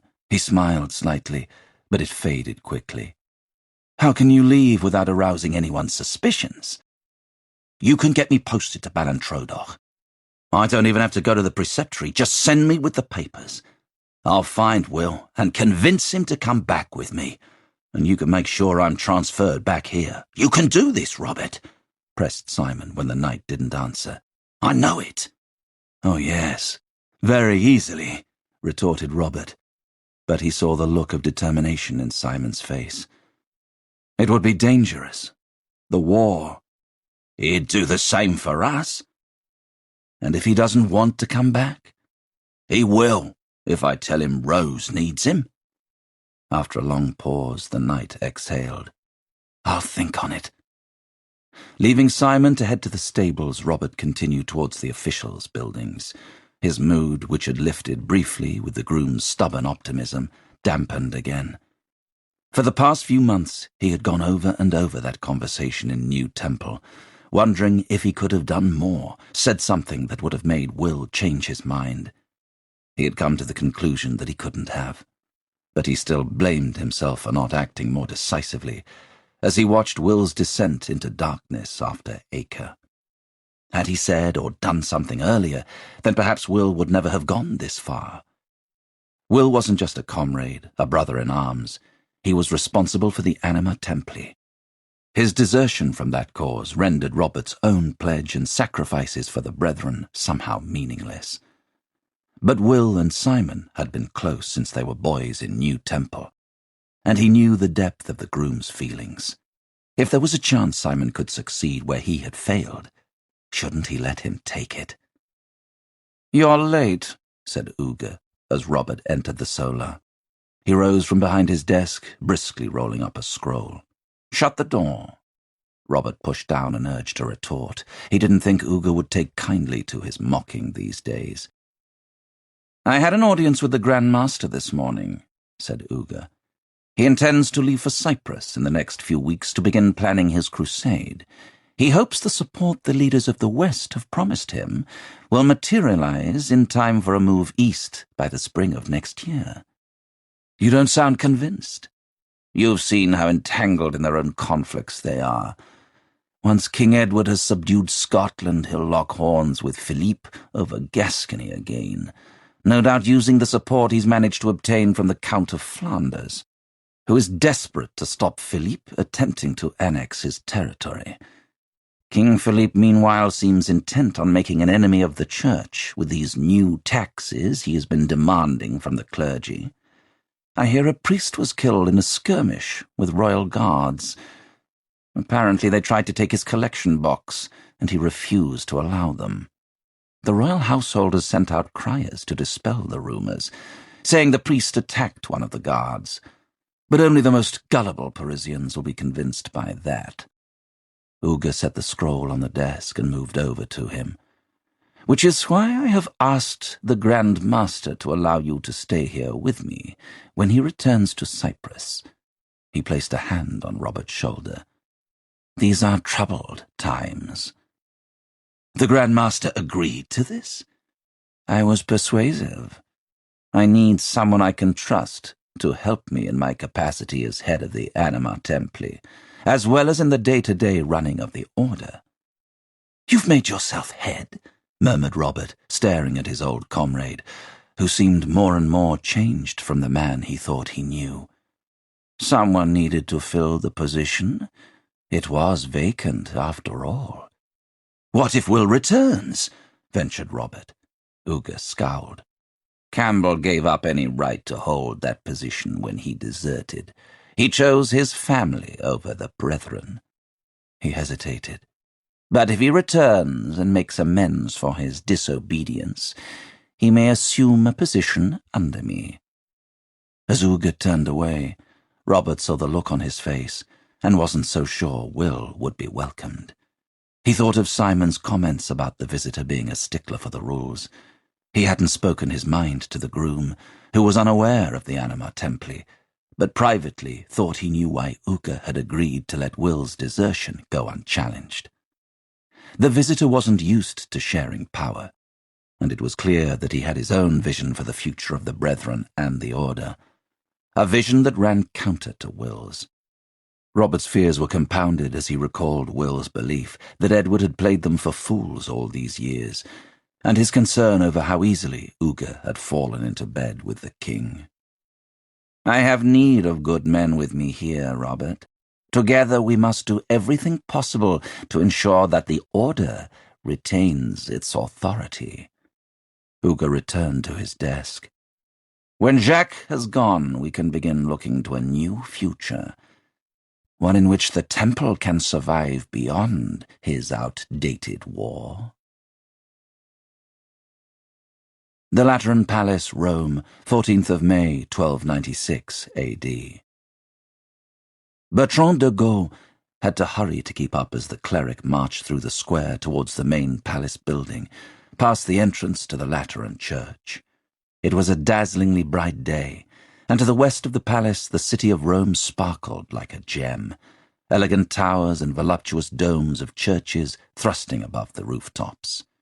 Beyond, the Tiber was a blue ribbon, curling languidly around newly built palazzos and the crumbling remains of the ancient civilization that once ruled the earth.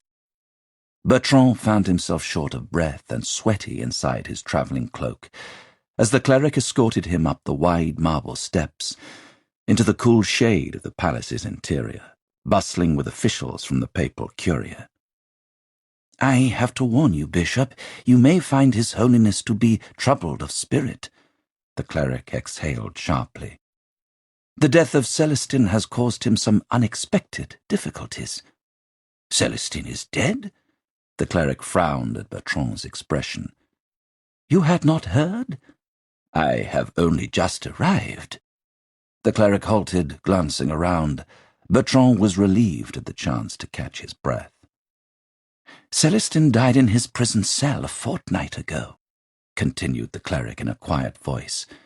"No sooner had his body been brought out than Giacomo and Pietro Colonna were demanding an investigation. His death was declared to be the result of natural causes, as, of course, it was." The cleric dropped his voice further. "But that didn't stop the Colonnas spreading vicious rumors that His Holiness had been the architect of Celestin's demise." "The Colonna cardinals have accused the Pope of murder?" said Bertrand, astonished. "Not openly, of course. But there is no doubt in the minds of many that these rumors originated with Cardinal Giacomo. He has been an enemy of the Pope ever since His Holiness imprisoned Celestin for abdicating the papal throne. He even once charged him with persuading Celestin to step down so that he could take the papal tiara. But Giacomo was not concerned for Celestin. It was himself he was thinking of. He has always been bitter that Boniface was elected over—" Two black-robed officials from the chancery swept past, and the cleric broke off abruptly. "Come," he said after the officials had passed, "but I advise you to refrain from saying anything that may vex His Holiness." Bertrand thought of the news he had brought with him, and had a sinking feeling as the cleric led him up several curving stairways and along a stately corridor towards a set of colossal doors. The cleric rapped smartly and pushed them open. The expansive chamber was crammed with sumptuous furnishings, all arresting in their opulence, and it was some moments before Bertrand, scanning the room, caught sight of its occupant. Pope Boniface VIII was seated in a large, cushioned chair by an arched window.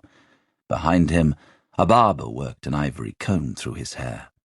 At 62, Boniface still had a full head of it, although it was dove-white and thinning at the edges of his neat tonsure. His dark eyes flicked to Bertrand, who glanced round as the cleric shut the doors behind him. "Bishop," Boniface greeted, in a voice laced with self-assurance. "That will do." Bertrand halted, then realized the second address had been to the barber, who took the cloth Boniface pulled from his shoulders, bowed deeply, and padded across the rugs to a smaller door on the other side of the chamber. As Boniface rose and extended a hand, Bertrand went towards him, feeling a tingle of colour in his cheeks. He forgot how the Pope always managed to make him feel like a clumsy acolyte. Steeling himself, he bent, his lips brushing the gold ring. Boniface withdrew and strode to a marble table, his robes, blood-red Venetian silk, whispering across the floor. "I thought you might have come sooner," he remarked, picking up a jewel-encrusted tiara and placing it on his head. "I apologize, Your Holiness. I was kept from my diocese for many months, and I desired to see that all was well with my people before making the journey here." "And your mission in England?" The Pope straightened the tiara in an ornate mirror. "How did you fare?" "Not as well as I had hoped," admitted Bertrand. "After I wrote to King Edward to suggest the merging of the Knight Orders, I heard nothing for some time. Then I received a message asking me to join him in London for a meeting with Jacques de Molay. Bertrand was aware of the peevishness in his tone, but couldn't help it. He wanted Boniface to be as angry at the English king as he was. He was still sour over Edward's change of face, and his own naivety in not seeing it coming. In this message, the king seemed keen to discuss my proposition, but no sooner had the meeting begun than he commandeered it for his own purposes. Boniface's reflection frowned. His own purposes? He wanted the temple to aid him in his war against Scotland. I warned him how unhappy you would be at the prospect of him warring with another Christian nation rather than with the Saracens, but he would not listen. "I'm glad you felt free to speak my mind," said Boniface, looking round. His eyes locked on the bishop, who shuffled under his gaze. "Your Holiness, But he didn't continue. The Pope's stare wasn't getting any gentler, and besides, Edward had promised to get Bertrand's nephew a more profitable benefice when he regained his lands in Guyenne, if Bertrand complied with his wishes. Swallowing his anger, he met the Pope's gaze. "Edward did, however, say that he would lead a new crusade as soon as the trouble in Scotland was ended, and Jacques de Molay is still determined to head east. Our hopes for regaining Jerusalem are not ended." "Well, those hopes may have to wait for now. Pass me the ferula." Bertrand followed the Pope's finger to a long, ornate chest beneath the window. Crossing to it, he opened the lid. The papal cross was lying on a white cloth inside. As Bertrand's fingers closed around the shaft, and he withdrew it, the gold caught the light coming through the window and glittered. "Wait," he echoed, handing the ferula to the Pope. "I have received disturbing reports from the clergy in France, telling of recent tax demands by King Philippe. The king and his ministers have employed increasingly violent means. Priests who have protested against his intolerable demands have been robbed, beaten even. I warned Philippe of making an enemy of the Church when he did this last year. It seems he did not take my warning seriously. This time, I will not let it go unchallenged." "What will you do?" "I have already done it. I have drawn up a bull, Clericis Laicos. In it I have forbidden the taxing of the clergy by laymen without papal permission. Any who engage in this activity shall be pronounced excommunicate." Bertrand was unable to cover his surprise. "But the kings of France and other nations have always drawn moneys from the Church with which to fund their military engagements. And now they shall be subject to my will in such matters, and must ask for aid, at which time I will be the judge of whether it should be given or not." "Do the cardinals know of this?" asked Bertrand, wondering how the Pope's rivals in the Sacred College had taken the news. The Colonna family, he knew, were supporters of France, and Bertrand doubted they would have remained quiet at the proclamation of this provocative bull, especially not in light of what the cleric had told him. "Most of them know," said Boniface staunchly, "and those that don't will in the next hour. I am making an address in the consistory." He studied Bertrand's worried expression.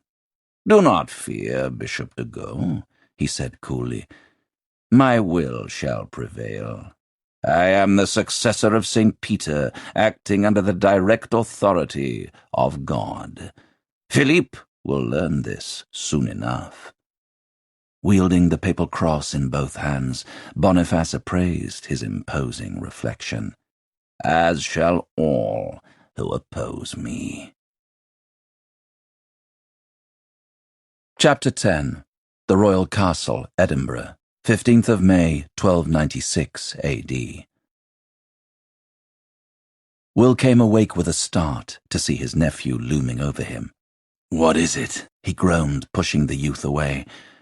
He had been on watch on the walls of the castle for 2 days straight without sleep, and had collapsed on his pallet barely an hour earlier, not bothering to take off his boots. He sat up, massaging his face. David sat back on his heels. "It's father. He's returned."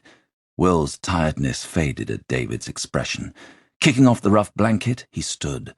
As he pulled on his hauberk and cloak, David reached down and picked up his falchion. Without a word, he handed it to him. Will pulled the belt tight around his waist as he followed his nephew out of the dormitory and down into the courtyard. It was almost dawn, and the star-strewn sky glowed turquoise in the east. Everything below the rock was shrouded in mist. It was as though the castle were a ship sailing on a phantom sea. The air was chilly and smelled of the acrid smoke from burning torches. There was a large crowd in the courtyard, and 30 or so horses gathered near the stables.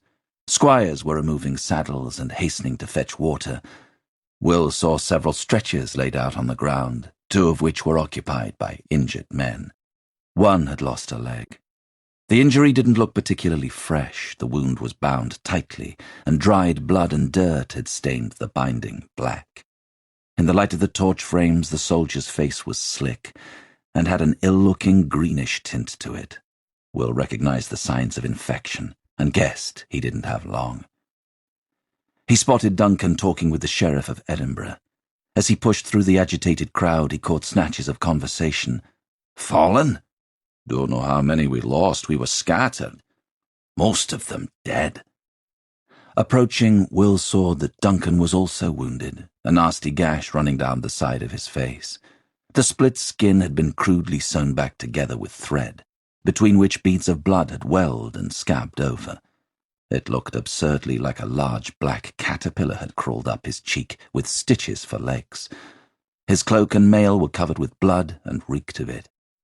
As Duncan turned from the sheriff, Will saw the look in his eyes.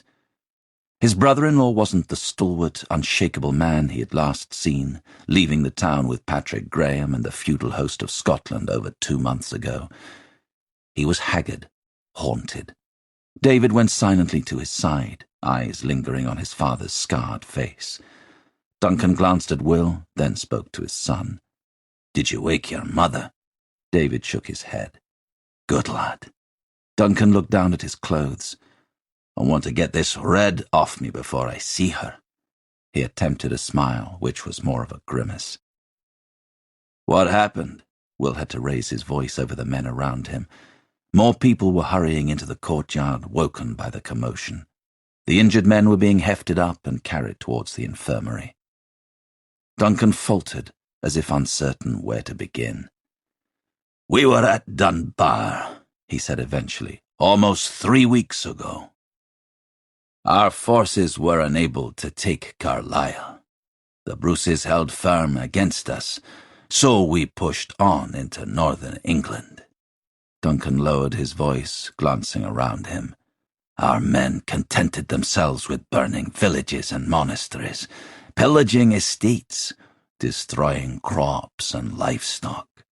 They near enough spent themselves on this futility, while Edward and his army remained in Berwick, like carrion, crouched over their meal." It was a moment before he could gather himself to continue. Will understood. Edinburgh had learned of the sack of Berwick a month ago, but the shock of it was still reverberating around the city. "Leaving Northumberland, laden with plunder for the cause, we circled around to Dunbar. The Earl of Dunbar had sided with Edward." Duncan's jaw clenched. "These bastards call themselves Scots, but their blood runs thinner than water. Fortunately for us, his wife was of stronger heart and opened his castle to a company of loyalist troops. But her treachery and the word that we were on our way soon roused the English. They came under the command of John de Warenne, Earl of Surrey. He put some of his knights before the castle to stop our men there joining with us, then turned to face us. We had the higher ground. We had the advantage." Duncan shook his head and stared up at the lightening sky. All of us were maddened by the fate of Berwick, desperate to spill English blood, avenge our dead. The English columns were advancing downhill into a steep valley. We couldn't see it from our position, but there was a burn at the bottom. The English started to separate. I suppose they must have been deploying to cross the burn, but I swear to God it looked like they were scattering, fleeing the field. Seeing them disordered, we stormed down that hill as if the hosts of heaven were with us, Christ himself urging us on. But when we reached the bottom, we found the English all in a line, ready for us. Too late to stop the charge, we smashed into their steel like the sea against a cliff. Many cavalry were lost in the first moments, and as the English led their own attack, our foot soldiers were cut down in the hundreds. His hand drifted absently to his wound. After this we were in chaos, forced to flee or be killed where we stood. His voice shook. But my lord wouldn't leave that field. He was unhorsed and fighting 3 English knights, roaring like a lion. Last I saw was him going down under their blades. Will had known Patrick Graham for only a brief moment, yet the sorrow he felt for the knight's death was disproportionately sharp. Most of us who fled the field headed for the shelter of Selkirk Forest. I stayed there with the survivors of my company for several days, tending wounded, burying dead. Word came to us that many of our leaders had been taken prisoner during the battle, including 3 earls. "What about Sir Patrick's son?" asked David suddenly. "Sir David Graham was captured. All the prisoners have been sent to jails throughout England. Unless ransoms can be paid, I doubt we will see them again." Duncan squeezed his son's shoulder. "I'm sorry. I know you are friends." "The sheriff was telling me there's been no word from King John for some weeks," he said to Will. "It's thought he might be at Stirling or further north. No one is sure." They fell quiet. Around them, disbelief and anguish gradually gave way to heavy silence, as everyone tried to take in the news Duncan's ragged band had brought. After the massacre at Berwick, the atmosphere in Scotland had changed. They had all felt it. Their earlier confidence slipped away to be replaced by a grim determination. The wanton butchery of thousands of their countrymen had a profound effect on the mood of the nation. Men who had previously snubbed King John and his weakness in the face of Edward's demands now banded together beneath his banner. A rallying cry went up across the kingdom, ushered in by the voices of the few men and women who had fled Berwick with their lives, and who brought with them the livid horrors that had befallen fathers, brothers, sons, and daughters. What started as a whimper became a roar. But now, here in the hushed castle courtyard, with the red light of dawn bleeding in the east, there was just the crushing sense of inevitability. How could they fight without their leaders? It was a question visible on every man's face. The silence was broken by a door banging open as Yasenda came running into the yard, snatching a shawl around her. Her hair was unbound and flew about her shoulders as she raced towards Duncan, her face filled with relief, which quickly turned to shock at the sight of his torn face. "Dear God, Duncan!" "I'm all right, woman," he said gruffly, pulling her to him. "I'm all right." She drew back to grasp his bloody face and kiss his mouth. Will looked away, discomfited that their fierce affection, which should please him, just made him feel bitter. As Duncan hugged Yasenda, he caught Will's eye. "It is rumoured Roxburgh Castle has fallen," he told him over her shoulder. "They'll be coming for us next." The Royal Castle, Edinburgh, 7th of June, 1296 A.D. There was a muffled thud. Dust and grit showered from the ceiling. In the darkness, someone sneezed. A baby was wailing, the shrill sound echoing maddeningly around the cavernous chamber that was hewn into the rock at the base of the castle tower. People raised their voices from whispers to murmurs over the noise. There was another thud that vibrated through the stone. Will took the skin Ysenda handed to him. Taking a swig, he swirled water around his mouth and spat, clearing the dust from his lips. "How is it up there?" she murmured as he returned the skin. "We're holding." Will glanced around at the women and children crammed into the storeroom. A few candles flickered fitfully, but most of the chamber was in shadows, just the outlines of bodies and the glitter of hundreds of eyes visible in the gloom. It was unbearably stuffy. Just being down here for a few moments made Will feel claustrophobic, and he wondered how they could have stood it for 7 days and nights, trapped together with barely space to lie down among the sacks of grain and barrels of ale, breathing one another's stale air. As another thud came, he saw his younger niece, Alice, wince. Leaning in, he tweaked her chin. "These walls are as solid as the earth they're built from." Alice smiled weakly back at him and rested her head against Ysenda's shoulder. Her sister Margaret put a protective arm around her and gave Will a cold look. "Do you need that dressed?" Seeing Ysenda staring at his hand, Will looked down. Half the skin had been scraped off his knuckles. The wound was weeping, the skin peeling away from the edges. He didn't even remember doing it. "It's nothing." "Please tell me you're both looking out for David." Her face was ashen in the candle's glow. "Don't worry." Will gave a small smile. "He wanted to be up on the fighting top, but Duncan has made sure he's keeping to the courtyard. I have to get back up there." He went to rise, but she grabbed his wrist. "Look out for yourself, too." He nodded and squeezed her hand. Heading through the hush, careful not to step on any stray fingers or legs, Will made his way up the stairs. He came out of the tower in the courtyard, where the air, although thick with dust, was still a great deal fresher than below. After the tense silence, the commotion out here was disorienting. The place was packed with soldiers and castle officials, as well as shepherds and farmers and shopkeepers, who had crowded into the castle from the town. Troops spilled out of the great hall pulling on armor. Messengers scurried through their ranks, passing orders between commanders and the men on the walls. Under the eaves of the constable's residence, the injured lay sprawled on pallets. The 2 physicians were moving between them, faces grey with exhaustion, as they called for the women who were attending them to fetch more water or summon a priest. Outside St. Margaret's Chapel, the ground was lined with bodies. Some were draped with sacking, others had been left exposed, the bloody punctures made by arrows tempting the flies that swarmed in black clouds. The most damaged corpses, those that were crushed beyond all recognition of the human form, were inside the chapel, hidden from view. Steeling himself, Will strode into the chaos as other thuds and crashes echoed around the walls.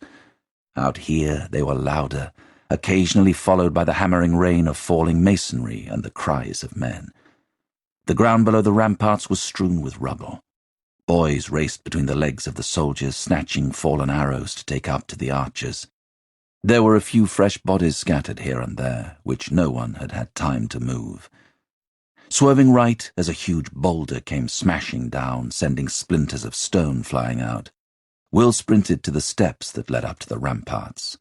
Here and there the walkway was shattered, where boulders had broken through.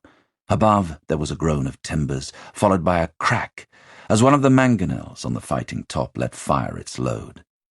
A few of the men manning the machine glanced round as Will came up.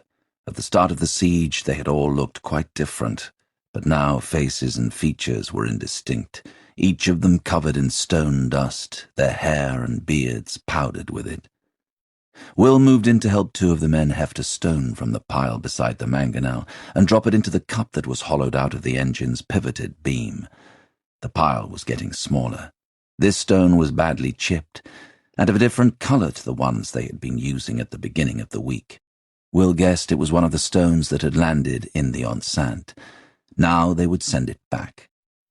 The 3 of them moved aside, and the other men, who had hold of the ropes attached to the shorter end of the beam, steadied themselves. Their commander raised his hand, then let it fall. "Fire!" Together the men hauled on the ropes. The beam swung towards them, the end with the stone nestled in the hollow springing up to slam against a crossbar. the stone hurling itself out of sight. Will rushed to the ramparts and stared through the arrow slit, his eyes following the boulder as it sailed down. His anticipation vanished in defeat as the boulder hit the grass below the castle rock and bounced harmlessly downhill. His eyes moved beyond it to the 6 huge trebuchets set out on the flat. Every few moments one of the beams of these engines would swing and an answering stone would fly up towards the castle to strike the walls or sail right over. The Scots had watched those engines appear in the valley 7 days earlier, each one pulled by a team of 20 oxen at the head of the English army. The trebuchets used slings rather than cups, which the castle garrison quickly learned were far more accurate than their own rigid machines. But at first, the Scots had laughed when they had seen them, wondering how the English could hope to do anything more than smash the rocks beneath. The answer soon became clear when the English began to construct tall tower platforms for each of the engines, bringing up cartloads of timber from their fleet, visible as a patch of darkness on the 4th. Around the engines, wooden screens had been set to protect the engineers, each covered with vinegar-soaked hides, making it virtually impossible for the archers on the ramparts to set them alight. In a gap between 2 of the trebuchets lay the remnants of the Scots' only victory, a jagged tower and the broken parts of an engine, hit successively by 3 large stones. That was on the 2nd day of the siege, and they hadn't cheered like that since. Beyond the bulk of the army, hundreds of tents were spread out. Outside the largest, striped blue and white, a red banner fluttered. At this distance, the emblems sewn into it were just blotches of colour, but Will knew that close up there would be 3 golden lions. However impossibly far out of range that tent was, it hadn't stopped him trying to hit it all week. Some childish part of him futilely hoping his will would be enough to propel the shot that extra distance. One lucky strike, one God-driven miracle, and this would all be over. Taking his eyes from the failed stone, Will went back to help the others prime the engine once more. A stone flew up and smashed through the walkway a few yards away, taking the archer crouched behind the wall down into the enceinte with a thundering hail of rubble. Will set his jaw as the beam of the engine pivoted and the shot sailed off. Moments later, a shout rose. 2 soldiers wearing the colours of the sheriff's men were sprinting along the walkway. "Cease your fire!" one of them was shouting. "Cease!" The soldiers with Will paused, 2 of them letting the stone they were heaving fall back onto the pile. "Sir?" called the engine's commander in confusion. One of the sheriff's men paused, but the other ran on shouting for the men at the rest of the engines to hold their fire. "We're surrendering!" Will stepped in front of him. "What? We can't! It's already done. The sheriff has gone out to negotiate terms." The other men were moving back from the engines, looking around at one another. Somewhere a trumpet was sounding. Archers were downing bows, peering through the slits. Will went to the wall as the soldier headed off. He saw a mounted company riding from the English camp towards the castle. The royal banner was raised above them. He caught sight of a figure riding in the centre of the group. Not a helmet on his head, but a gold circlet. Turning, he crossed to the pile of stones. "Help me!" he shouted to the others, who stared bemused as he grasped one and tried to lift it. His arms strained and veins stood out on his neck. His teeth were bared with the effort. "Stop!" said the commander. "You heard the order." Groaning with the weight of it, Will hauled the stone to the engine and dropped it with a shout into the cup. Pushing past the men, he grabbed one of the ropes now trailing loose from the beam. The commander crossed to him. "I said stop!" Will shoved him back. As he hauled on the rope, he felt a hand grabbing his shoulder, pulling him round. A fist flew in and struck him in the face. Reeling backwards, Will's foot caught on part of the mangonel, and he went down. The commander was above him. "If I give you an order, you'll obey it." Will pushed himself up, swiped at his bloody mouth, and moved in, enraged. He was stopped by Duncan. "What the hell are you doing?" growled his brother-in-law, slamming him up against the rampart wall. "Let me deal with this, sir," he said, turning to the commander.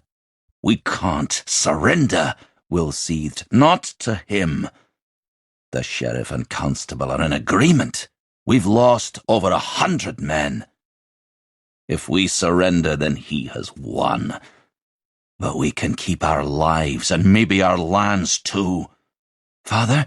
Duncan glanced round to see his son coming up behind him. Stay back. Will faltered at the worry in Duncan's voice. His eyes focused on his nephew, who was bleeding from a cut on his forehead. I will not let him win. His face twisted as he looked back at Duncan. I cannot. You have no choice. Duncan took his hands from Will's chest. Not today. He stepped back, leaving Will to slide down the wall and slump amid the rubble.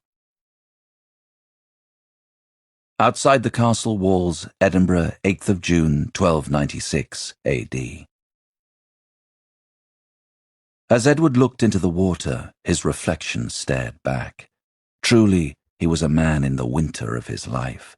Snowy hair hung down, framing a face that was becoming gaunt. The lines were carved across his brow, webbing thickly around his eyes. He could count a new one for every year since the death of his beloved wife, Eleanor. He had outlived her and most of his children. "You don't have much time," a quiet voice said. "Not much time left to consolidate your rule, subdue those who oppose you, make a strong kingdom for your son. Be remembered."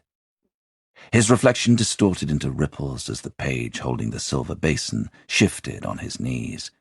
"Keep still," ordered Edward irritably, leaning forward to dip the white linen cloth he held into the water. He withdrew it and dabbed at his face. It was uncomfortably humid, the tent seeming to have collected the heat of the past few days. He had told the pages to light incense to mask the smell of sweat and steel that clung to the air over the encampment, but even so the place still reeked. Edward glanced over at John de Warenne, who was reclining on a cushioned stool, tearing greedily at a chicken leg. There were brown sweat rings under his arms, staining his tunic. Edward had a sudden urge to have the page toss the basin of water over the Earl, who must be a primary source of the stink. The tent flaps parted, and a portly man in black robes entered. It was Hugh Cressingham, the senior clerk. "My lord," he greeted in his shrill voice, "the last of them are coming down." Edward dropped the cloth in the basin and rose. Pushing past the page, he strode outside. In the distance, beyond the siege platforms which were being dismantled, a line of people were filing down the steep hill from the castle gate. Shading his eyes, Edward could just distinguish the garish colours of his guards' uniforms from the dreary dress of the locals. He looked beyond them to the castle walls, where plumes of smoke curled. "Bishop Beck is making sure the place is searched for any stragglers," Cressingham informed him, as John de Warenne came out to stand beside them.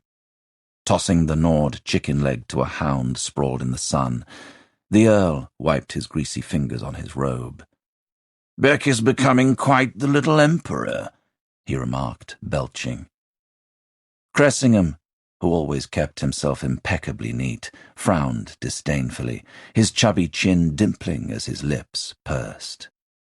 Unaware of Cressingham's disgust, de Warenne swiped viciously at a fly. "Well, just as long as he's making them hurry. The sooner we leave this dung heap, the better. God damn these flies. Why do they torment me?" Cressingham looked as if he wanted to answer, but glancing at the king seemed to think better of it. "Are you going to let all the survivors go, my lord?" Edward clasped his hands behind his back as he surveyed the men, women, and children trudging down the hill. "Of course. Who else will plough the fields and mill the grain and collect the wool that will help to fill our coffers? We must leave a labour force." "A good point," said de Warenne. Edward kept his eyes on the survivors. "From here we continue to Stirling. It is the last obstacle." "The last?" asked Cressingham. "Stirling is the key to the north," de Warenne answered. "Its castle guards the crossing over the Forth. If we take Stirling, we take Scotland." He smiled contentedly. Before the feast of St. Michael, I want this kingdom on its knee before me." Edward turned to them. "When it is subdued, I shall make a progress through the towns and cities so that every man will see their new lord and do me honour. Our labourers from Northumberland will soon be finished building Berwick's fortifications. When the town is rebuilt, it will serve as our headquarters here in the north. I want both of you to take up chief positions." John de Warren's smile faded. Cressingham, however, looked like an eager schoolboy who has just been told he has passed his examinations. "We will talk more when—" Edward trailed off, seeing 2 royal guards approaching. Between them they were holding a man. He had a leather bag over one shoulder. "What is this?" "A messenger, my lord," said one of the guards. "He says he has come from Baliol's camp." Edward studied the messenger, who was looking at him grimly. "What is the message?" The guard handed over a scroll. As Edward gestured, Cressingham stepped forward to take it. He read the text. "Well," said Edward impatiently. "Baliol says he will renounce the treaty he made with Philippe." Cressingham looked up at the king. "He offers unconditional surrender." A smile twitched at the corners of Edward's mouth. "By St. Michael's Mass, did I say?" He glanced at the Earl. "I think it may be sooner. Write a response immediately," he said to Cressingham. "Tell him we accept his surrender. Once I have stripped that rebel of his crown, I will have every man of noble birth in this kingdom come to pay homage to me." "And then, my lord?"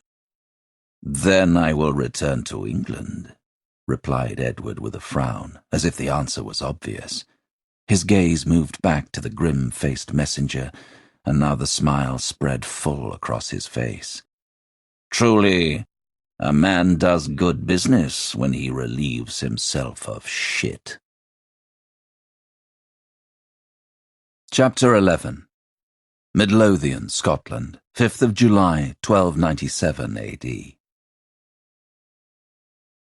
The forest was cool and shaded, its dense canopy an effective barrier against the midday sun. Insects hummed in an air drowsy with the sweet smells of summer. In a clearing, a hart was grazing. As it lowered its head to the grass, antlers smooth as bone, Will edged his horse closer. The limer, tethered to the horse's crupper by a long leash, gave a barely audible whine. Silencing the hound with a tap of his crop, Will checked the hart. The beast had raised its head and stood poised, scenting the air. One of its dark eyes fixed on him, positioned a short distance upwind by a patch of nettles. He sat still in the saddle, letting his horse graze, his green tunic and hose making him one with the trees, his face masked by leaves strung from a circlet of bound twigs on his head. A faint breeze rustled the undergrowth, and the leaves fluttered against his forehead. The hart returned to the grass, but it was wary now, muscles tensed. It had caught Will's scent on that breeze. As he inched the horse nearer with gentle nudges of his knees, the hart began to move slowly downwind, in the direction Will intended. It was troubled, but had no face for its fear, just another 4-legged beast that moved close by and showed no sign of aggression. Will, all his attention on the hart, his peripheral vision obscured by the mask of leaves, didn't see the trailing branch until it switched past his face. He raised his hand instinctively, and in so doing knocked off the circlet. The hart's head jerked up at the movement, then it was off, hurtling through the trees. Will swore and kicked his horse after it. "It's heading straight for you," he shouted, narrowly avoiding smashing his kneecap into a tree trunk as his horse cantered on through the wood, the limer streaking excitedly behind. David, some distance downwind, his back pressed against the tree, glanced to his left at the shout. The hart was charging towards his hiding place. He set his jaw as he drew the yew bow, which curved taut with a soft creak, the arrow fixed and ready. Suddenly, the hart veered off its course and headed right. David drew in a breath and turned, the bow almost 6 feet in length, swinging round in front of him. Narrowing his eyes, his vision fixing on a point just ahead of the animal, he let go. The arrow sprang forward, straight into the heart's path as it careened through the undergrowth. The barbed tip plunged into its side, punching through its ribcage. It bellowed and reared up, then crashed down onto its side, twigs snapping beneath it. David ran across, drawing a dagger with his free hand, ready to dispatch the animal, but the heart was dead, its hind legs twitching spasmodically. "A clean kill," he said, rising and stowing the dagger in its sheath as Will pulled up alongside. Dismounting, Will shook his head admiringly. "You shouldn't have even hit it the way it came at you." David shrugged, but flushed with pride. "It was my fault," Will admitted as they trussed the animal's legs and together heaved the carcass over the saddle.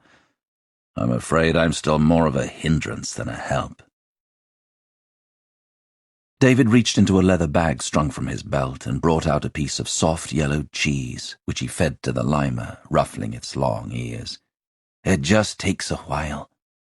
"A while? You've been teaching me for a year." Will laughed. David grinned. "Well, I suppose you are a bit slow, being so ancient." He shouted and tried to duck as Will cuffed him about the head. "This old bag of bones could still best you in a fight, boy." David's laughter faded. As he turned away, Will cursed inwardly. "We should get home," murmured his nephew, taking the hound's leash. Leading the horse, the hart's head swinging lifelessly, Will followed him through the trees. "Did I ever tell you I was kept back from my knighthood?" he said after they had been walking for a while. David glanced over his shoulder. "What?" "When I was your age, I was kept back." David stopped walking. "Why?" "I pilfered the Eucharist," said Will with a half-smile, remembering Everard kicking him awake as he lay curled in the sacristy of the Paris temple, the priest's wrinkled face glowering down at the empty chalice and crumbs of the host scattered around him. David didn't return the smile. "Then it was a punishment?" He shook his head, a hank of blonde hair falling into his eyes. "It isn't the same. I've done nothing wrong." He carried on walking, pulling hard at the leash as the llama tried to launch itself after a rabbit that went bolting off between the trees. "It will happen. When things change."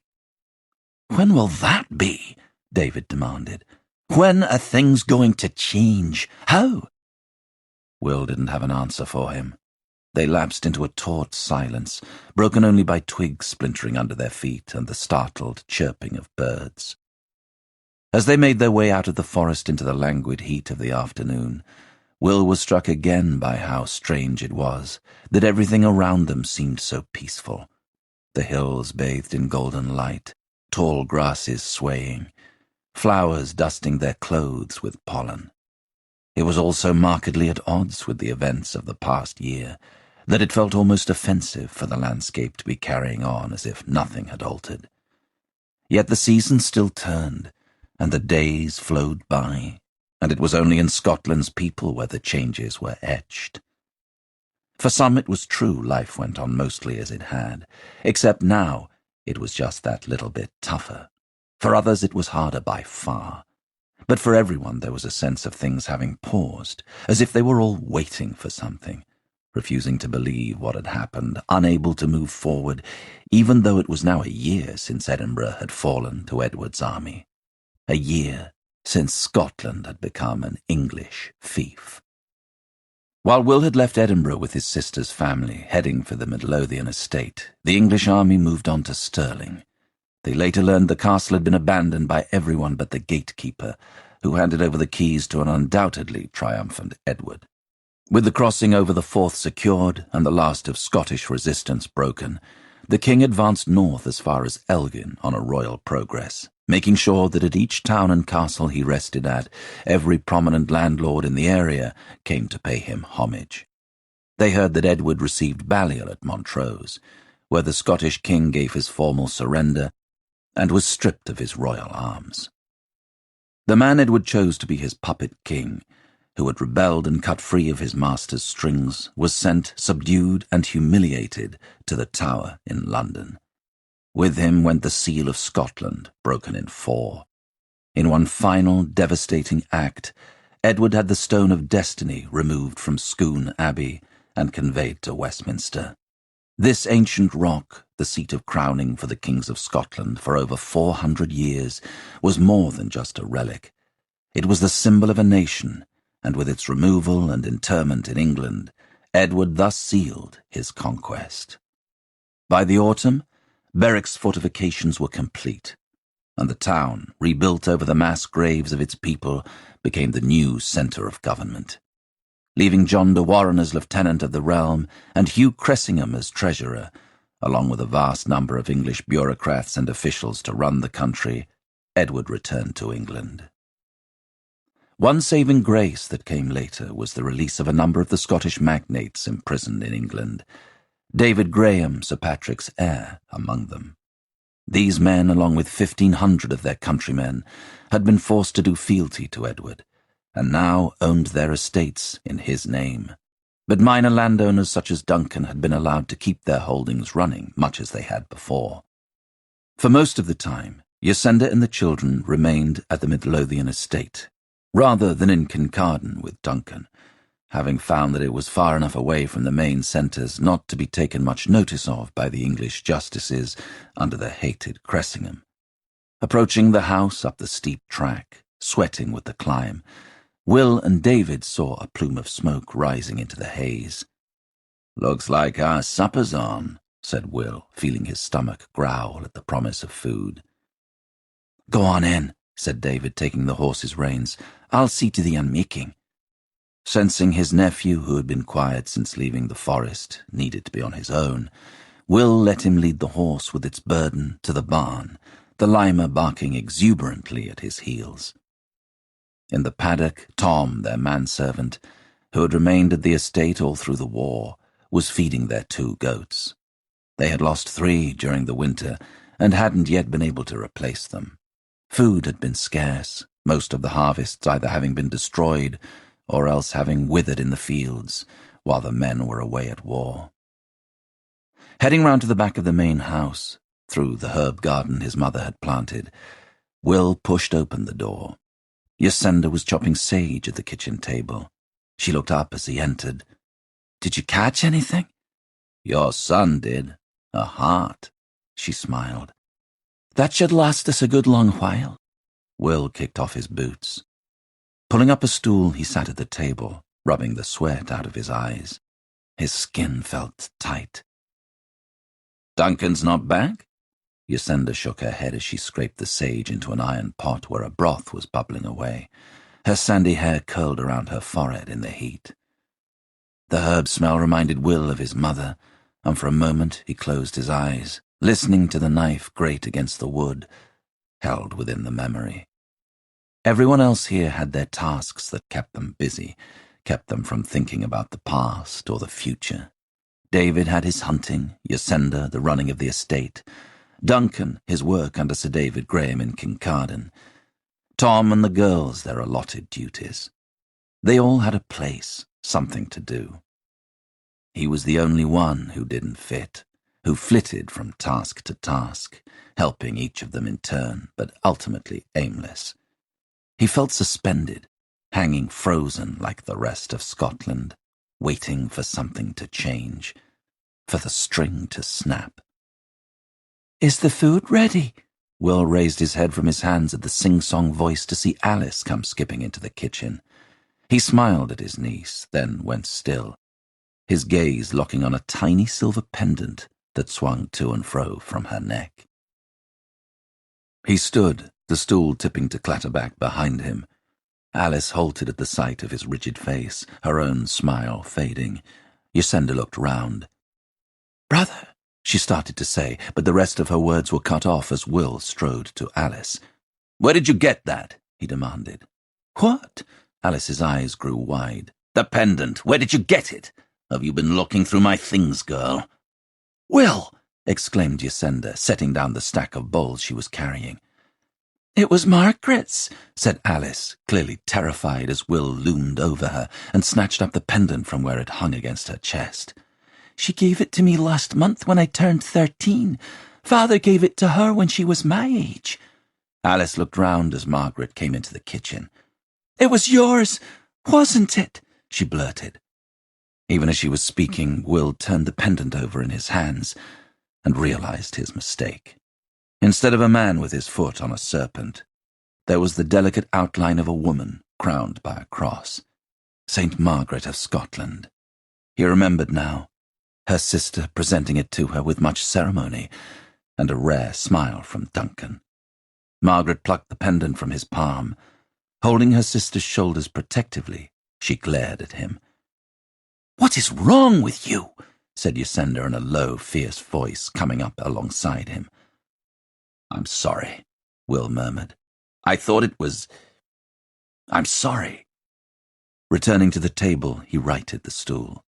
He sat, recalling the moment when he had handed the St. George pendant to the trader in St. Albans, the day after his desertion. How could he have forgotten?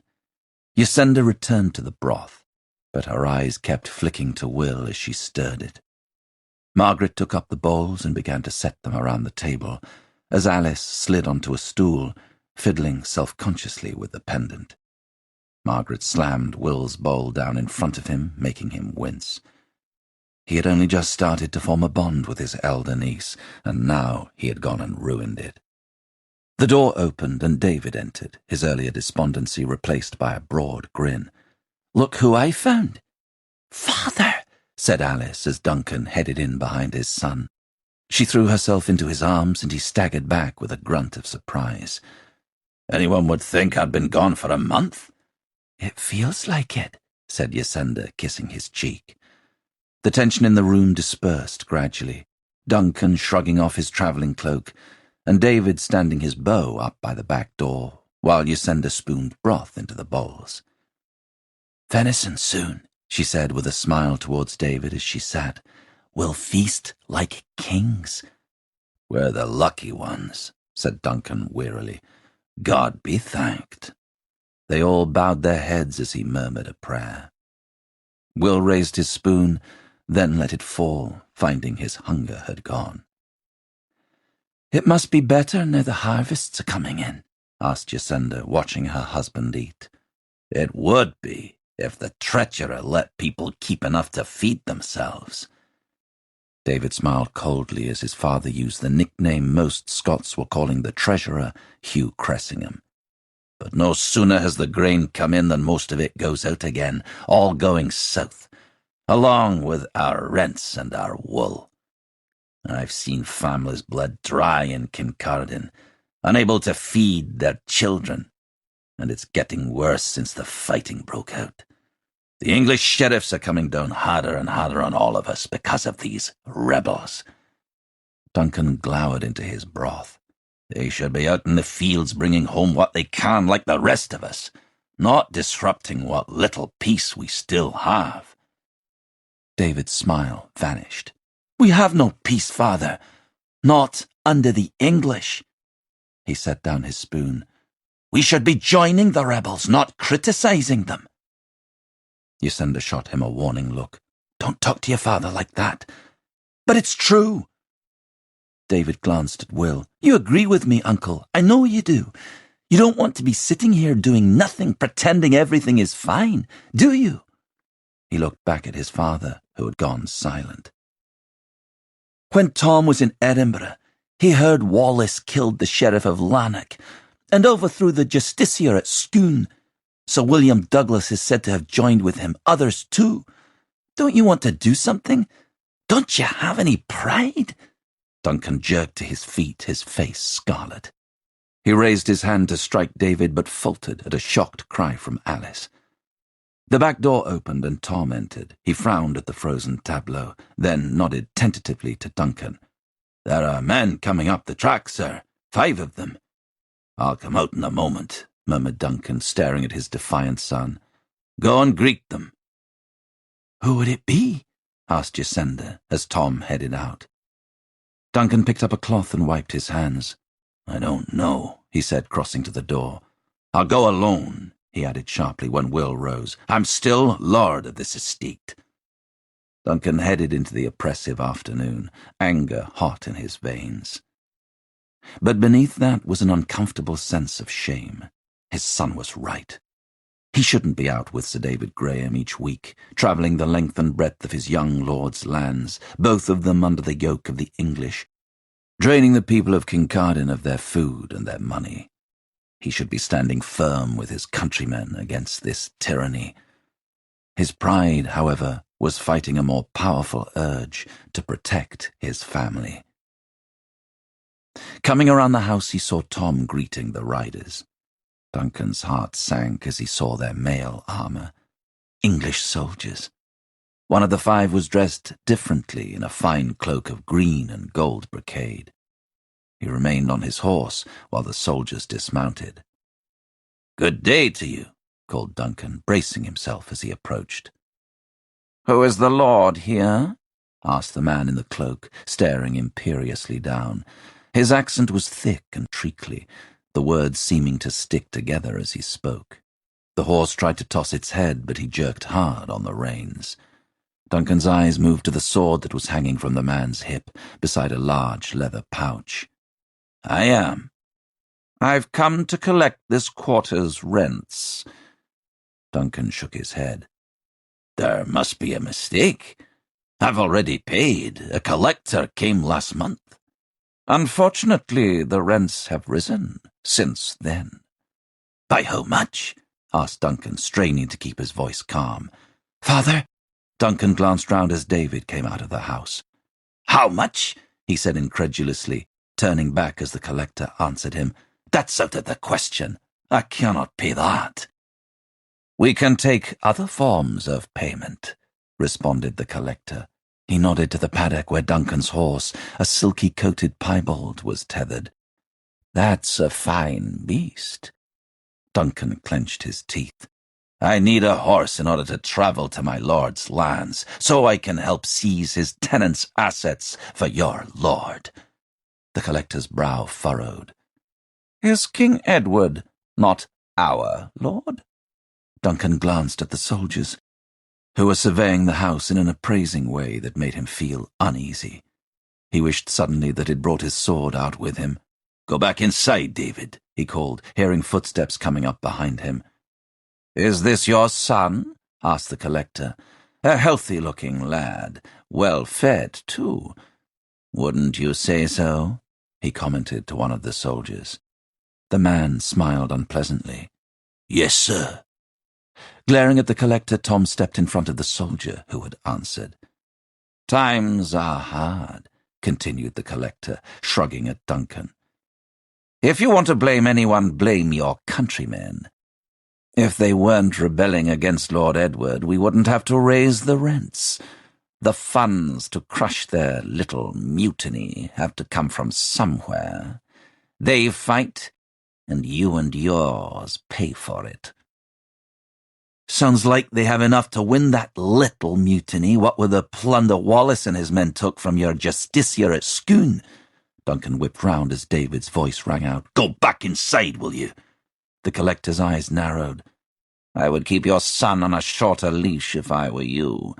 I can always raise the rent some more, should I see fit." He kept his gaze on Duncan. "But I'm a fair man. Have your manservant here bring me your horse, and we'll leave it at that for today." "I've told you I cannot do that." Duncan took a few steps towards him and lowered his voice. "I will give you more next time. I'm a knight of Sir David Graham. He will vouch for me." "This is the last time I will ask you." "Listen to me, damn you!" shouted Duncan, frustration getting the better of him. "Kill him," said the collector, gesturing at Tom. Duncan and David shouted at the same time as one of the soldiers drew his sword. Lunging forward, the man thrust it into Tom's belly. The manservant looked more surprised than anything as the length of steel entered him. The soldier twisted the blade and withdrew it in 2 brutal movements. Tom crumpled, clutching his stomach, blood pumping thickly between his fingers. He stared at Duncan in disbelief as he sagged sideways, his face screwing up in agony. Before he even hit the ground, Duncan was hurtling at the soldier. At the same time, the other soldiers went for their weapons, and David raced towards Tom. There was a scream from the house as Yasenda came rushing out to see Tom go down and her husband running at the man who had struck him. Duncan ducked under the sword as the soldier lashed out, then barreled into him with a roar, sending him flying. The sword sailed from the man's hand, and his helmet strap snapped as Duncan crashed down on top of him, the impact on the parched soil winding them both. As the soldier's helmet went rolling away, Duncan, deaf to the screams of his wife and the shouts from his son, grabbed the man's hair in his fists and slammed his head into the ground with all his strength, his only thought to disable the soldier long enough to seize the fallen blade. As the man went limp, Duncan hauled himself forward and snatched up the sword. He rolled off him as one of the other men came at him. Blocking the first strike while still on the ground, Duncan launched himself up at the second soldier. The force of his blow caused the man to take a few stumbling steps back. Losing his footing on the uneven ground, his sword went wide, only for a moment, but it was all the time Duncan needed to run him through.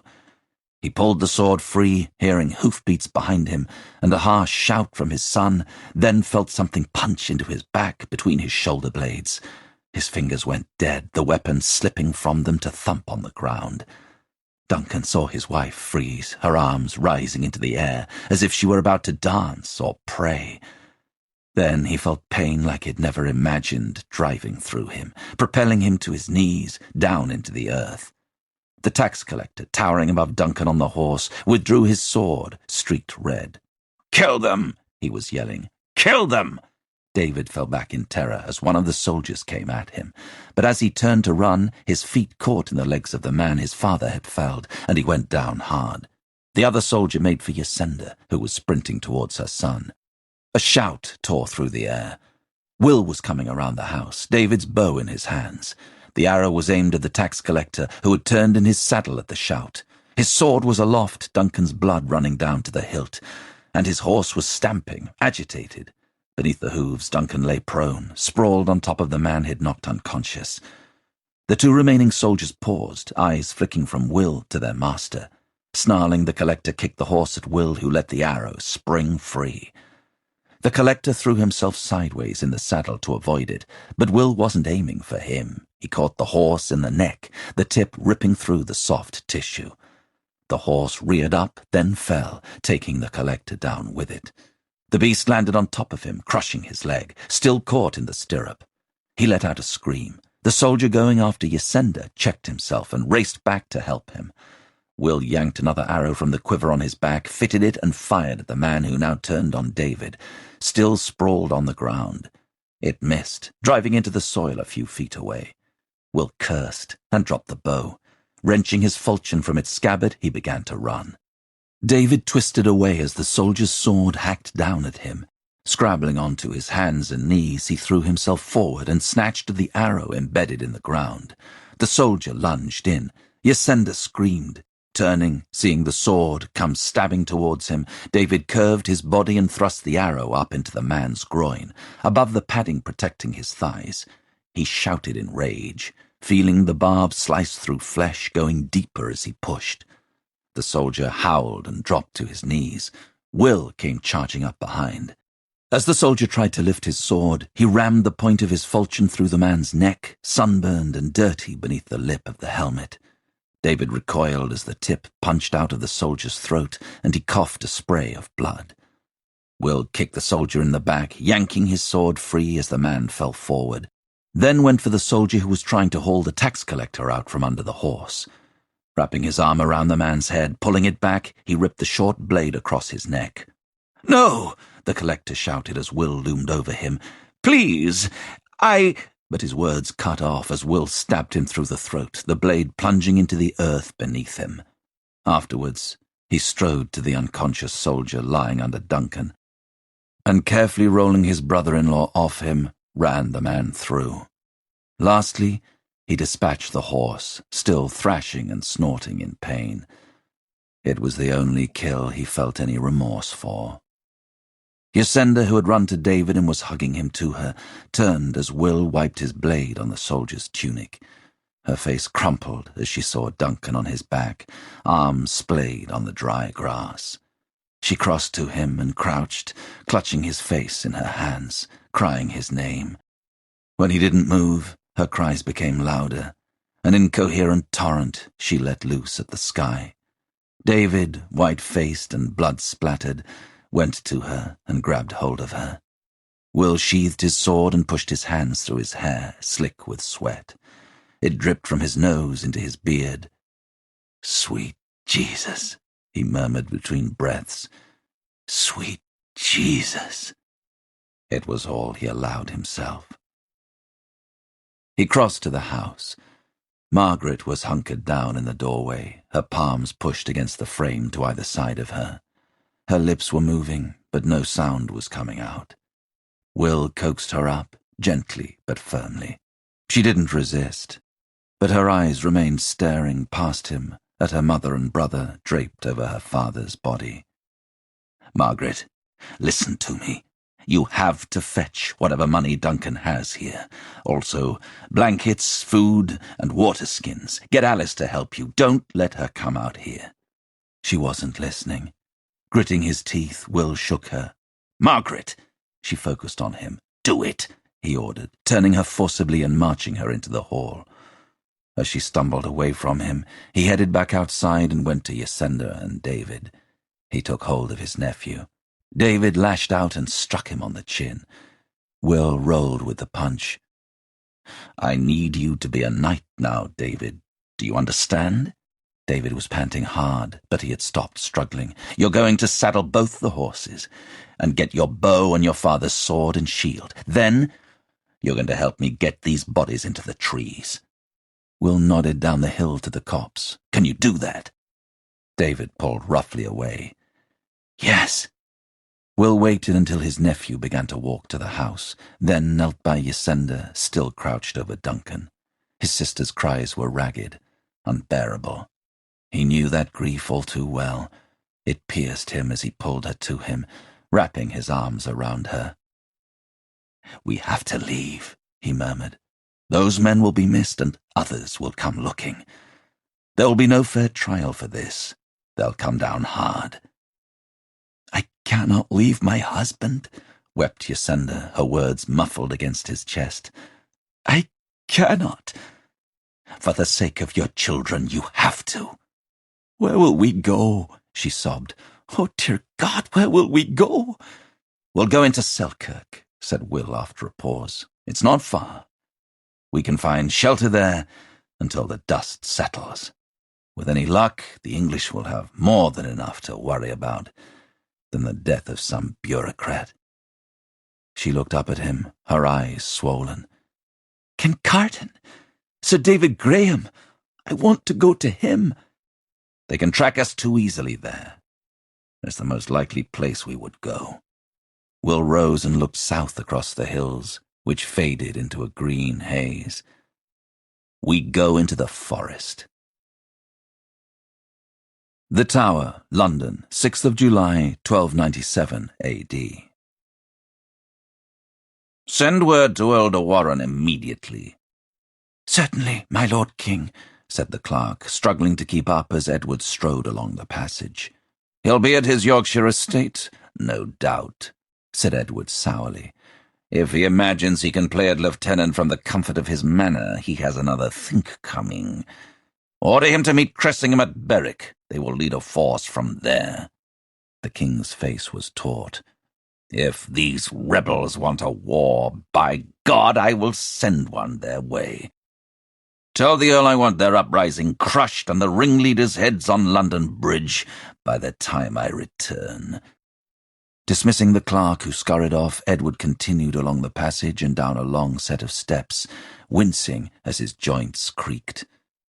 The news of the rebellion in Scotland, which had been joined by some of the nobles he had freed earlier in the year, had vexed him greatly.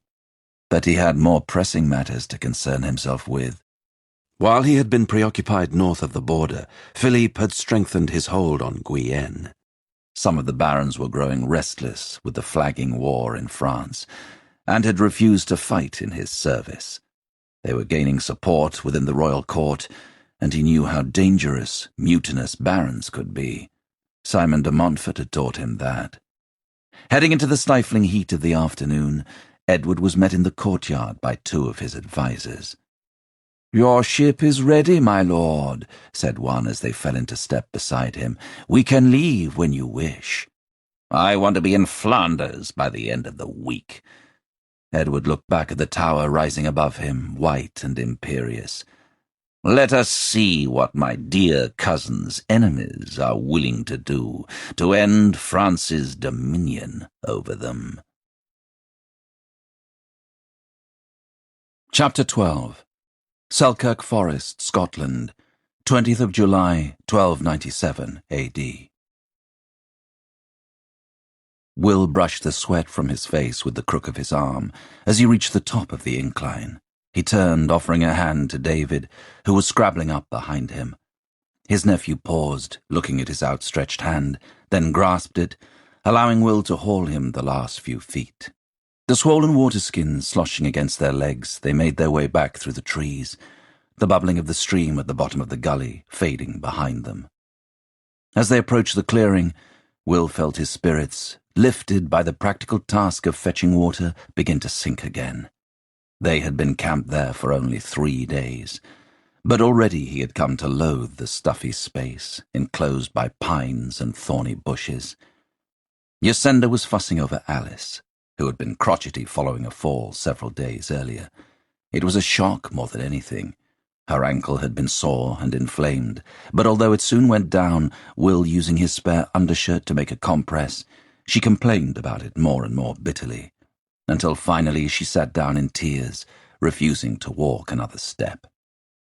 Yasenda glanced around as they entered the clearing, then returned her attention to her daughter. Tossing the skins by their packs, David threw himself down in the shade of an enormous red-trunked pine, where his limber was curled, panting in the heat.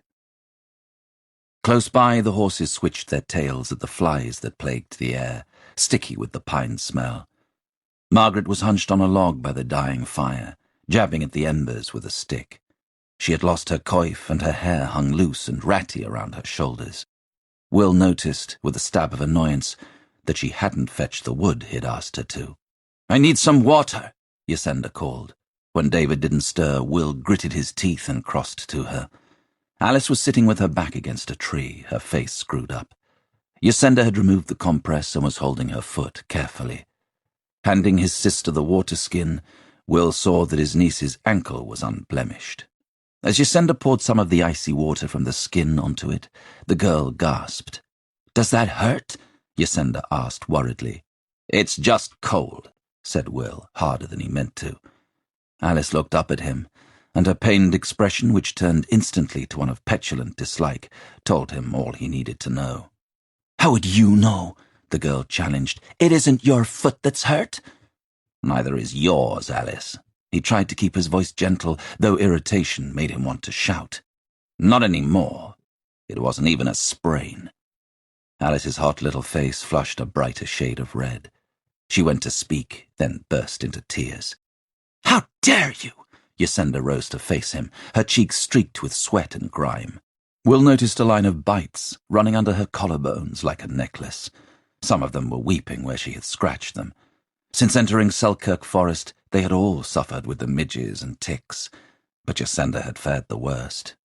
"If she says it hurts, it hurts. You're not a physician." "She says it hurts because she doesn't want to go on," retorted Will, raising his voice over Alice's sobs. "And if you hadn't pandered to her tantrums, we would be miles away by now."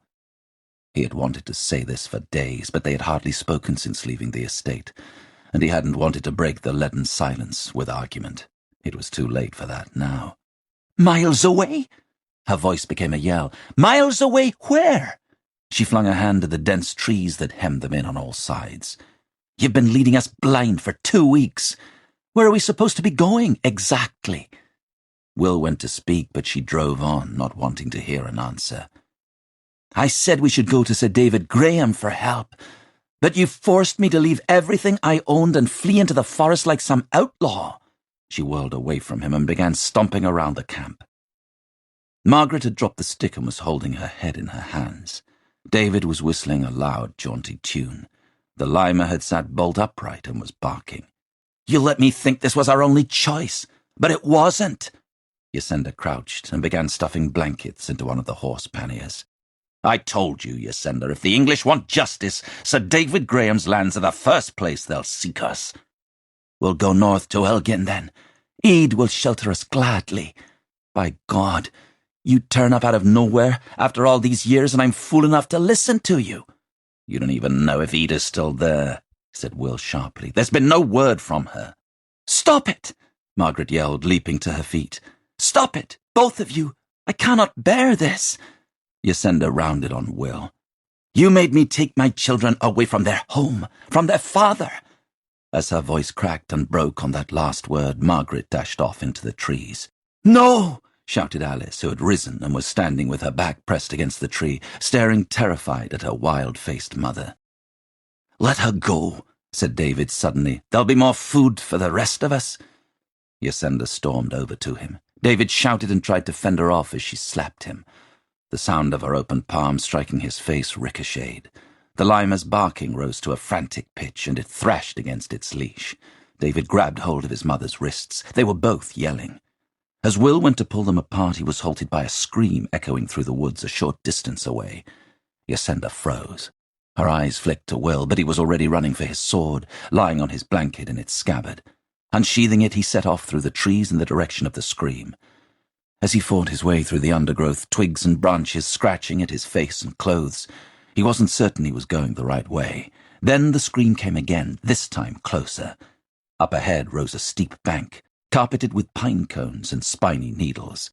Will saw a figure at the top, arms outstretched, silhouetted in a shaft of sun. Margaret! She whipped round with a cry of relief. At that moment her foot slipped, and she fell backwards with a scream that cut off as she hit the ground and tumbled head over heels, sending up a storm of twigs and pine needles. Dropping his sword, Will charged up the bank. Throwing his arm around the trunk of a tree, he grabbed at her. His hand caught hold of the back of her dress. He was yanked downwards with her momentum, his arm locking around the trunk with painful force. There was a ripping sound as her dress tore, but she was brought to a lurching stop. Letting go of the tree, balancing precariously on his knees, Will grasped Margaret's hand and pulled her upright. He glanced down the slope to where the trees drew in tight. The speed she was going, she would have been knocked senseless had she hit them. Broken bones, no physician. He shook away the thoughts. Margaret's hair was full of pine needles, and her cheek had a graze on it, but other than this, and the tear in her gown, she looked unhurt. Dear God, girl, it's a good thing you weigh next to nothing, or I might be holding your dress without you in it. Margaret wasn't listening. Her eyes were fixed on a point up the bank behind him. Even as he turned, Will heard shouts for them to stand. The reason for Margaret's screams now became clear, as 3 men scrabbled down the bank, wielding clubs. 4 others remained at the top, bows in their hands, the arrows fixed on him and Margaret. Another 2 were moving quickly through the trees to his right. One was heading for his falchion. The Royal Palace, Paris, 20th of July, 1297 A.D. This is excellent news, my lord. A triumph. Philippe smiled, his pale blue eyes shining in the light coming through the window of his solar. It is, he agreed, placing the parchment on his desk and sitting back, his gaze on Guillaume de Nogaret. His smile faded. Of course, it should have been done years ago, but still, late is better than never. He looked at the parchment again, the Pope's seal, attached to the skin, a mark of his victory. He had an urge to hang it in the porch of Notre Dame, where all the citizens of Paris could view it. In it they would see the power of their king, and word of his great achievement would spread. The people of France may have called his grandfather a saint, but it was through his deeds, his, Philippe's, that he had finally been canonized. Now, when they lit candles for Saint Louis in churches across the kingdom, they would think of their king and praise him too. He imagined their prayers like tiny winged birds, all spiraling up into the choirs of churches, up into the face of God. Philippe's thoughts were pulled back into the room as the door opened, and Pierre Flotte entered. "My lord," greeted the Chancellor. He was out of breath. Philippe picked up the parchment. "Have you heard, Flotte?" he said, rising. "Pope Boniface has given in to my demands. My grandfather is to be canonized." "My lord, See here, Philippe cut across him, striding to the Chancellor and showing him the document. Nogaret was right. We needed only to hold our nerve in the face of his proclamations, and he would yield. The king sobered, glancing at Nogaret. It was a good idea, forbidding the export of gold and silver from France. His tone stiffened at the praise, as if he couldn't bring himself to commit fully to the minister's achievement. Faced with the inability to collect the revenues from French churches, the Pope had no choice but to back down. And a holy fool he made of himself in the process, said Nogaret, smiling, contemptuous, proclaiming clericus laicos far and wide with all the pomp he could muster, only to retract this order meekly when he realized we could do him far more damage. He knows his place now, though, my lord. We have Boniface exactly where we want him. My lord! Philippe turned back to the Chancellor with a frown. Do not shout at me, Flirt. I beg your pardon, but I have just received word from England that King Edward has set sail for Flanders. Flanders? Questioned Nogaret, the triumph falling from his face. Flirt didn't look at the minister. It is said that he seeks to build upon the Nuremberg alliance with the marriage of his son to the daughter of Guy de Dampierre. Philippe's hand dropped to his side, the parchment crumpling in his fist. He looked down at it, then tossed it onto his desk, and went to the window where he stood in silence, his back to them. "Damn him," murmured Nogaret. "These tidings are not without hope," said Flirt, addressing the king's tall silhouette, framed in the sunlit window. "Edward's barons are rebelling against his war in Gascony, refusing to fight in his service, forcing him to seek military support elsewhere. This move to join with the Count of Flanders is perhaps more desperate than it appears." "No," said Philippe, turning. "My cousin plays my game." He intends for me to fight a war on 2 fronts, dividing my troops between Guyenne and Flanders. It was just such a predicament I intended for him when I signed the treaty with Scotland. But in Edward's case he does not have a secondary force to place in the field, said Nogaret, frowning pensively. He too must divide his army. He weakens himself with this action. Philippe wasn't listening. Meanwhile, the delays on my fleet continue, and money still dribbles daily from my coffers. He sat behind his desk, glowering at the parchment with Boniface's seal on it, which now seemed to mock him. His conflict with the Pope had ultimately been just another protracted venture that had kept him occupied this past year. He felt like a piece of meat being fought over by his enemies. They all had their teeth in him, dragging him this way and that, leaving him divided, unable to focus on any one of them at once. He thought he had dealt with the alliance at Nuremberg, formed between Edward and the rulers of the Low Countries 3 years ago. After learning of it, he immediately persuaded the Count of Holland, with monetary enticements, to withdraw his support, undermining the entire coalition. Philippe had known he still faced fierce opposition from Guy de Dampierre, who had been resisting his attempts to bring Flanders fully under French control. Supported by the powerful textile guilds, whose workers made up a large percentage of the Flemish population. But he had thought he would be able to deal with the Count once the English in Guyenne had been defeated. That his 2 enemies would join forces against him now was an unexpected blow. I should have seen it coming. He looked up, his eyes narrowing on his advisers. You should have seen it coming. My lord, how could we? Asked Nogaret. I agree, said Flirt, silencing the minister. We should have, even without the warning of the Nuremberg alliance. He turned his gaze on Nogaret. Flanders' predominant industry is weaving, and England's greatest export is wool. The 2 have been natural allies for many years, far longer than the Counts of Flanders have been vassals of French kings. Their relationship has been cemented by royal marriages before. That Edward would attempt to strengthen his country's friendship with his closest ally by such means was, I would say, inevitable. He looked at Philippe. The question now becomes, what can be done to stop this? Perhaps if we, began Nogaret. If I put a new force in the field, Philippe asked Flotte, for how long could they be adequately supplied? Flotte pursed his lips. I would need to speak to the treasurer, but I would think with the monies we extracted from the church taxes, a good few months. Philippe perched on the edge of his desk, all his attention on the Chancellor. If we take decisive action now, before this Anglo-Flemish union has time to solidify, we might kill several birds with one stone. A victory would mean I could take control of Flanders, firmly establishing our wealthy neighbour as a French domain. But it would also mean the destruction of part of Edward's army. Philippe smiled, clasping his palms together and setting his fingertips to his lips, and with it the rest of his waning reputation. And if you abandon the building of the fleet for the time being, my lord, added Flotte, you could equip an army in the northeast for the rest of this year, if needs be.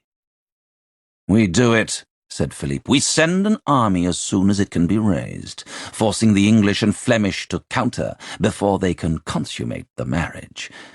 With luck, one strike will be all that's needed to break them. Nogaret stepped in. My lord, I am concerned by the thought that we would abandon the fleet after so much time and money has already been spent on it. I would say, Minister de Nogaret, said Flotte, before the king could answer, that the fact so much time and money has been spent on it would be grounds alone for its abandonment.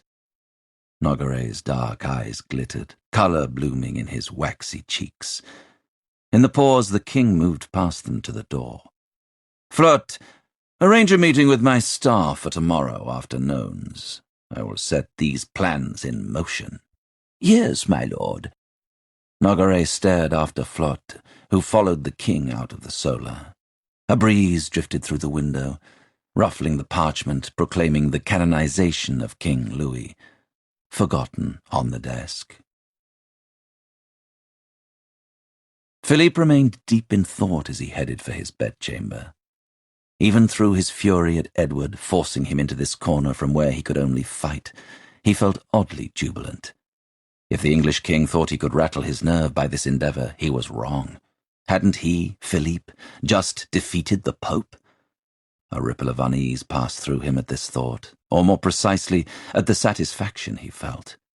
He must not allow himself to be like Nogaret and gloat in his victory over the church. He must feel regret for his actions. Actions he was forced to commit because of the pontiff's own failings. He would be the penitent shepherd, not the crowing conqueror. He would arrange to see his confessor at once, submit to penance, cleanse himself of any stain. Reaching his bedchamber, Philippe pushed open the doors. The first thing he saw was a woman standing in front of a full-length silver mirror, dressed in one of his wife's gowns. The second thing he saw was that she wasn't his wife.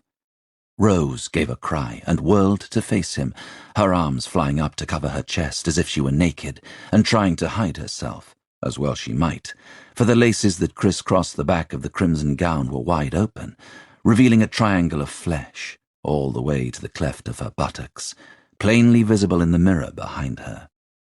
In the few seconds during which Philippe took this in, Rose hopped towards the bed, where a plain white dress lay crumpled. "My lord, She snatched up the dress and crushed it to her chest. "I'm sorry, I thought—" "Where is Jeanne?" Philippe demanded. His wife's gown was far too big for the handmaiden's thin frame. It hung off her like a red bell. "What are you doing wearing that?" "A tear," said Rose suddenly. "My lady thought she found a tear. I couldn't see it. I thought if I put it on I might be able to see clearer." Philippe's jaw pulsed in recognition of the lie. He felt furious, yet also flustered. This wasn't his domain. He didn't know how to punish this young woman standing here in his wife's clothes, brazenly lying to him. He would tell Jeanne, have her deal with this. He had a war to concern himself with. "Leave," he commanded, thrusting a finger towards the door that led into the room where the handmaiden slept. Rose, her cheeks burning, fled, one hand grasping her own dress, the other trying to hold the back of the Queen's gown closed as she passed him. Before the door banged shut, he caught another glimpse of her naked back, pale against the crimson silk. Selkirk Forest, Scotland, 20th of July, 1297 A.D. What will they do with us? Will glanced round at the whisper. His sister's eyes were wide, but she walked erect at his side as if to hide her fear. From her children or the 9 men surrounding them, he wasn't sure. I do not think we are in any immediate danger, he murmured, looking at their captors, who were an odd group, all told. 3 of them had taken point, 2 leading the horses with their packs strapped to them, and the limer leashed to the crupper of the piebald. The 3rd, a burly, unkempt man, barefoot and clad only in shabby leather breeches, wielded a club and looked as if he had lived in the forest most of his life, his broad chest and arms riddled with scars. The other 2 were slighter of build and much better dressed, in short coats of mail and well-tailored surcoats. They carried bows with slender baskets attached to their belts to hold arrows. To either side of Will and his family marched another 4 men, 1 with a long spear and 3 who looked more like shepherds than soldiers. Bringing up the rear were 2 in Highlander dress, dyed woolen tunics that reached to their thighs. These last 2 looked very at ease with their long-handled Lochaber axes in their fists, and Will and Duncan's swords slung from their belts. How can you be sure we aren't in danger? Ysenda bowed her head to disguise her words, although the sounds of twigs cracking under the footfalls of the men were loud enough to cover her whisper. Alice and Margaret were in front of her, and David was walking at Will's side. Margaret kept looking round at them, but Alice was staring straight ahead as she walked. All pretense of her injury ended. She hadn't said a word since the men entered their camp, having discovered it when David came racing out of the trees after Will and Margaret. If they intended to rob us, they would have taken our supplies and left us. Will didn't add for dead. And if they meant to harm us, they would have done so by now. From what I overheard when they were gathering up our gear, they are taking us to their camp. Camp? They are part of the resistance, I think. Ysenda stared at him. You knew they would be here. Tom told me the rebels had set up a base in the forest, yes. That's why you brought us here? To join them? Quiet, warned the spear holder. Ysenda's cheeks were livid. As the man looked away, she hissed the words through her teeth. You've led my children, your nieces, into a den of thieves and cutthroats, all with prices on their heads, because you want to continue your fight. She put her hands on Margaret and Alice's shoulders. Your children will be safer here than anywhere, Will murmured. If we had stayed in the open, sooner or later we would have been found. You've heard the same rumours I have, of how the English soldiery treat those who defy them, let alone anyone who kills one of their officials. Chivalry isn't worth as much this side of the border. I could not even say your daughters would be safe from their punishments. But Ysenda didn't want to hear it. She quickened her pace, pushing Alice and Margaret in front of her. David, she snapped, her stare commanding him to follow. David shook his head. Keep moving, ordered one of the men, forcing Ysenda to face forward, leaving David walking at Will's side. Almost an hour later, as the golden light dappling the ground began to fade, and the snatches of sky above them turned dusky purple, they began to hear distant sounds of civilization. The burly man gave 3 sharp whistles. Hearing an answering sound, Will noticed indistinct figures half hidden in bushes and behind trees. He caught glimpses of bows and the glint of knives and guessed that if the man hadn't signalled, they wouldn't have made it much further. Ahead, the low hum of many voices was punctuated by calls and laughter, the thock of an axe blade, the barking of dogs and whinnies of horses. Through the trees they saw people moving, smelled wood smoke and food. Ysenda gathered her daughters closer as their captors led them into the midst of a huge camp that stretched off between the pines. Men clad in many different styles of dress, bearing all manner of weapons, stood about in groups by fire pits, or sat on logs eating from wooden bowls. Some tended animals, pigs, sheep, goats, and cattle penned in corrals. Others lounged on the mossy ground beneath cloth canopies, strung between trees. More permanent structures, fashioned from bound branches and twigs and covered with turf, were visible further in. There were even a few tents. Many eyes followed Will and his family as they were led through the fringes of the camp, heading deeper in. One man whistled lewdly at Margaret, raising a laugh from his companions. Margaret lowered her head, and Jacinda threw a barbed look over her shoulder at Will. Her look changed when a young woman ducked out from a shelter, clouted the whistler on the arm, and nodded apologetically to her. Jacinda frowned curiously after the woman as they continued on, making for a circle of tents in the center of a clearing. Glancing back, Will realized some of their captors had melted away. As they approached the tents, the burly man called out, and a boy scrabbled out of one of them.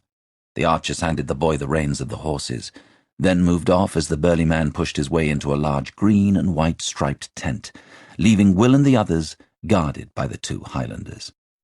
Their escort reappeared a few moments later with a short, stocky man. He looked to be no more than 30, although his hair, cut brutally close to his head, was already dusted white. His brown, weathered face was almost as scarred as his comrades', and he wore a leather gambeson and had a keen-looking dirk strapped to his belt. His gaze moved uninterestedly over Jacinda and the girls, lingered briefly on David, then came to rest on Will. "They had this on them, Grey," said the burly man, handing over the pouch he had taken when he searched their packs. It was the pouch Will had cut from the tax collector's belt and was bulging with coin, Duncan's money having been added to it before they fled the estate. The man called Grey hefted it appreciatively. "A good weight." "That's my father's," said David, taking a step forward. The burly man lifted his club, and Jacinda made a sharp sound at her son.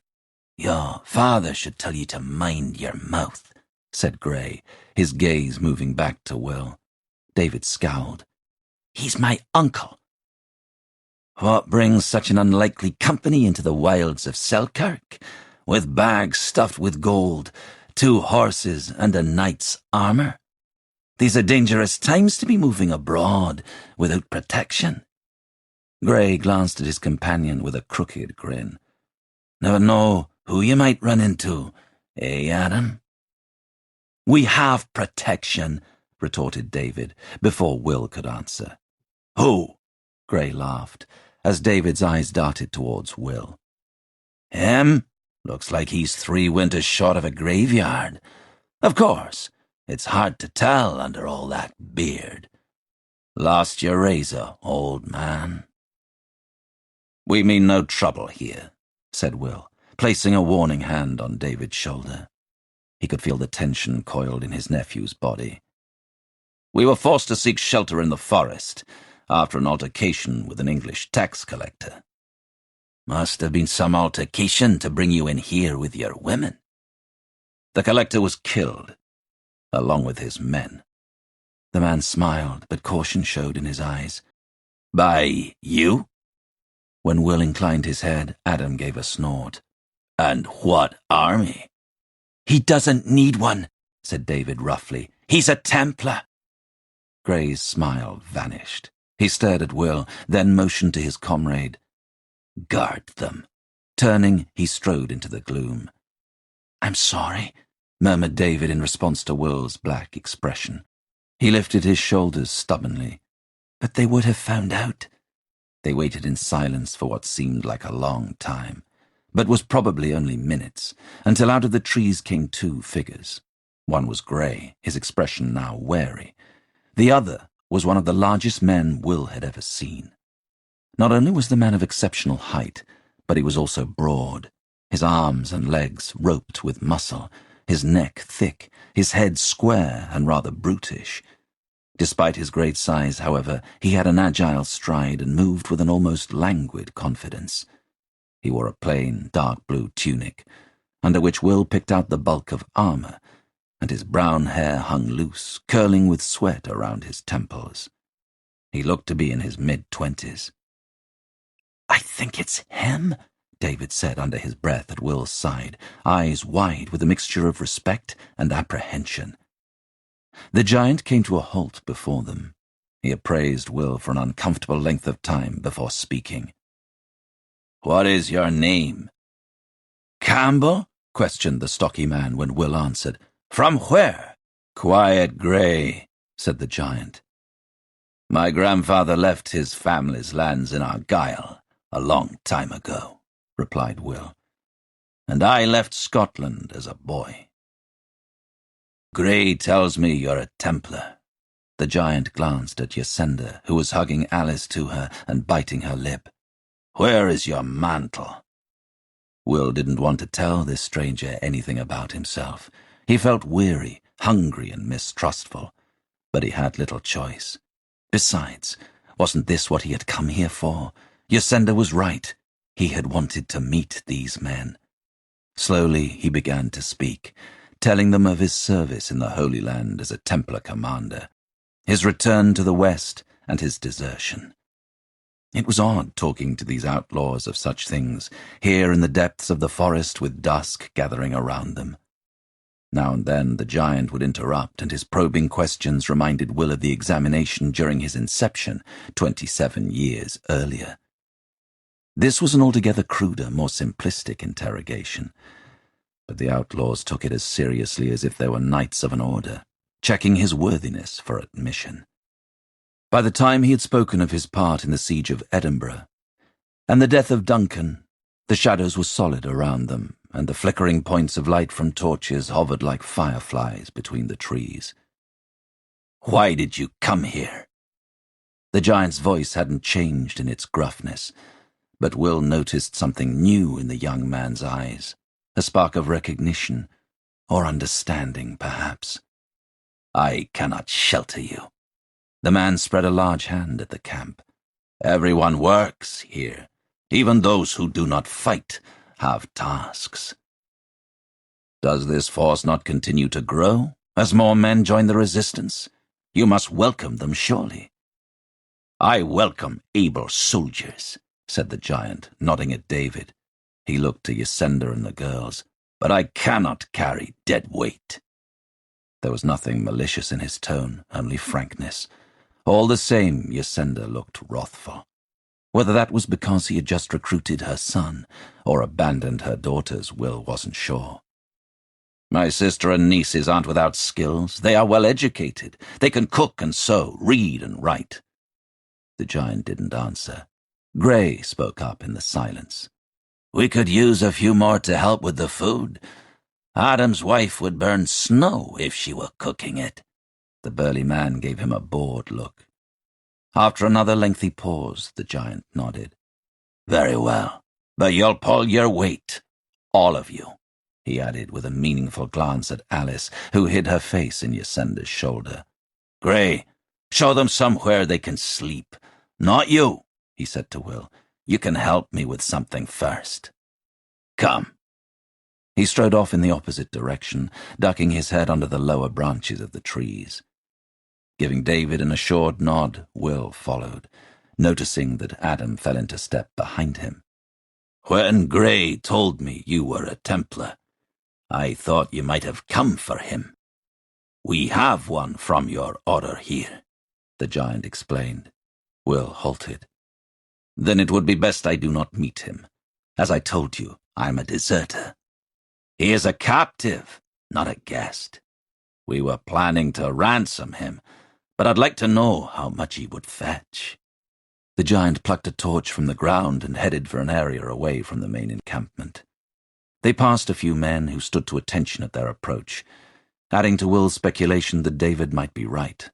The giant, who hadn't yet offered his name, might well be William Wallace, the leader of the Scottish resistance. Up ahead, Will saw a cage of wooden stakes built around several trees.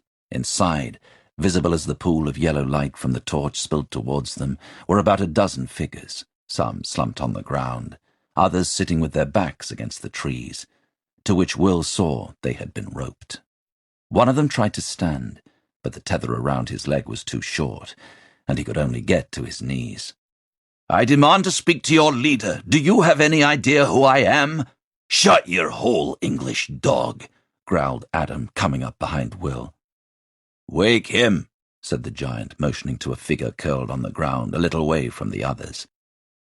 One of the men guarding the cage went over and poked his spear through the stakes at the prone form. As the spear prodded him, the figure jerked upright with a shout. Will caught a flash of red on a black tunic, saw terrified brown eyes under a thatch of hair, a face smudged with dirt, and an unkempt, bushy beard. He started forward. Simon? You know him? Demanded the giant, at once alert. Will looked round, feeling Adam close in behind him, brandishing his club. Are you here to rescue him? Are there more of you? No. Will glanced at Simon, who was on his knees, staring at him in amazement. He turned back to the man he thought was Wallace. I haven't seen him since I left Paris, 18 months ago. You have my word. Wallace scrutinized him, his eyes glittering in the torchlight, then nodded to Adam, who lowered the club. Where did you find him? Will found he couldn't bring himself to look at Simon, who was calling to him, his voice hoarse with relief. A scouting party picked him up a few months back. He refused to tell us what he was doing on his own in the wild, and so we took him for a spy. Fortunately, my men had the foresight to bring him blinded into our camp for questioning. We may have got nothing but screams for our efforts, but it will mean we can still exchange him for gold without compromising our position. I was going to ask you how much you thought a sergeant would be worth to them, but as you know him, you can tell me if he is favored in the order. He is a groom, not a spy. What would a groom from Paris be doing here?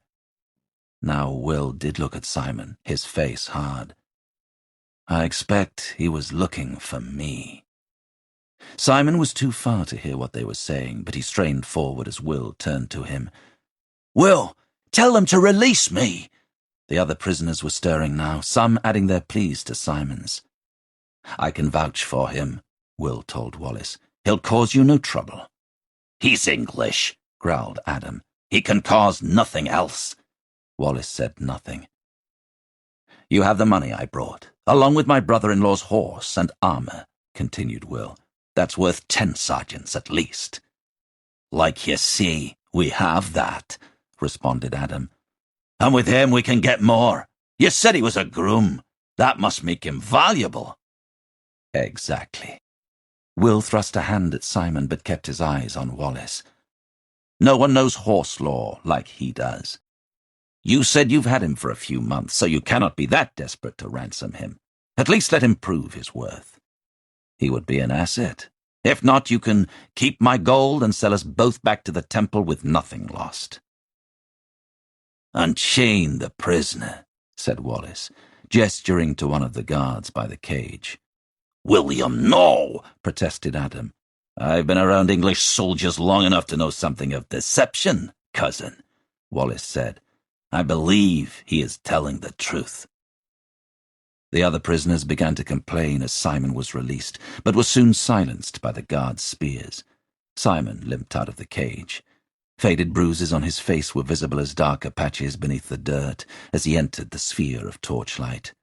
Will, thank God! Will grasped him by the arm, ignoring his wince at the contact, and led him as far as he dared from Wallace and the others, who continued to watch him closely. What are you doing here? I came looking for you. Robert got me transferred to Ballantrodoch. Will gritted his teeth at the way Simon said it, as if the groom were surprised he would even ask this, as if it were a foregone conclusion. Why? Simon's relief turned to puzzlement. You left the temple, Will. Did you think I wouldn't want to know the reason? I had hoped you would respect my decision.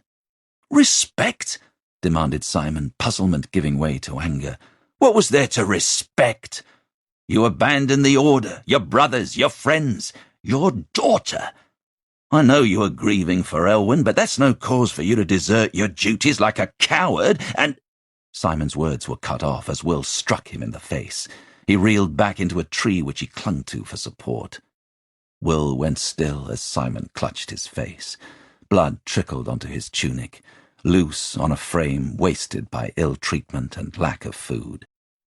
Shame rose in Will, and his fists unclenched. "Simon." He took a step towards him, then stopped, the apology sticking in his throat. To utter it would admit that Simon was in some way right, and he couldn't do that, not after all this time, after the supreme effort it had taken to bury his past. He hadn't asked him to come searching for him like some pining hound. He didn't want him here. Leaving Simon sagged against the tree, Will turned and walked away. Chapter 13. Selkirk Forest, Scotland, 25th of August, 1297 A.D. Simon walked purposefully through the camp, heading for Will's shelter.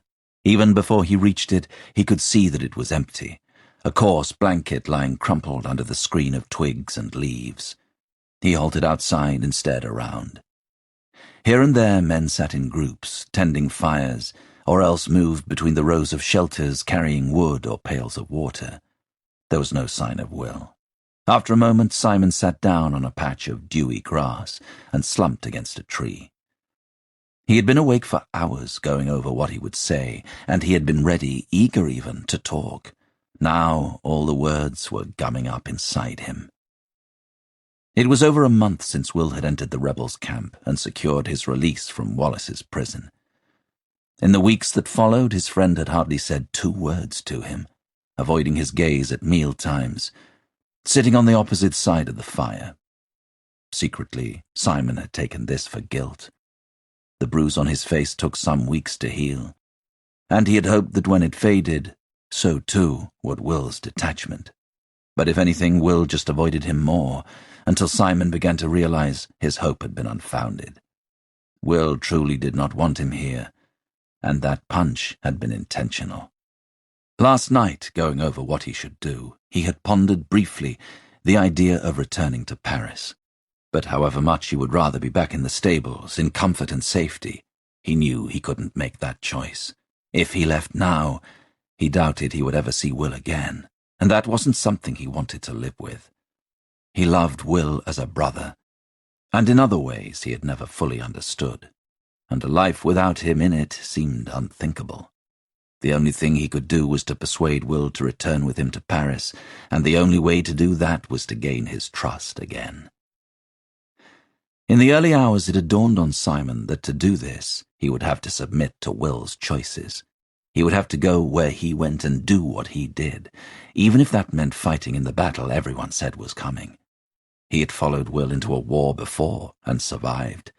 His experiences in Acre, as well as his torture and imprisonment at the hands of the Scots, had toughened him. True, he wasn't a skilled fighter, but he had more strength than many men, and knew how to use it. He hadn't come all this way to turn around now. Simon looked up as a shadow fell across him. It was David. The young man was holding a bow. "Do you want to come hunting?" Simon glanced at the empty shelter, then pushed himself up and brushed down his hose. He would come back later to tell Will his decision. The water splashed on Will's face and neck, numbing his skin. He let it drip onto his bare chest as the water in the bowl grew still and his reflection settled. Slowly, he raised the blade and set it to his cheek, the metal colder than the water. He scraped it against his jaw, removing the last of the black bristles, drawing beads of blood whenever he pressed too hard. When it was done, he cleaned the blade, feeling strangely naked and exposed. He hadn't seen himself without a full beard since he was 18. But only old men wore them, old men and Templars, and he was neither. Picking up his shirt, Will walked down through the quiet glade and along the banks of the river. Dawn had brought a mist, and an amber haze lingered between the trees, the sun struggling to pierce the canopy. The air was humid, fragrant with the smell of grass. Ahead he heard laughter and splashing. A group of women were gathered on the rocks around one of the deep pools into which the river bubbled, washing clothes. There were a fair number of women in the camp, and not a few children, most of them wives and daughters of those men who had been proclaimed outlaws and who feared for their families' safety in the towns they left behind, crawling with English soldiers. Alice and Margaret were sitting together, rubbing wet shirts on the stones, each pass and press of their hands making slapping sounds on the rocks. Yasenda was a little way away, beside a young woman with red hair, plaited thickly down her back. Outwardly, his sister seemed to be enduring her grief for Duncan's death, but Will guessed she had been shielding the girls from the depth of her sorrow in an effort to lessen their own. Still, he did sense she had found some solace in the forest, a world away from her old life and the violence that had brought her here, sheltered in this haven of routines and camaraderie. Even Alice and Margaret were calmer now, settling into the rhythm of the days. The women looked up at his approach. Yasenda's eyes widened at his changed appearance. The young, red-haired woman who was called Christian smiled.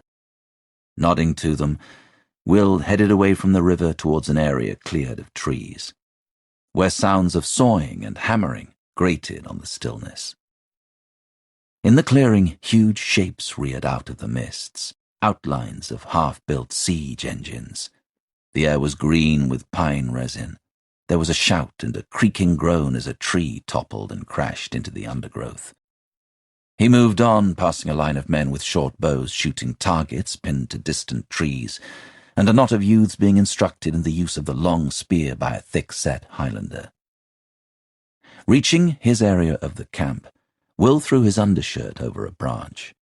He saw David and Simon's shelters were empty, and guessed they had gone hunting. After handing the blade to the man he had borrowed it from, he knelt on the mossy ground and murmured the paternosters he had been taught to say whenever he was in the field, and unable to hear the 7 offices. There were some things he would not give up. As he was reciting the last prayer, Will sensed someone move up behind him. Turning, he saw a whip-lean man in a hooded robe. "Good morning, Father." He rose to tower over the man, who had been introduced to him a fortnight ago as John Blair, Wallace's chaplain. "I'm sorry to disturb your prayers," said John in his quiet voice. "I was finished." "I was wondering, William, why you do not join the others for Mass in my chapel? You would be welcome." Will tried to hide his mockery at John's use of the word. The chaplain's church was a clearing in the forest with a tree stump for an altar. "I'm used to praying on my own, but thank you." "Then perhaps you might speak to the men of the Holy Land at one of my sermons," ventured John, as Will went to head off. "You could inspire them." "Inspire them?" Will turned back. "The Holy Land isn't the paradise men want it to be. When we went there with our crosses and swords, we defiled it. What would I say to inspire them, when all I could speak of are death and horror? If what the scouts say is true and the English army is on its way, well, these men will soon see enough of that for themselves." John frowned. "These men have held out so far, against forces greater than their own." Will lowered his voice. "I do not dismiss their bravery, but their battles have been won through guile, ambushes against ill-prepared garrisons and supply lines." "They took Perth and Glasgow." John's placid tone deepened. "Routed the English justice at Scone, overthrew that bastard the Sheriff of Lanark, and slew 50 of his soldiers." Will had heard tell of these events almost every night he had been in the camp, and with each telling and every cask of wine that was opened, many of which had admittedly been stolen from English troops, the tales got more lurid and outlandish. At first, Will had been impressed. Out on the estate, little news had come to them, and he'd had no idea how widespread and effective the resistance had been. The uprising had begun in earnest in the spring, headed by Wallace in the south, and in the north by a young nobleman named Andrew de Moray, whose father had been the Justiciar of Scotland. Before long, most of the realm was in open revolt. Wallace and his forces struck out on daring assaults against Perth, Glasgow, and other English-held towns, then melted back into the vast wilds of Selkirk, laden with plunder. Now the magnates of Scotland were starting to take notice, some even forsaking their English estates to join the rebellion. Will wanted to be buoyed up by the triumphs of Wallace and his men, feel that same confidence flowing hot and determined in him. This was what he had sought by coming here. A new sense of purpose, a way to continue his fight against Edward, and perhaps he could have had it, but for Simon. The groom had entered his world like a shadow, a reminder of everything he had tried to shut out, the pain, the memories, discarded obligations and burdens of duty. Now, staring into John Blair's inquiring face, Will felt more of that same unwanted pressure bearing down on him. Wallace and his men have taken towns crowded with abused people, desperate to be rid of the English. They haven't stood on an open field against 1,000 heavy cavalry. "Our liberty is not an easy task," replied John after a pause. "Each of us knows this. We have bled hard for it already, in body and spirit." The chaplain's eyes were thoughtful, almost sad. "But each man here has something on his side, something I think you might have lost." "And what is that?" "Belief." John inclined his head before Will could answer. "My chapel is always open should you change your mind. Good day to you." Will watched him go, part of him struggling against his doubts, wanting to believe the chaplain was right and the Scots could win through, for he was desperate for a victory after the defeat at Edinburgh.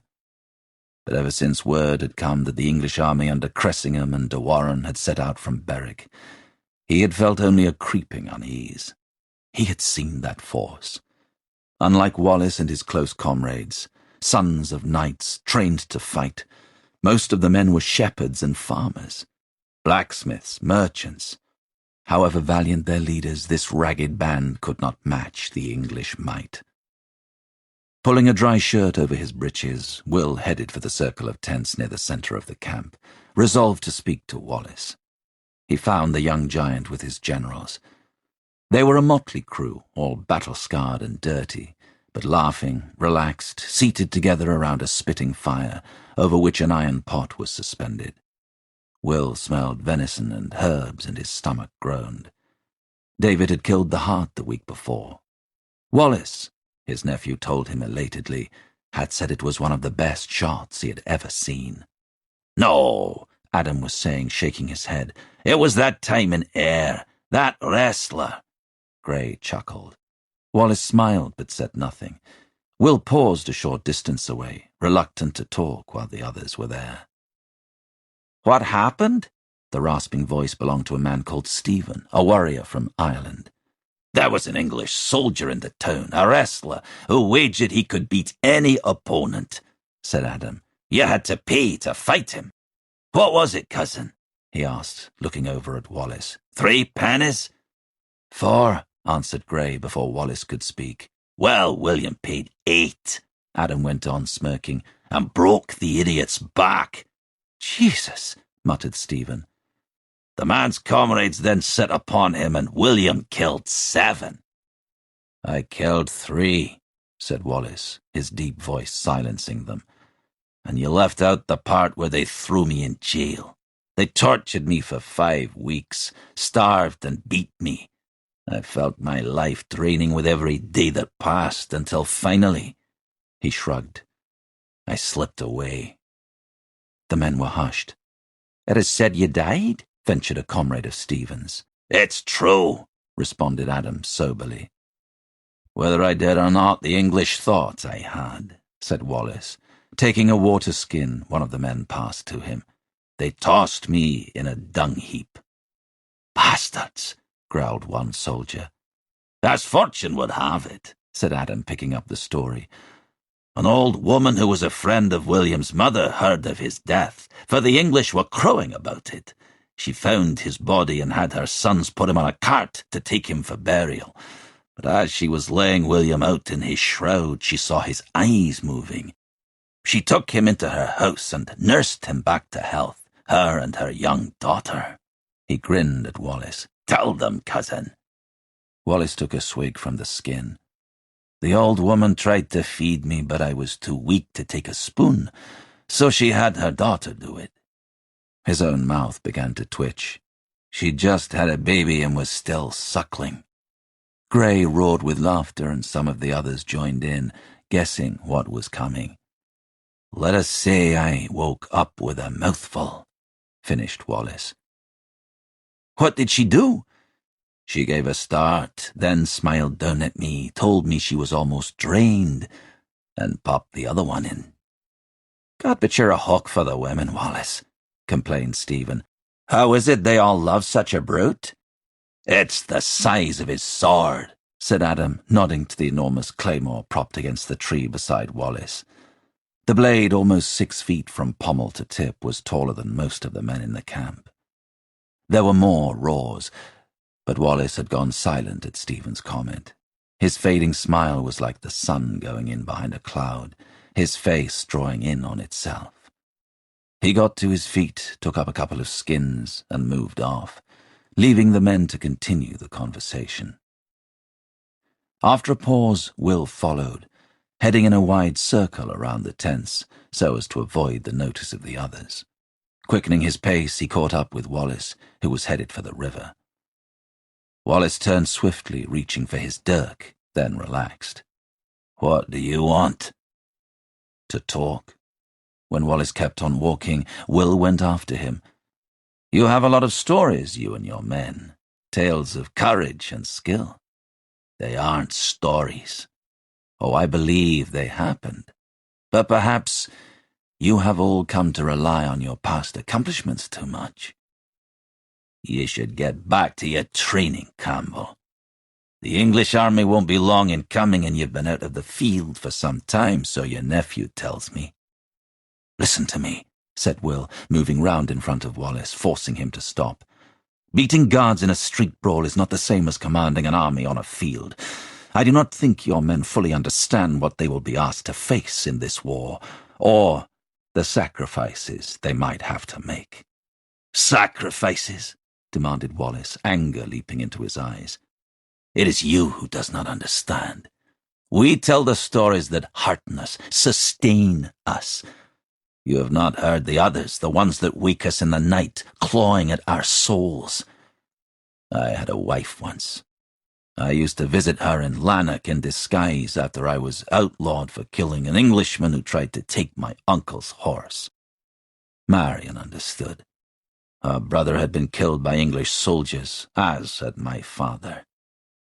She was 18 and heir to her father's estate. But I wed her for her spirit, not for any dowry as the English put about. His voice was glacial. After we married in secret, she bore me a daughter. During one of our meetings, I was followed by soldiers, and Marion helped me escape. When she refused to give me up to the sheriff of Lanark, he had her and my daughter killed. And so I broke into his house and slew him in his bed. You do not know me, Templar. Me, or my men. I'm not a knight, said Will quietly, finding no comfort in the similarities between his life and Wallace's. You think shaving your beard changes who you are? Wallace shook his head. You're still a Templar who has lost his way. I'm still the widowed son of a nobleman who died trying to free his country. The forest hides these things, but it does not alter them. When you've been in here long enough, you'll discover that. As he walked away, Will went after him. You and your men haven't faced the English in full force. You have 3,000. They will have 20 at least. Do you really believe you can beat them? Or is this just revenge? Even before Balliol was stripped of his arms, even before he rebelled against the English, Edward's men were ravaging our lands. While you have been fighting for God on foreign sands, we have been at war for 7 years. Wallace's voice grew rough and impassioned. When the magnates of Scotland swore fealty to Edward as their overlord, they led a wolf into our lands. A hungry, savage wolf. English soldiers crowded into the towns and castles. They treated it as their land and us as slaves. They called us coarse, uncivilized. We complained and they silenced us, with threats, then fists, then swords. The magnates of Scotland looked the other way as the violence grew, unwilling to endanger their fortunes. 6 years ago, near my family's home in Ayrshire, some children were throwing stones at a castle where English troops were garrisoned. The English knights on the battlements shot them, 4 boys and a girl. The oldest was 12. That night, a force of men, including my father and brother, overpowered a company of knights from the castle. Some of them managed to flee, but 5 were caught. They were hanged from a tree in the middle of the town. After that, the English pursued us in strength. There was a battle at a place called Loudon Hill. In the struggle, my father was killed, his legs cut away from under him. Wallace paused. You do not know what it is we fight for. How could you? You haven't been here. Some distance behind them, they heard the pounding of hooves and the calls of men. Wallace pushed his way back through the undergrowth, Will close behind him. Ahead they saw 2 men dismounting from horses, surrounded by Grey and the others. "What is it?" called Wallace. "We have news of the English," said Adam, heading over, with a suspicious look at Will. "The English army under the treasurer and John de Warenne are headed for Stirling." "They will cross the Forth there," said Wallace, nodding. "Head north to try to undo what we have done. I imagine they will attempt to win Perth first, then relieve Dundee." He drew a breath, his voice steady again. "Then Stirling is where we shall meet them." "The scouts bring other tidings," continued Adam, his scarred face filling with exhilarated triumph. "Andrew de Moray and his army wish to join forces with us against them." A fierce smile broke across Wallace's face. "Gather the men, cousin." He glanced back at Will. "We ride out."